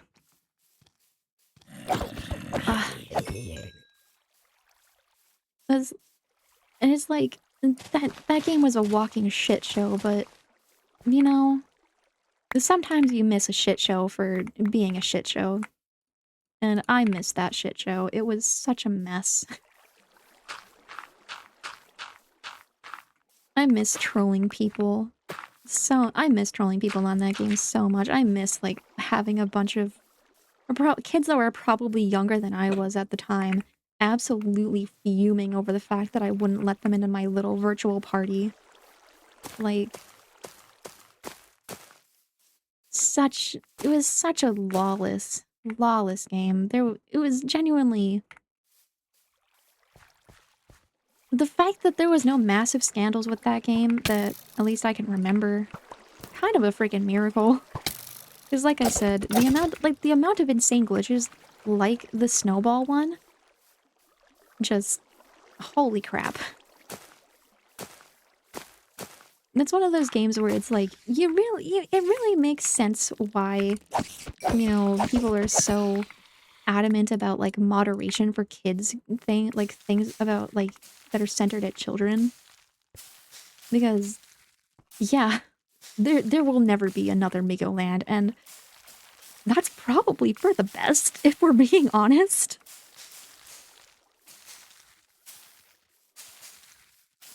Yeah. It's just the 2010s in general were just freaking insane. What a time to grow up. What a time to be a child on the internet with unrestricted access. That said, children, please be safe on the internet. I know I've just, like, gone on this whole rant about the insane things that I used to do on the internet. Please learn from my mistakes. The fact that I didn't, you know, the fact that I was not somehow a victim of horrible things on Migoland, genuinely, I do not know how. Though sometimes I still kind of expect, like, a fucking hitman to just walk into my house and kill me and be like, remember that party you had on Migoland in 2012? Yeah, I remember it. I remember getting kicked from your party. Ugh. So stupid. So stupid. I don't even remember why Thank you. Sheer durability warning, very cool. I don't even remember why I got into this topic. I used to do stuff like that in Animal Jam as well, though. Oh god, in Club Penguin. Do you guys know the Pookie epidemic in Club Penguin? Basically, in a Club Penguin, it was very common to see something called a Pookie, and a Pookie was basically a penguin that would dress up like a baby. They were like a bright yellow little penguin. They had all of like this baby-ish clothes. And actually, a YouTuber called Flurry Moon has I think it was Flurry Moon. They have a really good video on the whole Pookie thing. Highly recommend if you don't know what the fuck I'm talking about. Because I can't even begin to describe the insanity that was Pookies back then. But this is another instance of I was, you know, a horrible little child and I was a terror. So I had like a ton of, so this is obviously something that is a big no-no, blah blah blah, you shouldn't do this, but I knew a website that you could hack items into your account and it would give you like all of the best like beta furniture. You could get a crap ton of stuff like that. So I hacked the shit out of my account and I got myself a bunch of like the good like baby furniture that they used to have on for Club Penguin.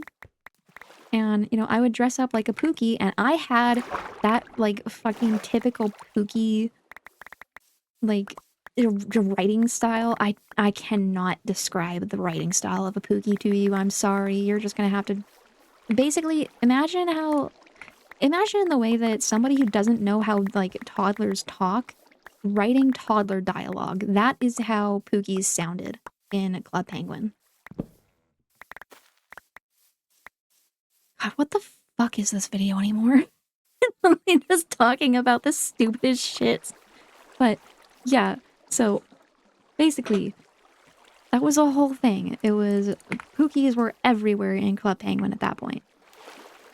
And there was a couple of years where I was like really young playing Club Penguin that I actually was like a genuine Pookie, you know? I'm coming out, boys. I'm I am fine. I'm finally able to admit to myself I was a Pookie role player. I used to play House in Club Penguin.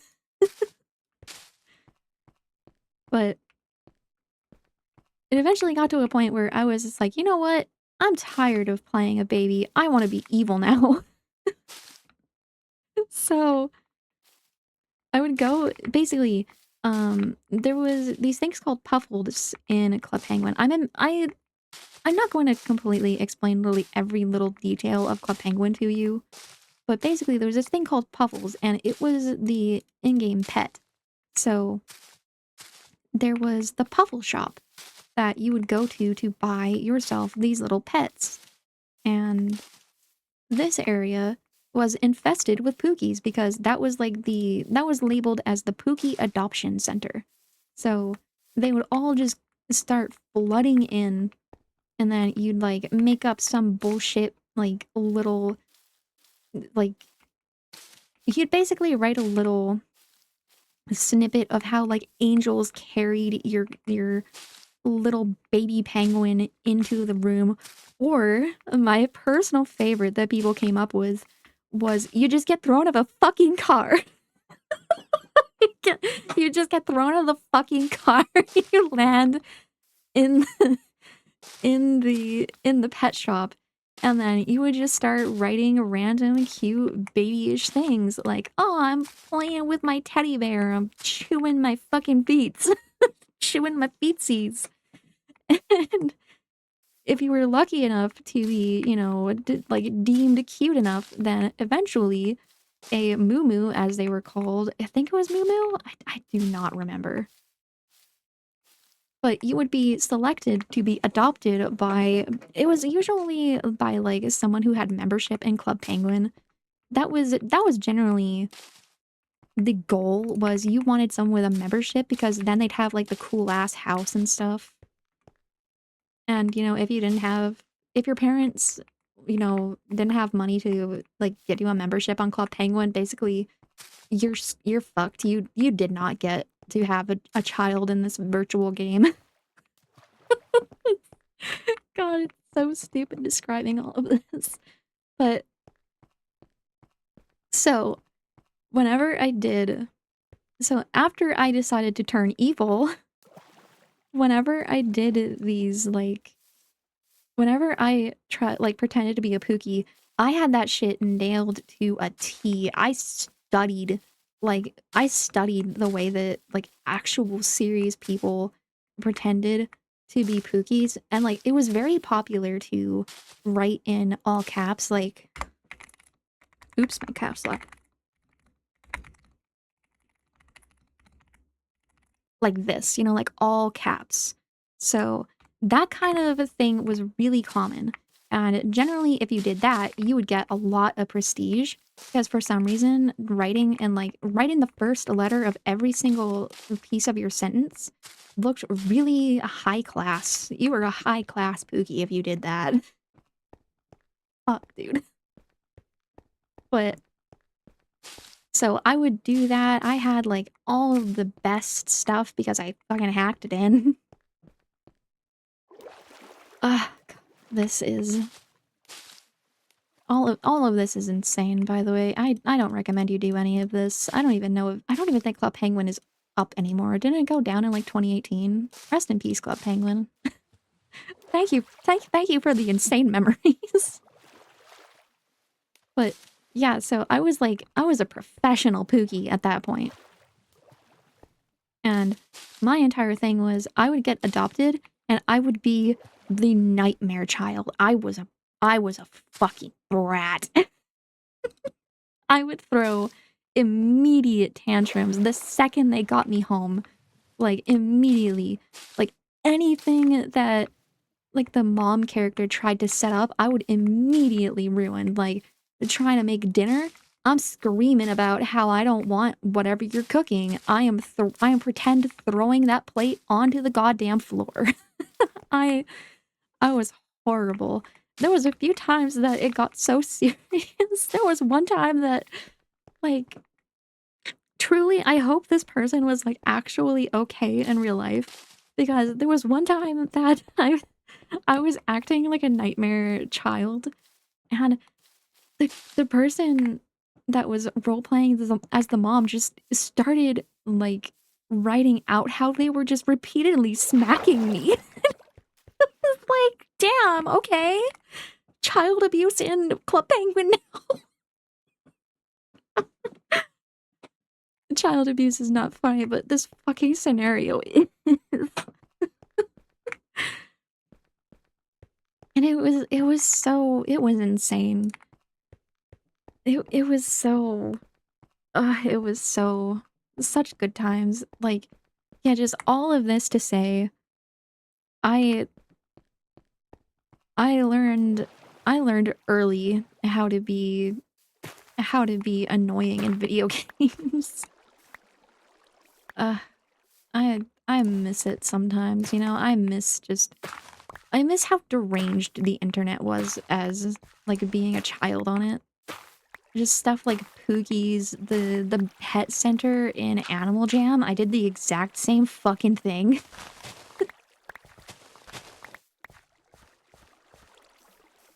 So much fun.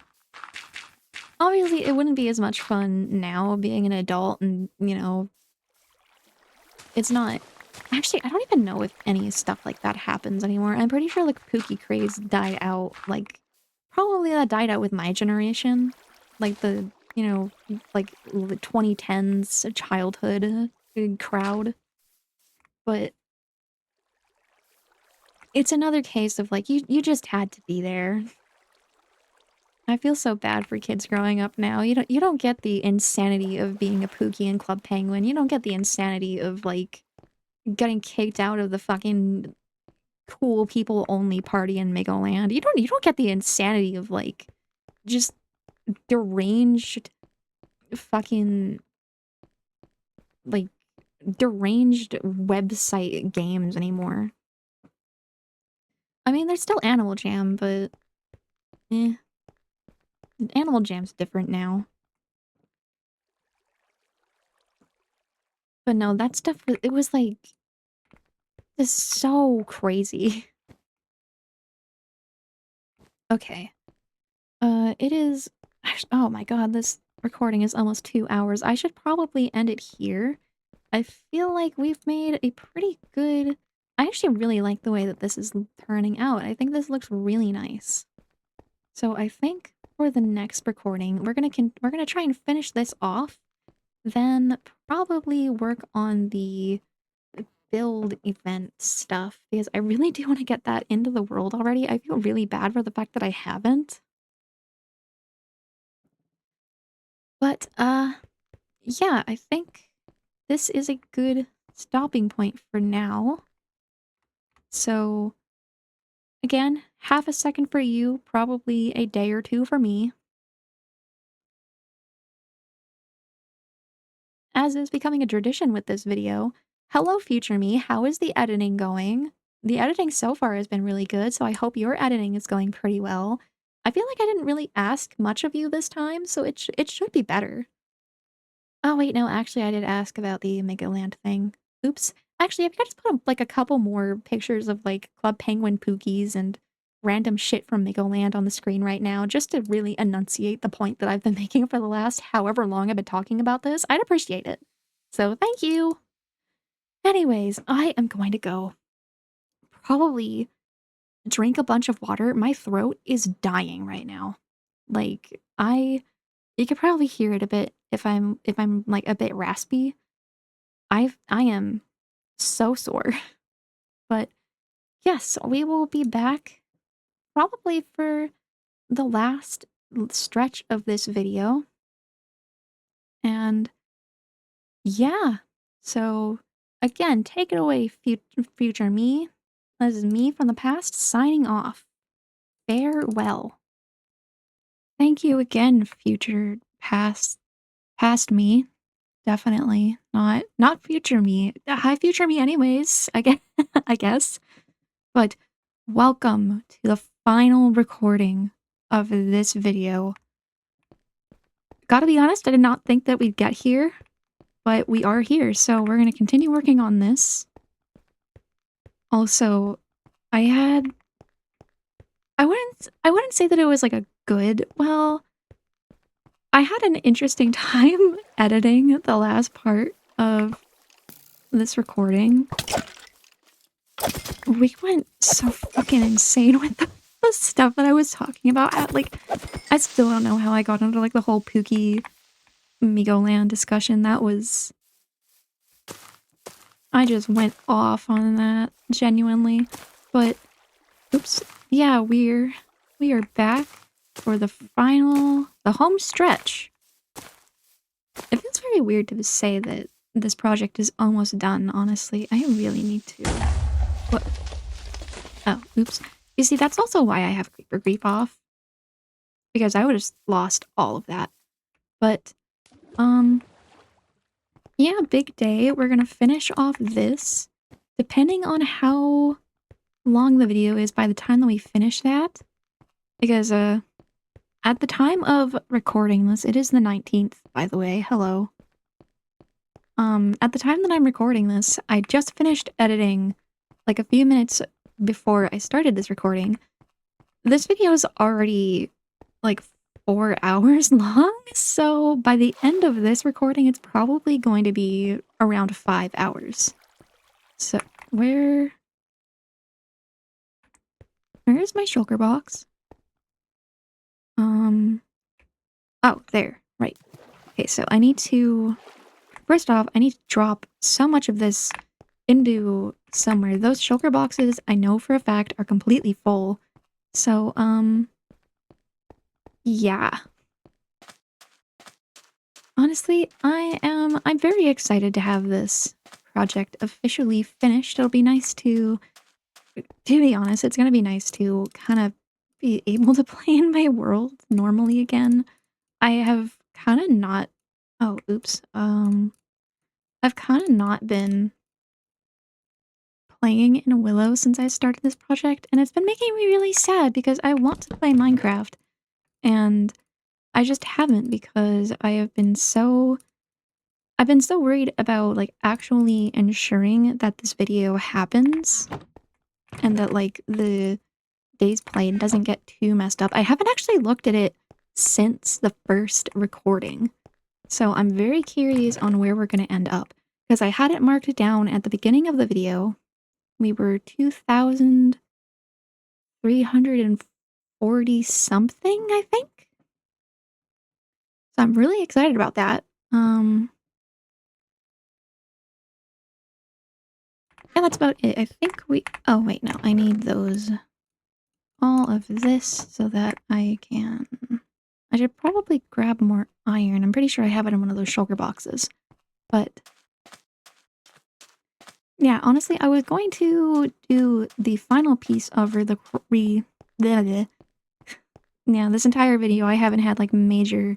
No, actually I pretty much have, I think. There's like major moments where my mouth just decided to forget English, but... Yeah, that pause was because I forgot what I was talking about briefly. As is my nature. But... yeah, we are pretty much at the home stretch. I was going to record this piece of the video yesterday, but honestly, my brain was just weird. So I didn't want to record yesterday because I felt like it just wasn't going to... The vibes weren't right, you know? And if the vibes aren't right, then it's basically already doomed. As far as my brain's concerned, at least. Man, I really need to light this area better. But yeah, so basically, since I started this project, I really haven't been oh my... Seriously? Just all of you? Just bringing out the whole family then, are we? Damn. Goodbye, creeper. Ow. white skeleton. So hopefully we can get a good bit done, because I do want to try and get the build event stuff in this video, but honestly, I'm okay if I can't, because like I said, this is 4 hours long, and it'll either be 5 or 6 hours long by the end of this recording, depending on how long I go for. So, random explosion. So yeah, we will see by the end of it. Very exciting. Truly, this is a historic time. I think this will probably stand as my longest video for a long while. I think my longest before this was the second world tour. That was like 2 hours long. Luckily, I'm actually in quite high spirits today. I really did not feel like editing today though. But it was kind of a thing of like, I'm so close to the home stretch. I'm so close to having this video done and being able to like show it, well, not really show it off. There's not many people that I send my videos to actually. But having it just finished so then I could be like, well, look what I did to the internet in general. And honestly myself in the future, because I know future me is like sitting down and watching this probably because they have absolutely nothing better to watch. So hi future me, again. What's up? How are things? Have you finished the water park yet? I swear to God, you better have finished it by January, or I'm going to come out of this computer from the past and I'm going to fight you. So there you go. There's your motivation. Get it done, please. God, I have spent so long. You see the amount of terraforming this was? Do not let my efforts be in vain, please. That would be really fun just to bring all the pets here. I'm so excited about that in general, honestly. I'm really excited to have all of my pets come to the, like, I do so much in this game purely motivated. Oh no. That despawned all of my flowering azaleas. That's not what I wanted you to do. But I have done so much in this world, specifically because of my pets. Ever since I had Bingo Senior die, I have been way more focused on pet safety, which I probably should have been from the very beginning. But, well, I am generally concerned about pet safety in this world. There's a lot of stuff in this world that is very intentionally made just in case my pets happen to be there. I lost Bingo Senior and I never really quite recovered. It took me like a month to go and find Bingo Junior. Who is doing very well, actually. I've talked about this so many times now, but we had the birthday. I'm so excited for February. I am so freaking looking forward to his second birthday. It's going to be so much fun. I feel like I have Bingo's birthday planned more than I do the anniversary of the world, which, you know, I'm not saying that's kind of typical for me, but maybe a little. No. Damn. I did not think that through. I probably should have eaten something before I started recording. There may be a pause in this recording so that I can go and eat food. Because, naturally, I did not actually think about that. I am indeed a mortal who relies on sustenance. It's really inconvenient, honestly. It's kind of that thing of, like, if humans didn't actually need to eat food, I feel like I still would anyways, just for, like, the joy of it. Like, there's so many foods that it's like, I don't think I'd ever want to really go without. Like, spaghetti? Absolutely not. Like, I would rather... But it's also, there is nothing worse to me than like, not just not having, like, a good meal, but not having a good meal when you're super hungry. If it's like if I'm super hungry and then dinner ends up not really being that satisfying, for my brain, it's just like, I would rather just actually not have eaten at all, which is probably not a good way to look at it. But,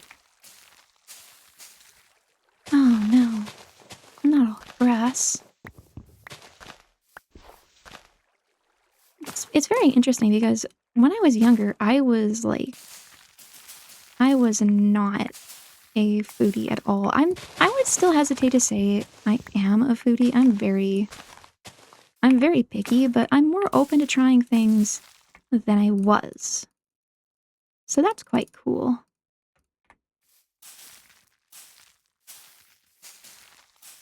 I feel like this round should give us enough to make some good progress on the last pieces of canopy.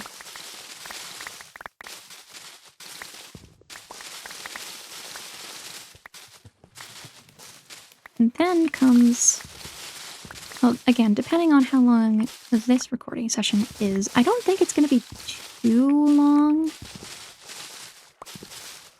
Because this is the longer part of the 2 projects that I had planned out for this part. I believe the last one is just going to be in creative. Because it's basically just replacing builds that were already in the world. As we mentioned, it feels weird calling back to the first part of the video as if it, like, just happened, because that happened, like, a week ago for me, but it was probably a couple of hours ago for you, depending on how long you've actually been watching this. Because I know personally, whenever I watch, like, a super long video, generally I do it in chunks. So I'll watch, like, an hour here, maybe, like, 2 hours here, and then I'll, like, go and watch something else for, like, a palate cleanser. And then I get hop back into the video. I have so many, like, hours-long videos that I'm still working through. I do love a long video, though, which is kind of why I'm making this so long. It's like, it gives you more of something to watch, especially if you're already really enjoying the content of one content. It feels weird. It still does. And it's like, I suppose circling back to that conversation from, last time, like, I don't like calling things content, but it also is, like, such a just readily available word as well. Which just, I suppose that's also just kind of the way that, like, it is such a common word to use that it's hard not to have that kind of just become a part of your daily lingo as well. I know humans are very weird in how they tend to influence each other in that way. I know there are, like, so many random phrases that I've, picked up because of other people in my life. It's... There it goes. Oh, yes, a couple more. Excellent. How many do we have now? But yeah, it's an interesting way that humans kind of end up influencing each other. It's always very interesting. Humans in general just are very interesting. Don't need that dirt. We'll toss that out and grab the rest of the wood and bushes. I think I'm good leaving the rest of this here. I will come back for those trees, but I need to dump all of the stuff that I have in my inventory. Actually, that's another thing that I noticed that I started talking about and I just completely abandoned. The inventory discussion. I feel like I'm still very much on... I'm very much one of the few people that probably believes this, but I honestly don't mind the idea of not having like a massive inventory update. Like, obviously, if we get like a row or two extra on the inventory, like, sure, that's awesome, but I think a complete inventory overhaul, I don't know, I'm just not really that interested in the idea of it.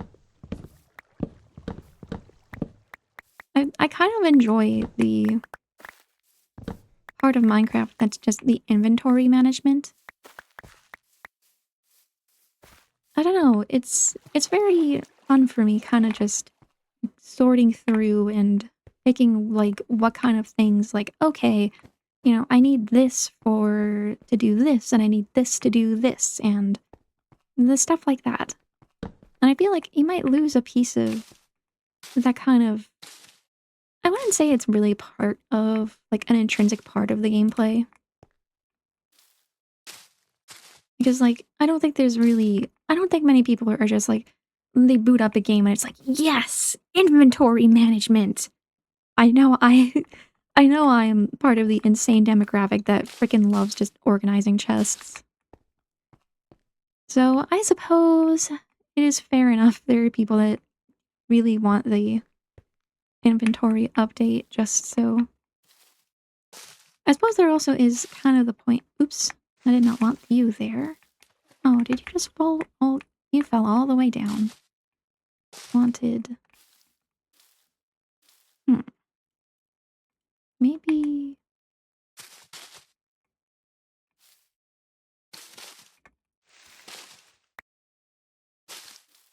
It's very interesting having to do this while while I'm not like already rambling. Because it's honestly this is one of my favorite things to do in Minecraft is just when you really get into whatever you're doing, kind of like that flow state as, I don't know where that, like, trend of calling things a flow state came from. I know there's a YouTuber named Flow State, but I don't think, you know, I'm gonna go off on a limb and say he's not where the term originated. Maybe, you know, that's just a wild guess, but because I've seen it called that a couple of times where it's like you get so immersed into what you're doing that time kind of just passes without you noticing and you're just really into whatever it is you're doing. I have that a lot with Minecraft particularly. I don't get that often with a lot of games. Actually, I get that really bad with Skyrim. I should start playing that again. I kind of got like into the Dark Brotherhood storyline and then I took a break and then, you know, Minecraft happened again. Actually, Minecraft. We're getting closer to when the new update comes out. The speculation for the release date is already happening. I'm seeing people speculate either the 29th of September or the 15th. And it's always a good day when the speculation starts happening. I'm honestly kind of agreeing with either of those dates. I think those feel pretty likely. I'm also really excited about it because it means that the announcement for the winter drop is going to happen soon. And oh man, it's been crazy lately just seeing all of the speculation with the Minecraft Dungeons 2 stuff. And I have to be honest, this is probably going to ruffle a couple of feathers. I'm sorry. I'm not convinced that the Sift is coming to vanilla, like, ever. Honestly. Like, I will be happy to be proven wrong. Absolutely, you know. If we get the winter update and we get the new dimension, like, I'm not gonna sit here and complain about that. I think that's gonna be, like, freaking awesome. I would be so excited to, like, explore it. But, yeah, I don't see it happening. Like, again, I'd love to be proven wrong. I am super excited. Honestly, I'm excited for whatever they end up revealing to us. Maybe, and just maybe, I'm putting on my little tinfoil hat. Maybe it'll be the Moobloom? Maybe? Please? I've done my waiting. Look. I have done so much waiting for the Moobloom. It is, other than the Sniffer, it is one of my favorite mobs, and it's not even an actual mob in the game. Please? Moobloom? Pretty please. Because, like, we added the Copper Golem. And I'm gonna be honest, he's not that useful. He's really bad at organizing. The Copper Golem's adorable, obviously. It's cute as a button, but he's really, really bad at organizing. I kind of gave up on the one that I had in the quarry because it was more than really being helpful. He was not actually organizing very helpfully.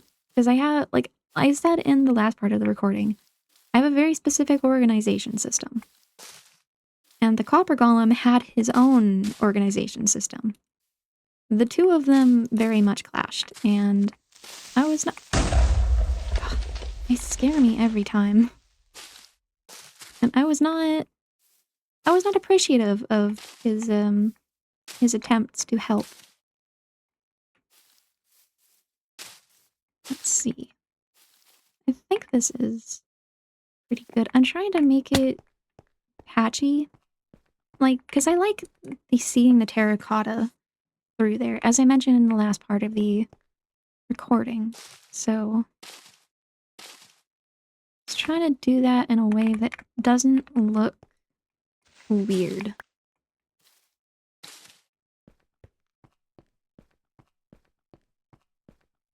Oh, and then I think I want to have lanterns on the inside. So then it'll be like all lit up. So probably on pieces like this, I may get some like chains or something so that pieces hang down. I don't think I can attach lanterns to leaf blocks, but I think I could attach chains. So that would look very nice. It'd be very exciting.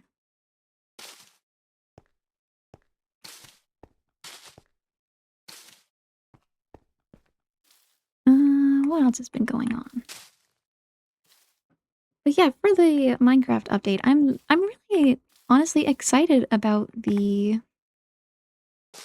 Dappled Forest. The preview or the panorama came out, so we know what it looks like now. So it seems like the additions to this drop are complete, which is really exciting. I know there's a lot of people that are like kind of disappointed there wasn't a new mob, and I suppose I can kind of see why, but at the same time, you know, just because they're not adding one right now doesn't mean that we'll never get one. But I don't know, I feel like the Dappled Forest is pretty complete as it stands now. Honestly, I just really want the cushions and the concrete slabs and stairs to come out. I am so excited to start using those because, again, I want to use those for over there. I also really want the wool slabs and stairs. I have so many projects that I'm already planning on, like, going back to and adding wool slabs and stairs to. So, like, it is a good time to be a wool enjoyer.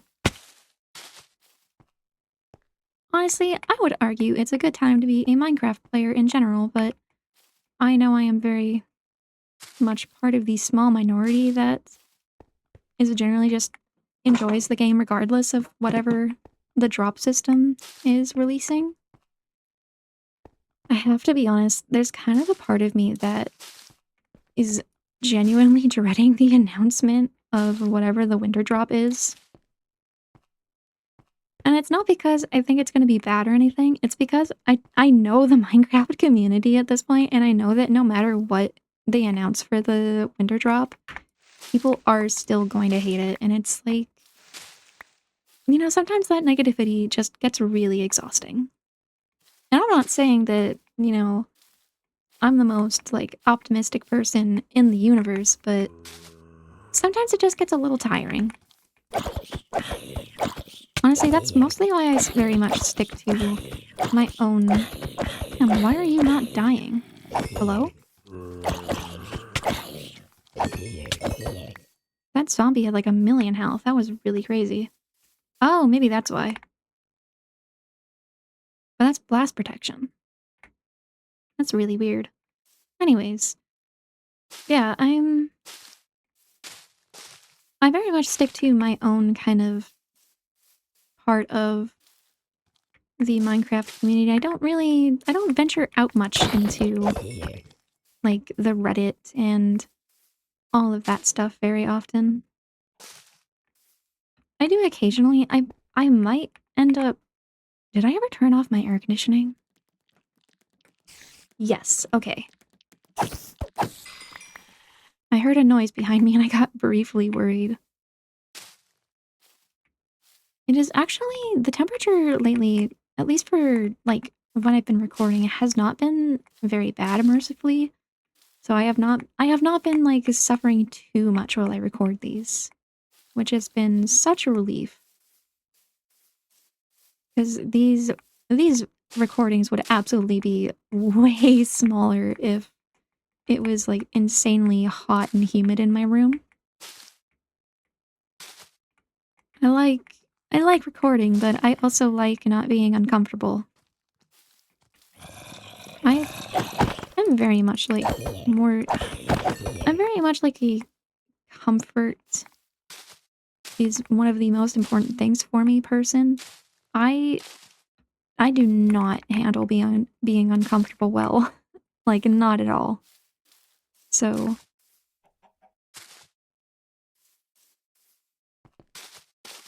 it is I suppose it's like mostly kind of just inconvenient, especially in the summer. I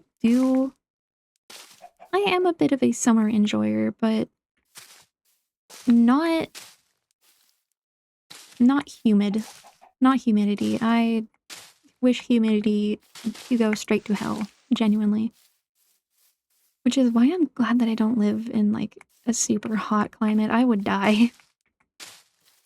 I would I would just melt instantly. Okay. Feel like I'm definitely missing a bunch of spots, so I'm gonna hop down here just to check how this is coming along. Yeah, that looks really nice. I'm not sure how I feel about pieces where the fence kind of sticks out. I might go back and cover those in. But I feel like for the most part, this is looking really good. We have very little left. I do not have a lot of azalea left, though. Which is not good. I probably should have decided to use flowering and normal, but I always have more of just the normal azalea leaves. So it would have looked really... like, it would have looked a little worse if I... well, it would have looked worse. It probably would have looked fine, but I feel like it would have gotten way too into my head over it. Also, yeah, I am definitely gonna have to pause this recording soon to go and eat. Because naturally, I didn't think about eating before I started. Because why would I do that? No, I'm definitely just, ow, very excited to have this project finished up. It's not that I really want it to end, but I definitely... well, I suppose that there is an aspect of I am very much looking forward to having it be completed. But it is kind of a shame that it's ending. I've been having a very nice time doing these recording sessions. Well, it's not like I can never do them again, obviously. I'm still going to be continuing making videos after this. Oh, I like having the hole right there, actually. That looks very interesting. I feel like one here. I keep falling. I feel like just patching it up a little bit. That's good. I like that. We have 7 more. Did I maybe put some in the chest by accident? I did not. However, I have a bunch more of these, which is a good thing to know.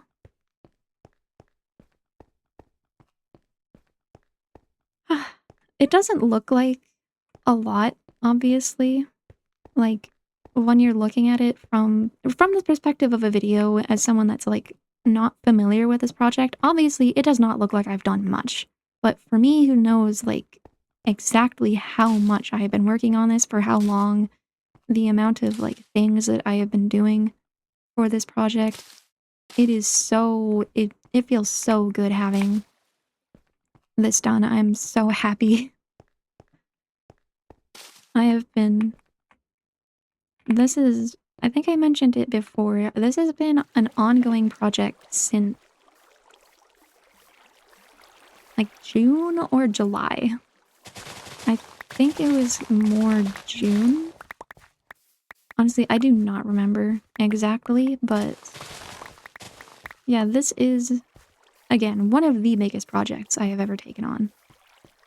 I think I think once I actually finish this whole build project or this whole video project, I want to start working on basically the area over there where the water, the lazy river entrance is supposed to be. I want to have a little tiki bar there.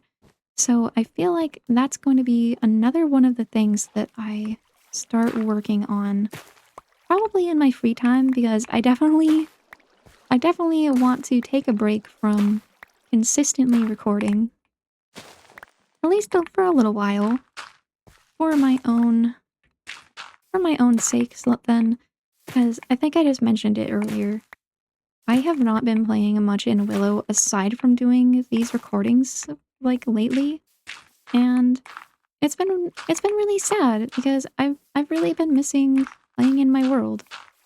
And obviously I'm playing in it right now, but it's it's different when you're doing it for a video and when you're just playing for yourself. And I enjoy doing both. I'm not saying that I don't, but it'll definitely it'll feel really good getting back to playing alone. No offense, obviously, but oh, why do I not have as much iron? I am probably gonna have to go and grab more iron later. Durability low. Oh no. Probably later will be in half a minute. I probably have some somewhere in a shulker box. I will have to go and verify, though. I am uncertain. I'm kind of thinking about, as a project that I'd like to start doing, I'm kind of thinking about doing just a big resource gathering expedition where I just go around and... Oh, yeah, there it goes. I'll just use these for now. Use these up and then go gather some iron to make more shears. I'm thinking of doing a big just resource gathering project where basically I just go around and I just gather a bunch of materials for future projects and stuff. I've kind of been wanting to do this for a little while. I do this in other worlds that I have where there's like future projects that I know I'm going to want to work on eventually. But for Willow, I don't really do anything like that very often because by and large, a lot of the projects that I do in Willow, I already have, a ton of the stuff that I need, except for when it comes to projects like this, where it ends up being I need way more than I think I do. Which, yeah, I definitely underestimated how many azalea leaves I was going to need. I genuinely thought the amount that I had at one point was going to be more than enough, but unfortunately, we are nowhere near close. But such is the nature of playing Minecraft, really. You gather materials, you build with them, and then I want to have another hole right there. Maybe if I close this one off a little bit. Actually, I like that. I like the way that looks. That's quite nice. Maybe one right there. No, that looks weird. Yeah, I'm okay with that. We have 24 of these left. So we might actually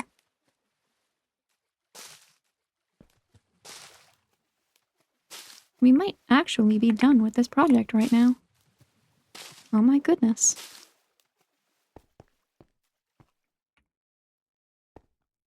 For the sake of completion and just inventory clutter, this looks a little strange. That one down, I think.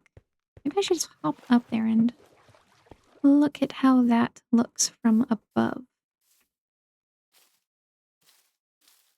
Where did that piece go? There it is.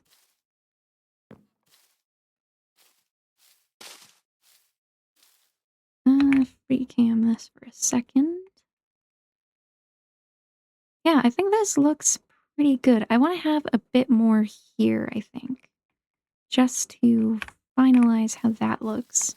It looks a little unfinished on this piece. So throw a couple of these around. I have 2 left.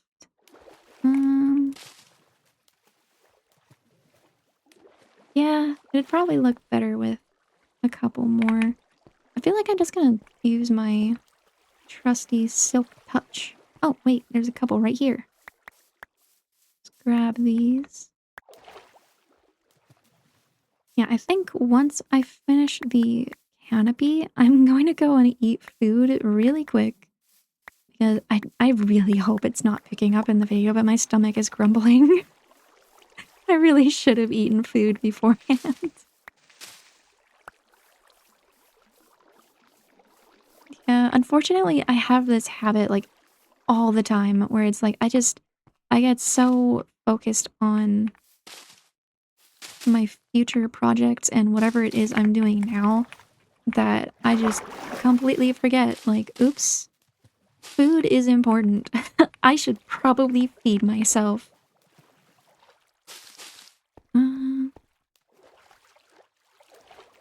And I feel like this is a good exit point coming out of here.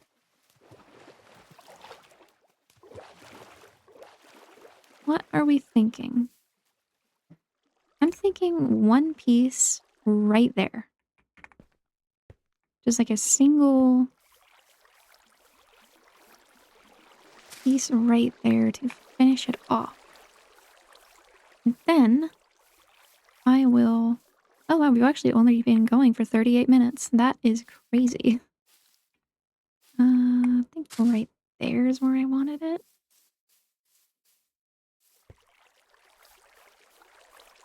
Yeah. Yeah, this looks really nice, actually. I'm very... Yeah, this is super good. I am very happy with this. Okay. So that is officially the water park segment of this video coming to an end. Holy crap, I didn't think we would get here. Yeah, that's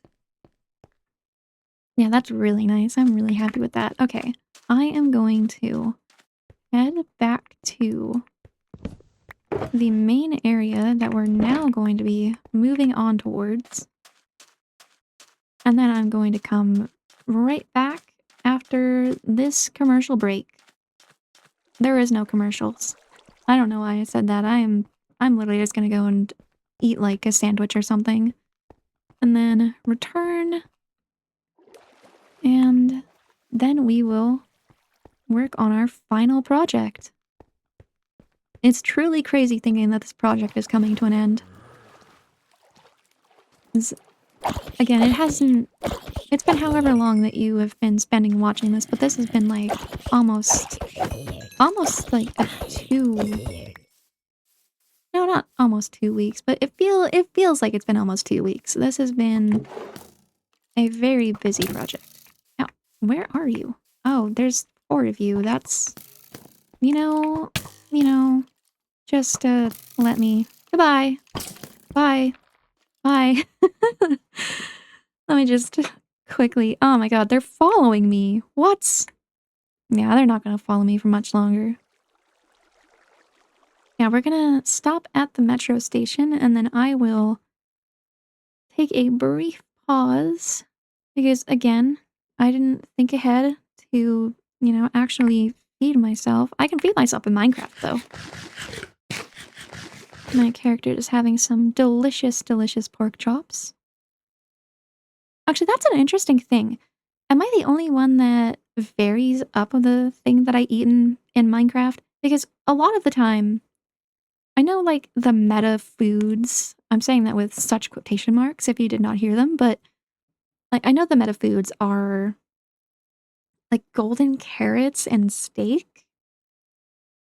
My main food source in Willow is generally baked like, either baked potatoes or pumpkin pie, like, just those are, like, the 2 things that I usually have the most of. I actually don't have that much pumpkin pie right now. I should really start working on that again. But yeah, generally I'll just eat whatever in in game. It really just depends on what I grab from my little Minecraft kitchen. So, yes, brief pause, again, as has been the running, theme of whenever a cut happens. 2 seconds for you, probably like half an hour for me. So, let's get to it. I will see you in a second. I'm gonna go have some food. I will update you on how my food is. I have returned. It was actually a very good meal. I had some, like, cocktail weenies. It's like mini pigs in a blanket. Very good. I am no longer rather hungry, so that is fantastic. So I'm going to go put Nutmeg back into her stable. I have to pull up my Discord very quickly because I have the coordinates. I'm hoping this doesn't show up. Okay, good. I was a little worried that my Discord was going to pop up there. I have the coordinates for our next efforts saved. So, as I said, I'm going to switch to creative. I should put this stuff away. I'm gonna switch back out of... I have like 14 places that I'd have to go to deliver all of this, so... Oh. Yeah, you know what? We're gonna do this the messy way. Because I don't want to keep all of this stuff in my inventory. So, when the time comes and I start working on that again, we will do that. Okay, so basically all of this part now is going to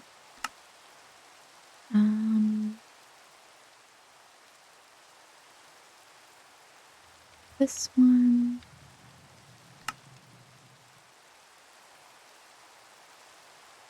Oh, right. How do I fix that again? This. Oh, right. Can you tell it's been a while since I, like, actually... How do I... Nope. Oh, right. I need a stick for this as well. Where would I... There's a stick. So yeah, if you've never used Lightmatica before, welcome. This is not going to be a tutorial at all. I am...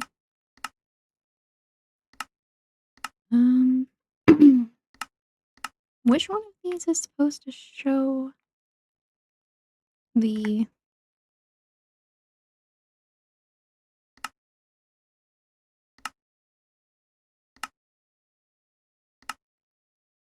Hmm. Yeah, things are supposed to be showing up right now. They are not currently, which is concerning. Hello?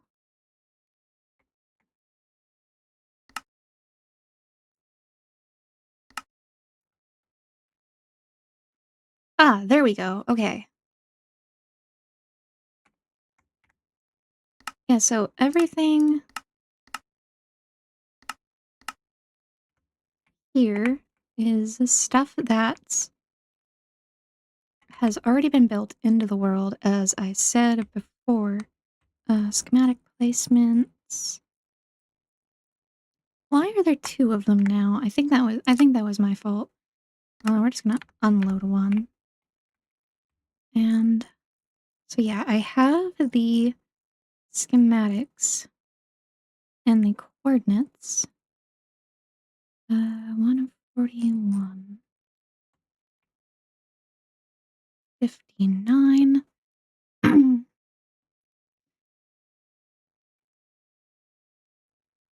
Okay, it actually does show that. That's good. Goes to 59. And now 147, which...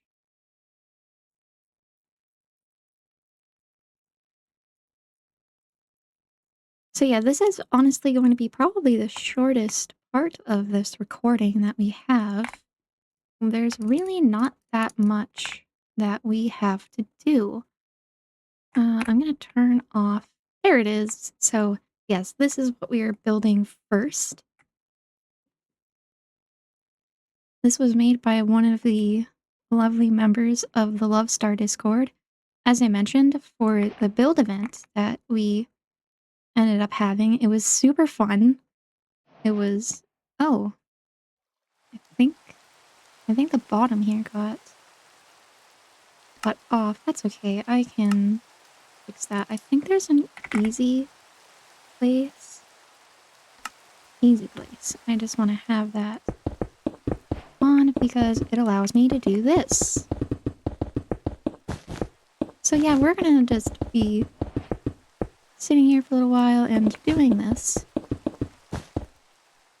I actually really recommend, like, if you want to do, like, more complex builds or, like, copy things from other people, Litematica is super good for that. I highly, highly recommend a tutorial, though. It took me so freaking long to stop being stubborn the first time that I started, like, using it. Learn from my mistakes. Just to save yourself the efforts. Unless you're, like, really good at tech stuff, I suppose. But yeah, I was watching a bit of FNAF Theory live stream as I was eating. There's some very interesting developments in the FNAF space right now.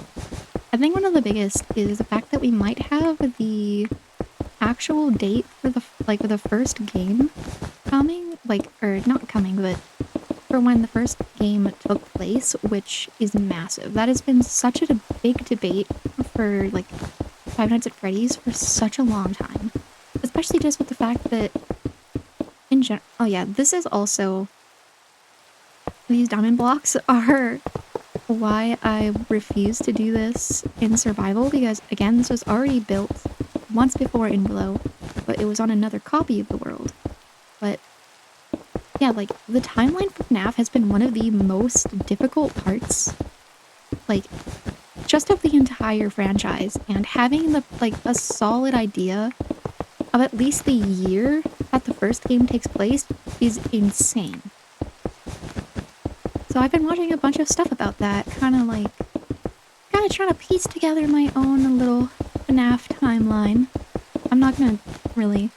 I mean, I guess I could, like, almost get into...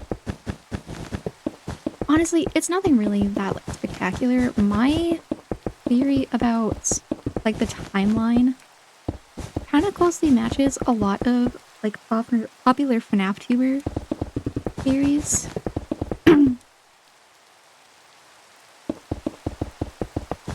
But I think my most controversial thing is, honestly, oops. How on earth did that place? honestly, if we're going by most controversial things that I think about FNAF, I think the most controversial thing that I believe about Five Nights at Freddy's is a theory called will care. And look, William Afton is a terrible human being. Absolutely.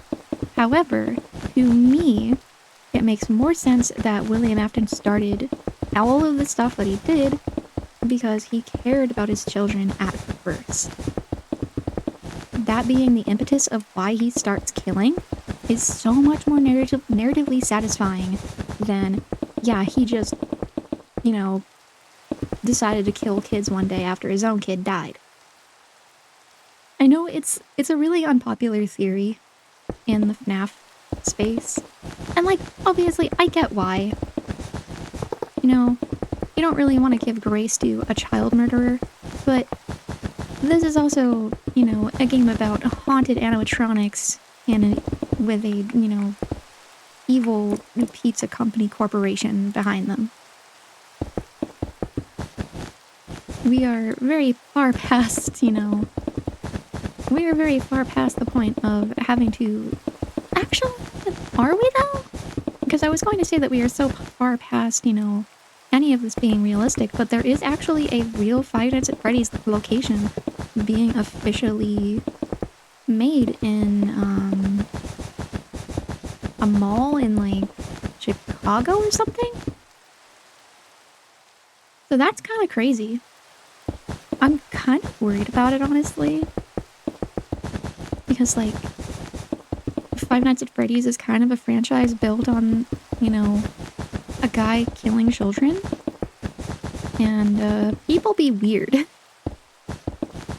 But it is really cool to think that there's actually like a real life Freddy's location being made. I will never go for multiple reasons. One of them being I'm scared shitless of mannequins and stuff like that. I cannot stand them. They terrify me. I don't even like armor stands in this frickin' game. Those things freak me out a little bit. And I think for the mannequins, it's because they look so much like an actual player sometimes that if I see them from the corner of my eye, it just immediately, it's like, it just triggers that sense of like, it triggers my inner, like, Minecraft ARG protagonist to be, have I ever talked about the shadow person? I must have. Wait, actually, oops. I'm positive I did. I think it was in a really old video. So basically, there was this video that I made a while ago. I think it was actually the gazebo episode. Basically, to really quickly pause this. So, I had a house here. Before this house, this was actually a long time ago. I had a very small house here. I was building that house, and I was like right here-ish. Yeah, you could probably hear my horde of pets inside. Oh, wait, no. Never mind. I'm on the wrong floor. But, yeah, I was standing about, like, right here. And over here, it was at nighttime when this was happening. Right, so... So it was nighttime while this was going on.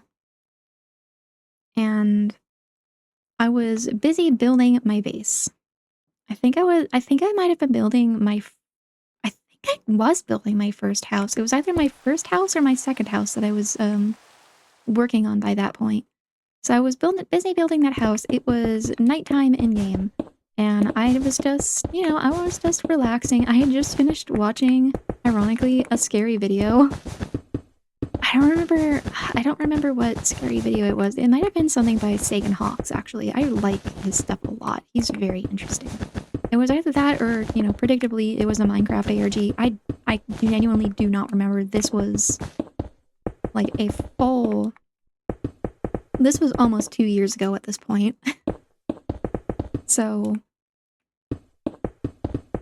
yeah, the video had just finished up, and, you know, I was a little unsettled, because it was just like, oh man, that was a creepy video, but...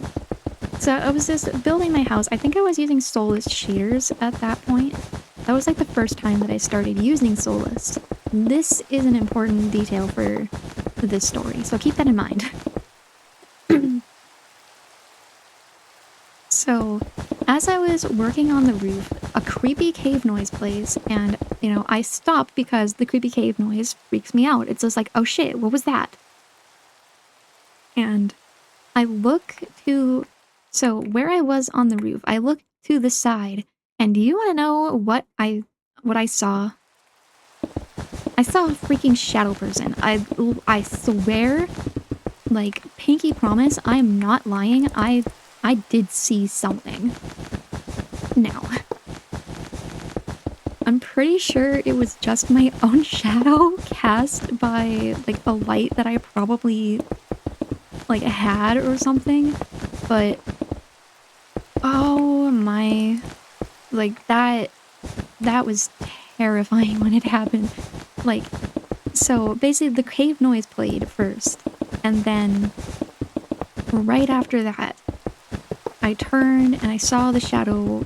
Well, I thought I saw the shadow person, and I just sat there and stared for like a good minute, and then immediately I closed the game, and I was just like, you know what? Yeah, I'm gonna go to bed now. I'm gonna deal with that in the morning. Also, oh shoot, right, the tail isn't finished. Oops. I think the tail. Oh, hold on.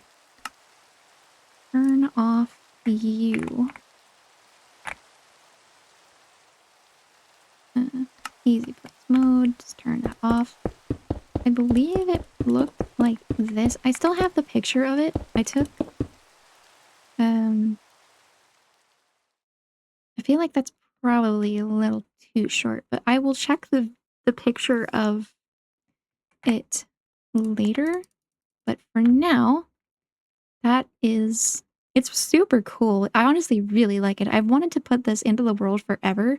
It's so cool. I love it. The fact that it's actually hopping over the trail, like the minecart trail that goes to my candy. Oh yeah, I was talking about this. So this is my Candyland, and there is my conduit.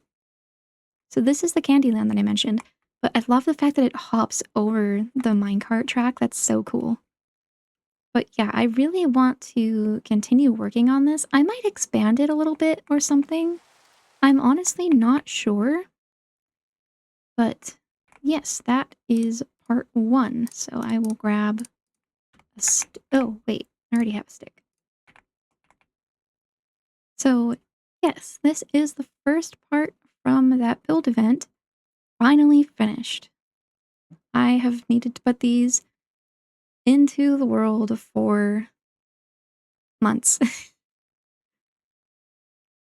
If the people from the build events see this, I'm so sorry that I never, like, actually put these into the world sooner. Um, yeah, that's it. I don't really have any defense here. So the next one is over here. Uh, load oh, right, I have to unload that one. Load schematic. Load schematic. They're so cool looking. I'm like, oops. Nope, wrong one. Okay, this goes to 59.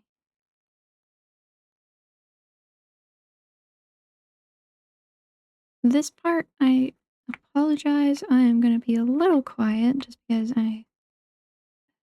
93 and 89.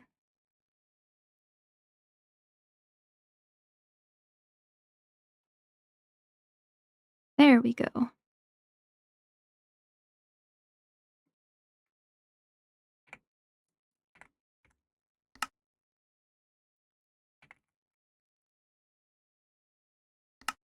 Yeah, no, like, just the shadow person in general scared the ever-living hell out of me.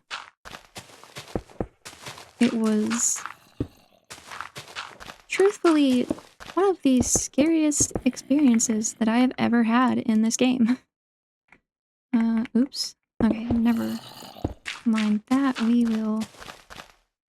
We're just gonna get rid of the pieces that don't need to be there really quick. And but yeah, this is kind of why I wanted this project to be last in as far as projects that I was going to finish up during this process, like this entire video. Because this one is very much just like flying around in creative, just kind of holding right click and moving backwards and forwards.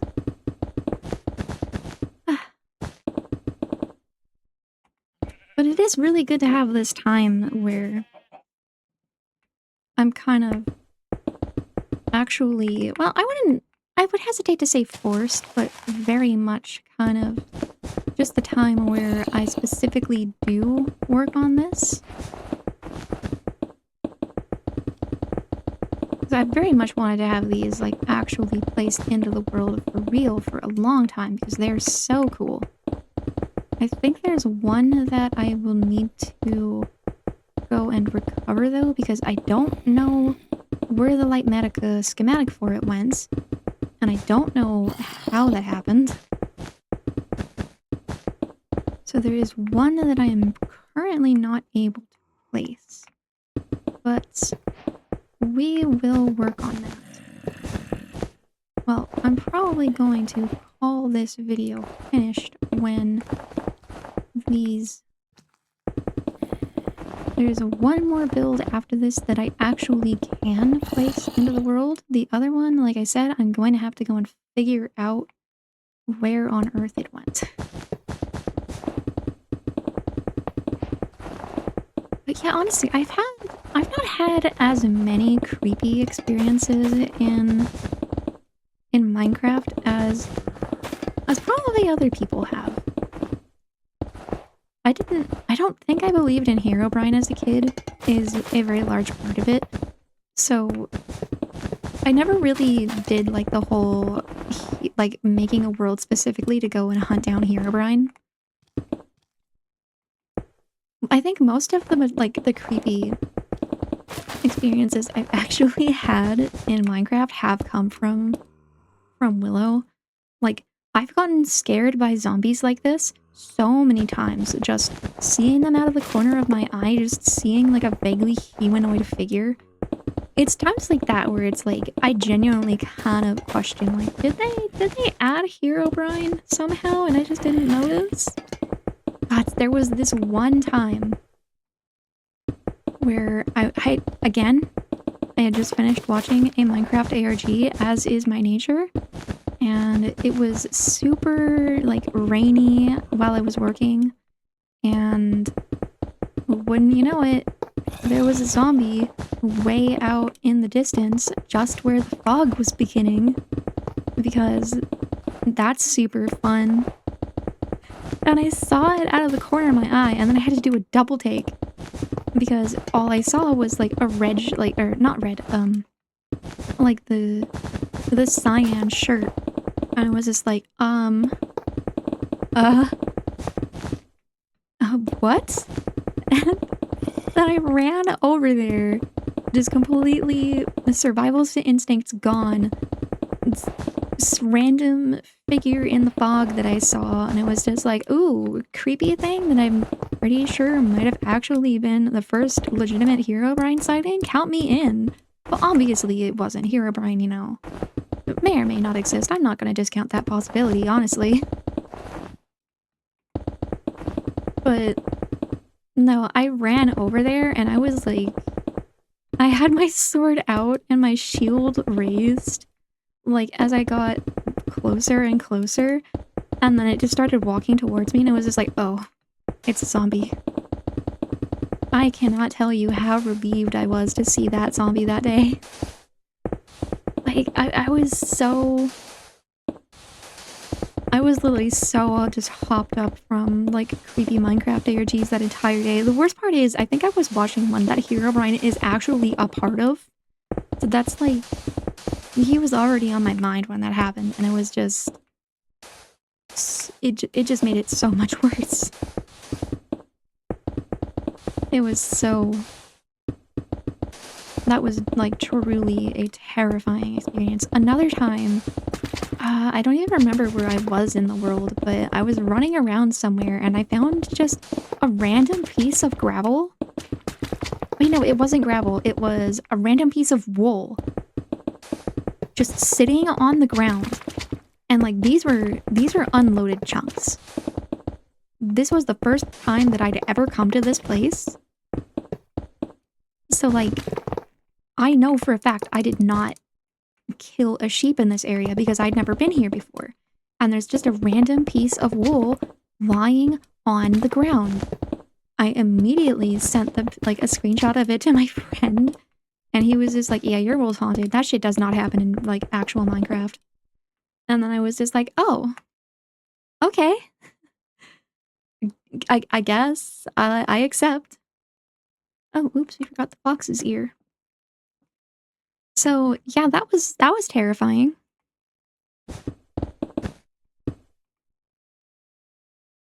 What other creepy Minecraft experiences have I had?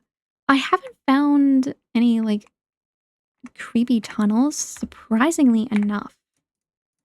Because I know that's always been like a big one, is people spot also the Fox King is finished. It's so nice. I really like how it looks. Super pretty. I was thinking at one point of maybe like moving it over somewhere and then adding like a little fox like habitat underneath it. I might still do that, just carve it into the mountain, but I am not sure. But yeah, no, this one is like so cool. There's seriously like there's some crazy talented builders in this game. Okay, we have, what is that there? I am unsure. Anyways, we have one more over here.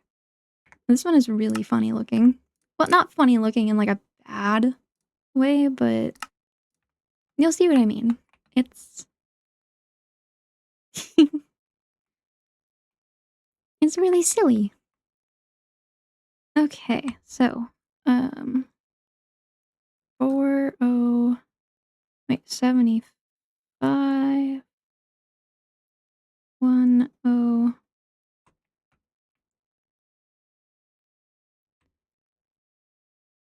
101 and 409 right there. Okay.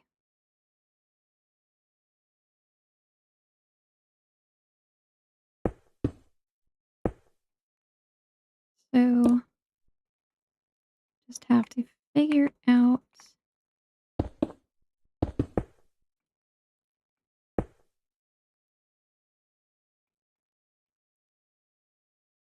and this one is a little more confusing.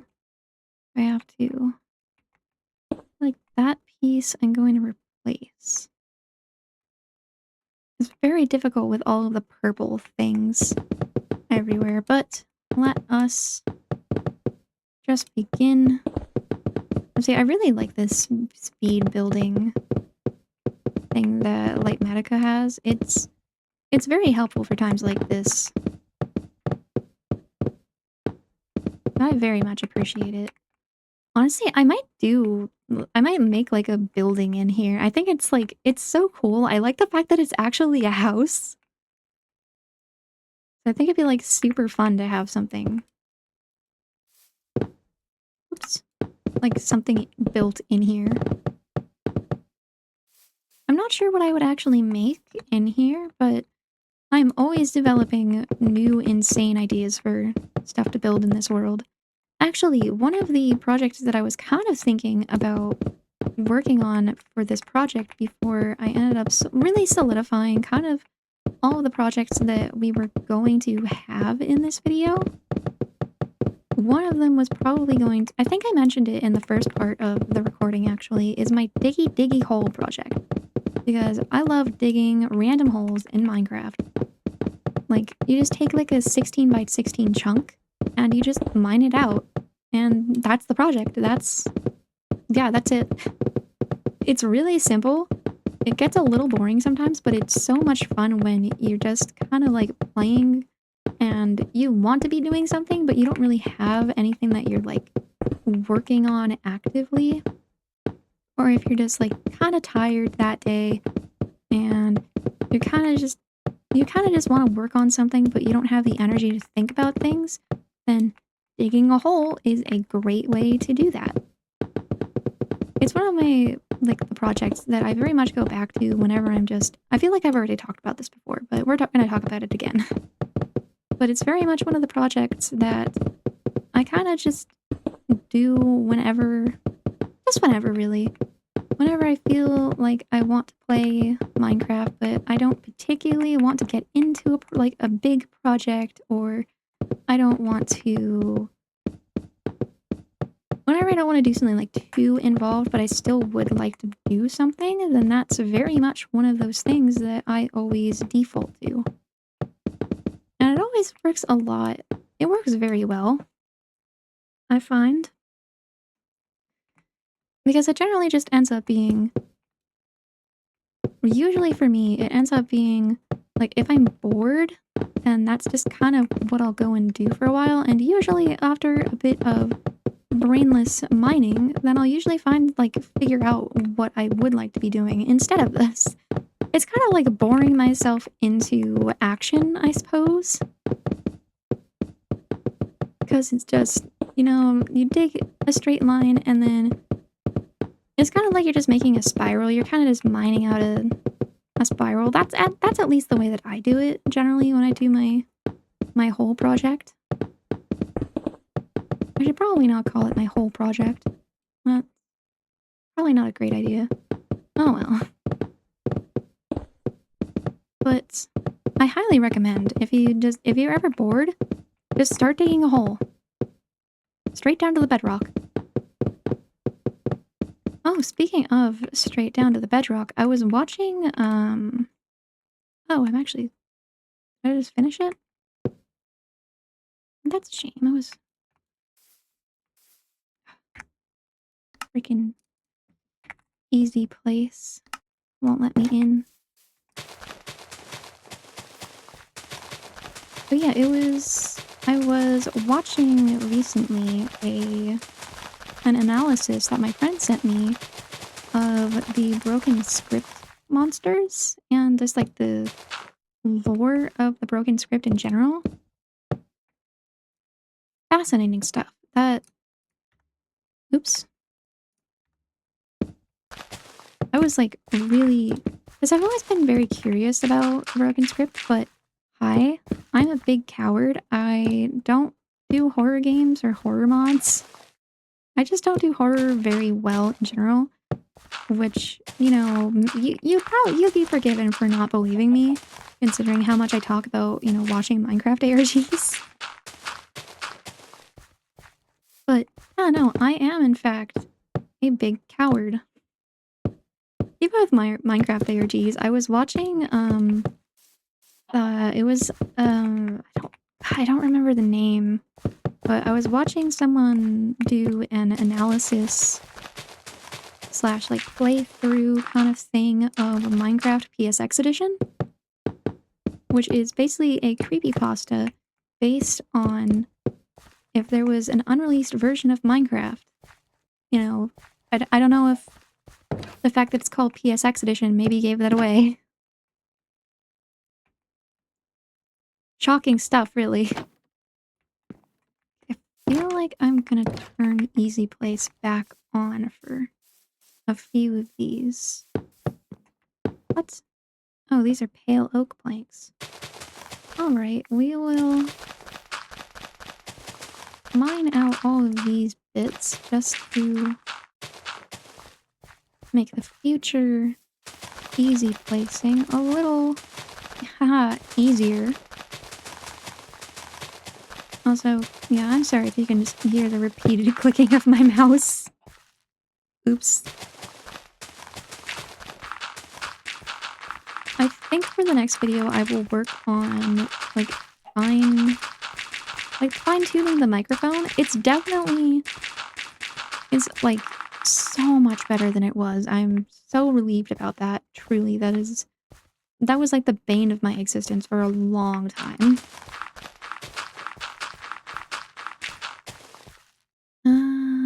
Yeah, I feel like we are good to turn Easy Place back on. But yeah, no, I was watching someone play through Minecraft PSX Edition and slash analysis, obviously. And the amount of times I had to stop watching that video just to, like, go take a break and watch something else because I kept, like, freaking myself out because of it. That video is, like, 2 or 3 hours, and I watched it over the course of, like, 2 weeks or something because I kept getting scared. It doesn't help that I very much, like... At that point, I spent, like, most of my day just me and my cat, so... Like, any random noise in my house, it was just, like... Immediately, I was just like, well, this is it. Herobrine has broken out into the real world, and he's coming to haunt me. Mr. Brine is literally in my walls as we speak. He is actively hunting me. And, like, obviously, you know, it was just a Minecraft... It was like a Minecraft video. I was never in any real danger, but man, like, it's so crazy what your brain will, like, come up with when there's just a random noise in your house and you don't know what it is. Because, like, that happens so much when, like, if I don't... I'm very much not... I am not a horror game protagonist, I suppose, so I don't generally go out of my way to go and search for whatever the source of the ominous noise in my house is, because generally there's 2 cats that live in this house. If I hear a random noise, it's more than likely a cat. That's basically just, like, the easiest way to assume, because 9 times out of 10, it is a cat. But, oh man. Sometimes, especially after watching, like, a creepy thing, it's way too easy to, like, to feel like, oh man, creepy noise. I'm about to be hunted. I'm about to be haunted. Haunted, anything. I'm just about to... The fucking ookie spookies are coming after me. That makes absolutely no sense as a sentence to you, but... It's something really funny that happened, don't worry about it. But... I'm gonna have to replace all of this. You know what, I'm just gonna let the grass spread. That's fine, I don't feel like being here all day replacing dirt blocks. Honestly, I'm just gonna, like, get rid of all of these random purple pieces because it drives me insane seeing them when I'm in Litematica. Realistically, the video is basically done. We have finished everything that was supposed to be done.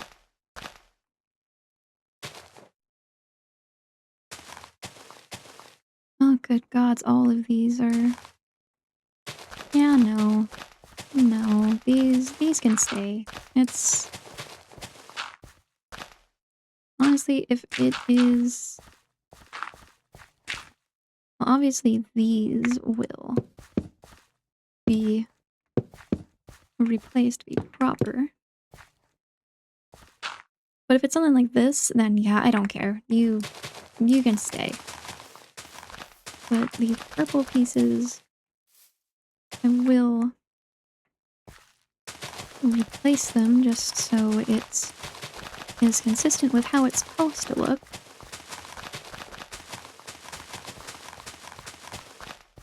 I can't believe this video is like actually now just, well, obviously I'm still here and still fixing up these pieces, but for all intents and purposes, this video is officially at a point where it just has to be edited, and that is crazy. That is truly just a wild concept to me. I kind of went into this video with like the expectation of like, yeah, you know, well, obviously I've been very excited about making this video, and I really have been planning on making it.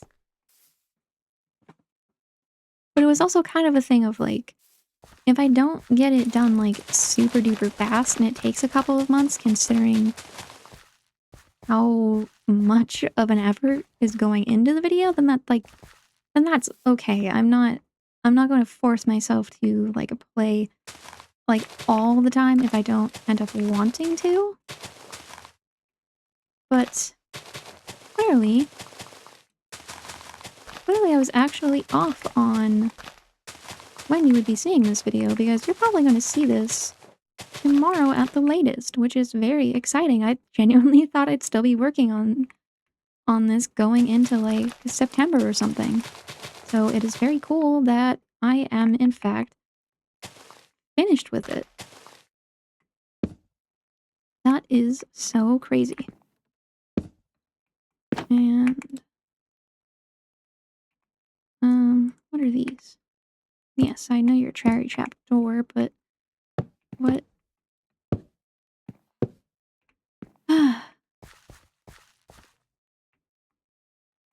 Okay. Seriously?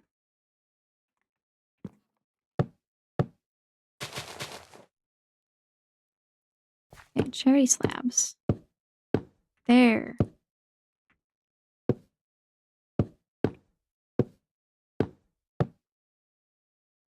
Perfection. Yeah, we are just finishing the very last pieces. It feels very strange. I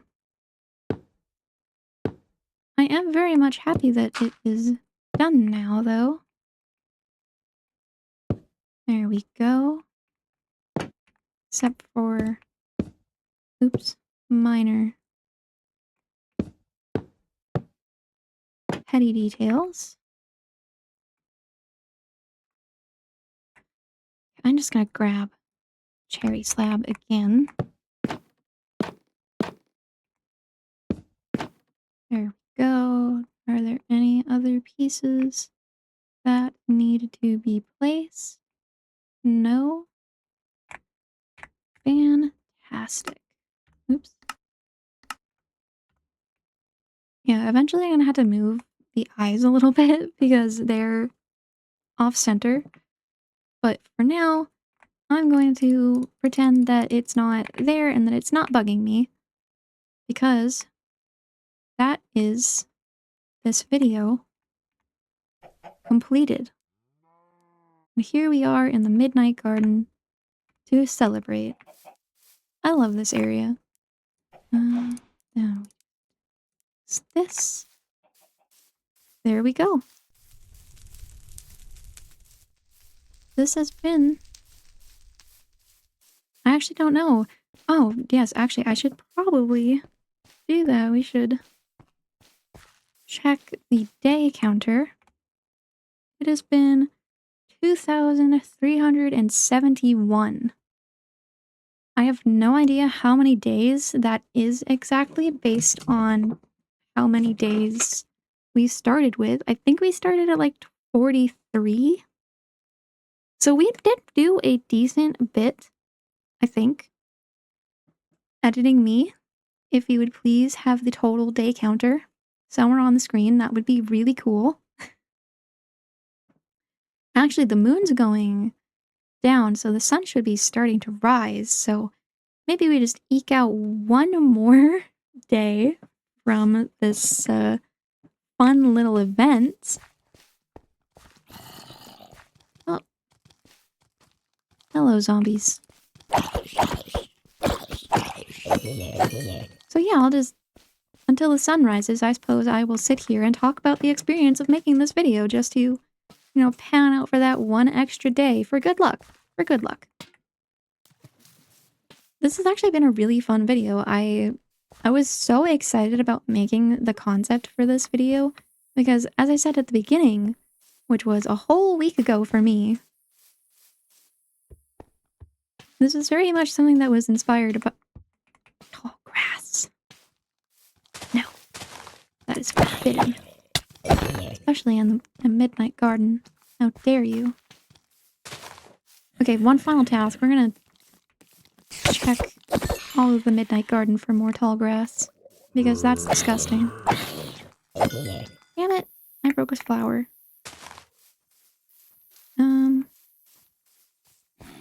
Yeah, it's been a very fun experience. I was very excited in the making of this video.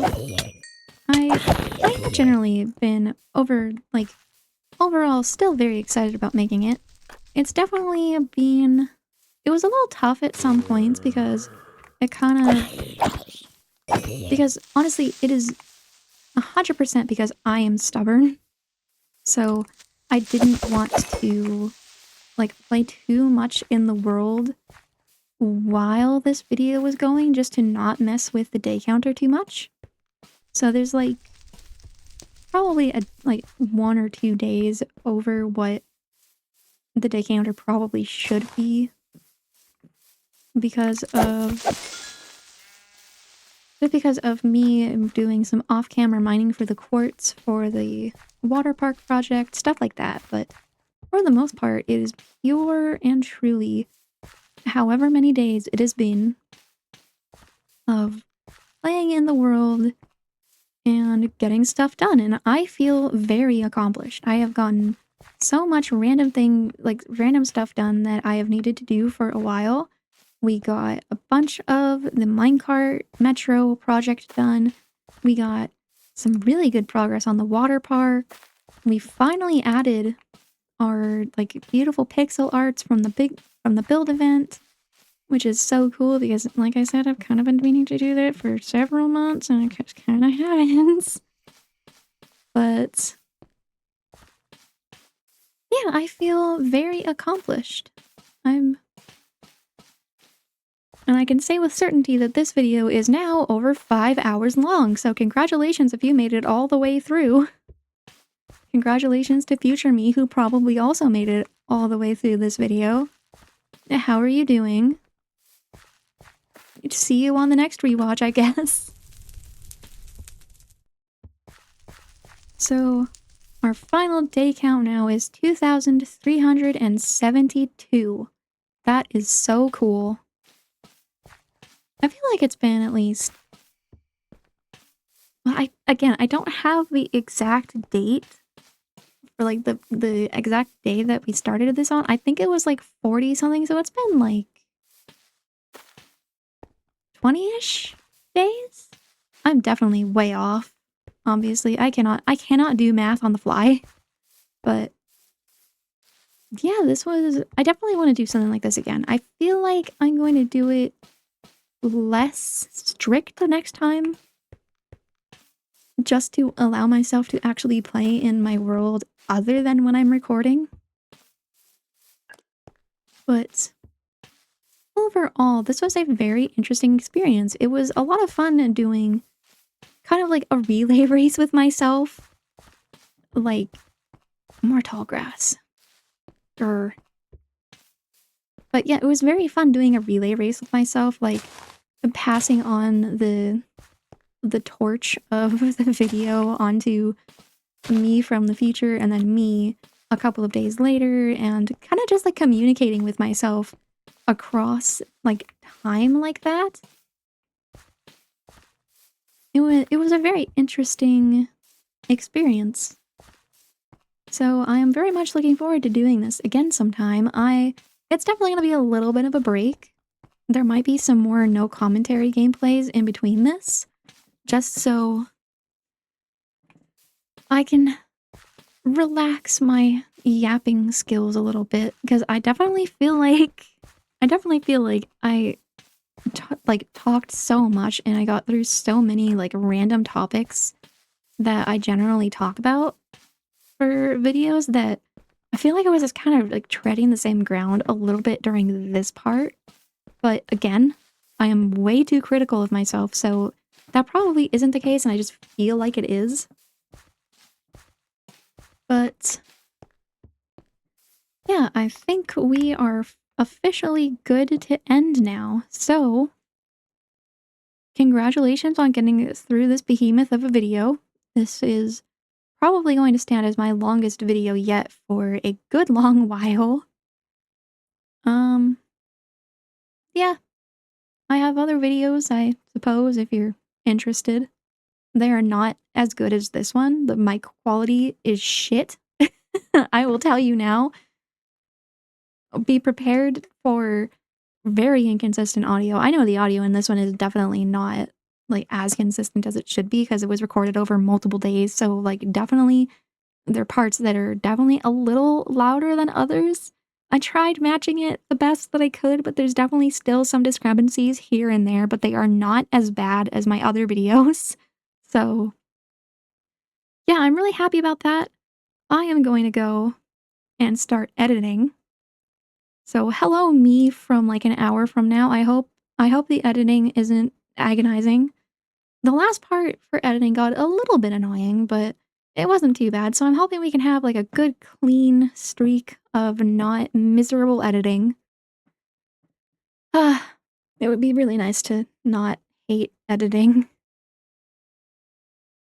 So, yeah, I'm going to stop procrastinating on the editing. I'm going to go and do that so that then you will get to see this video sooner. Thank you, and goodbye. Goodbye. Bye. I don't know how on earth we both made it through this video. Bye.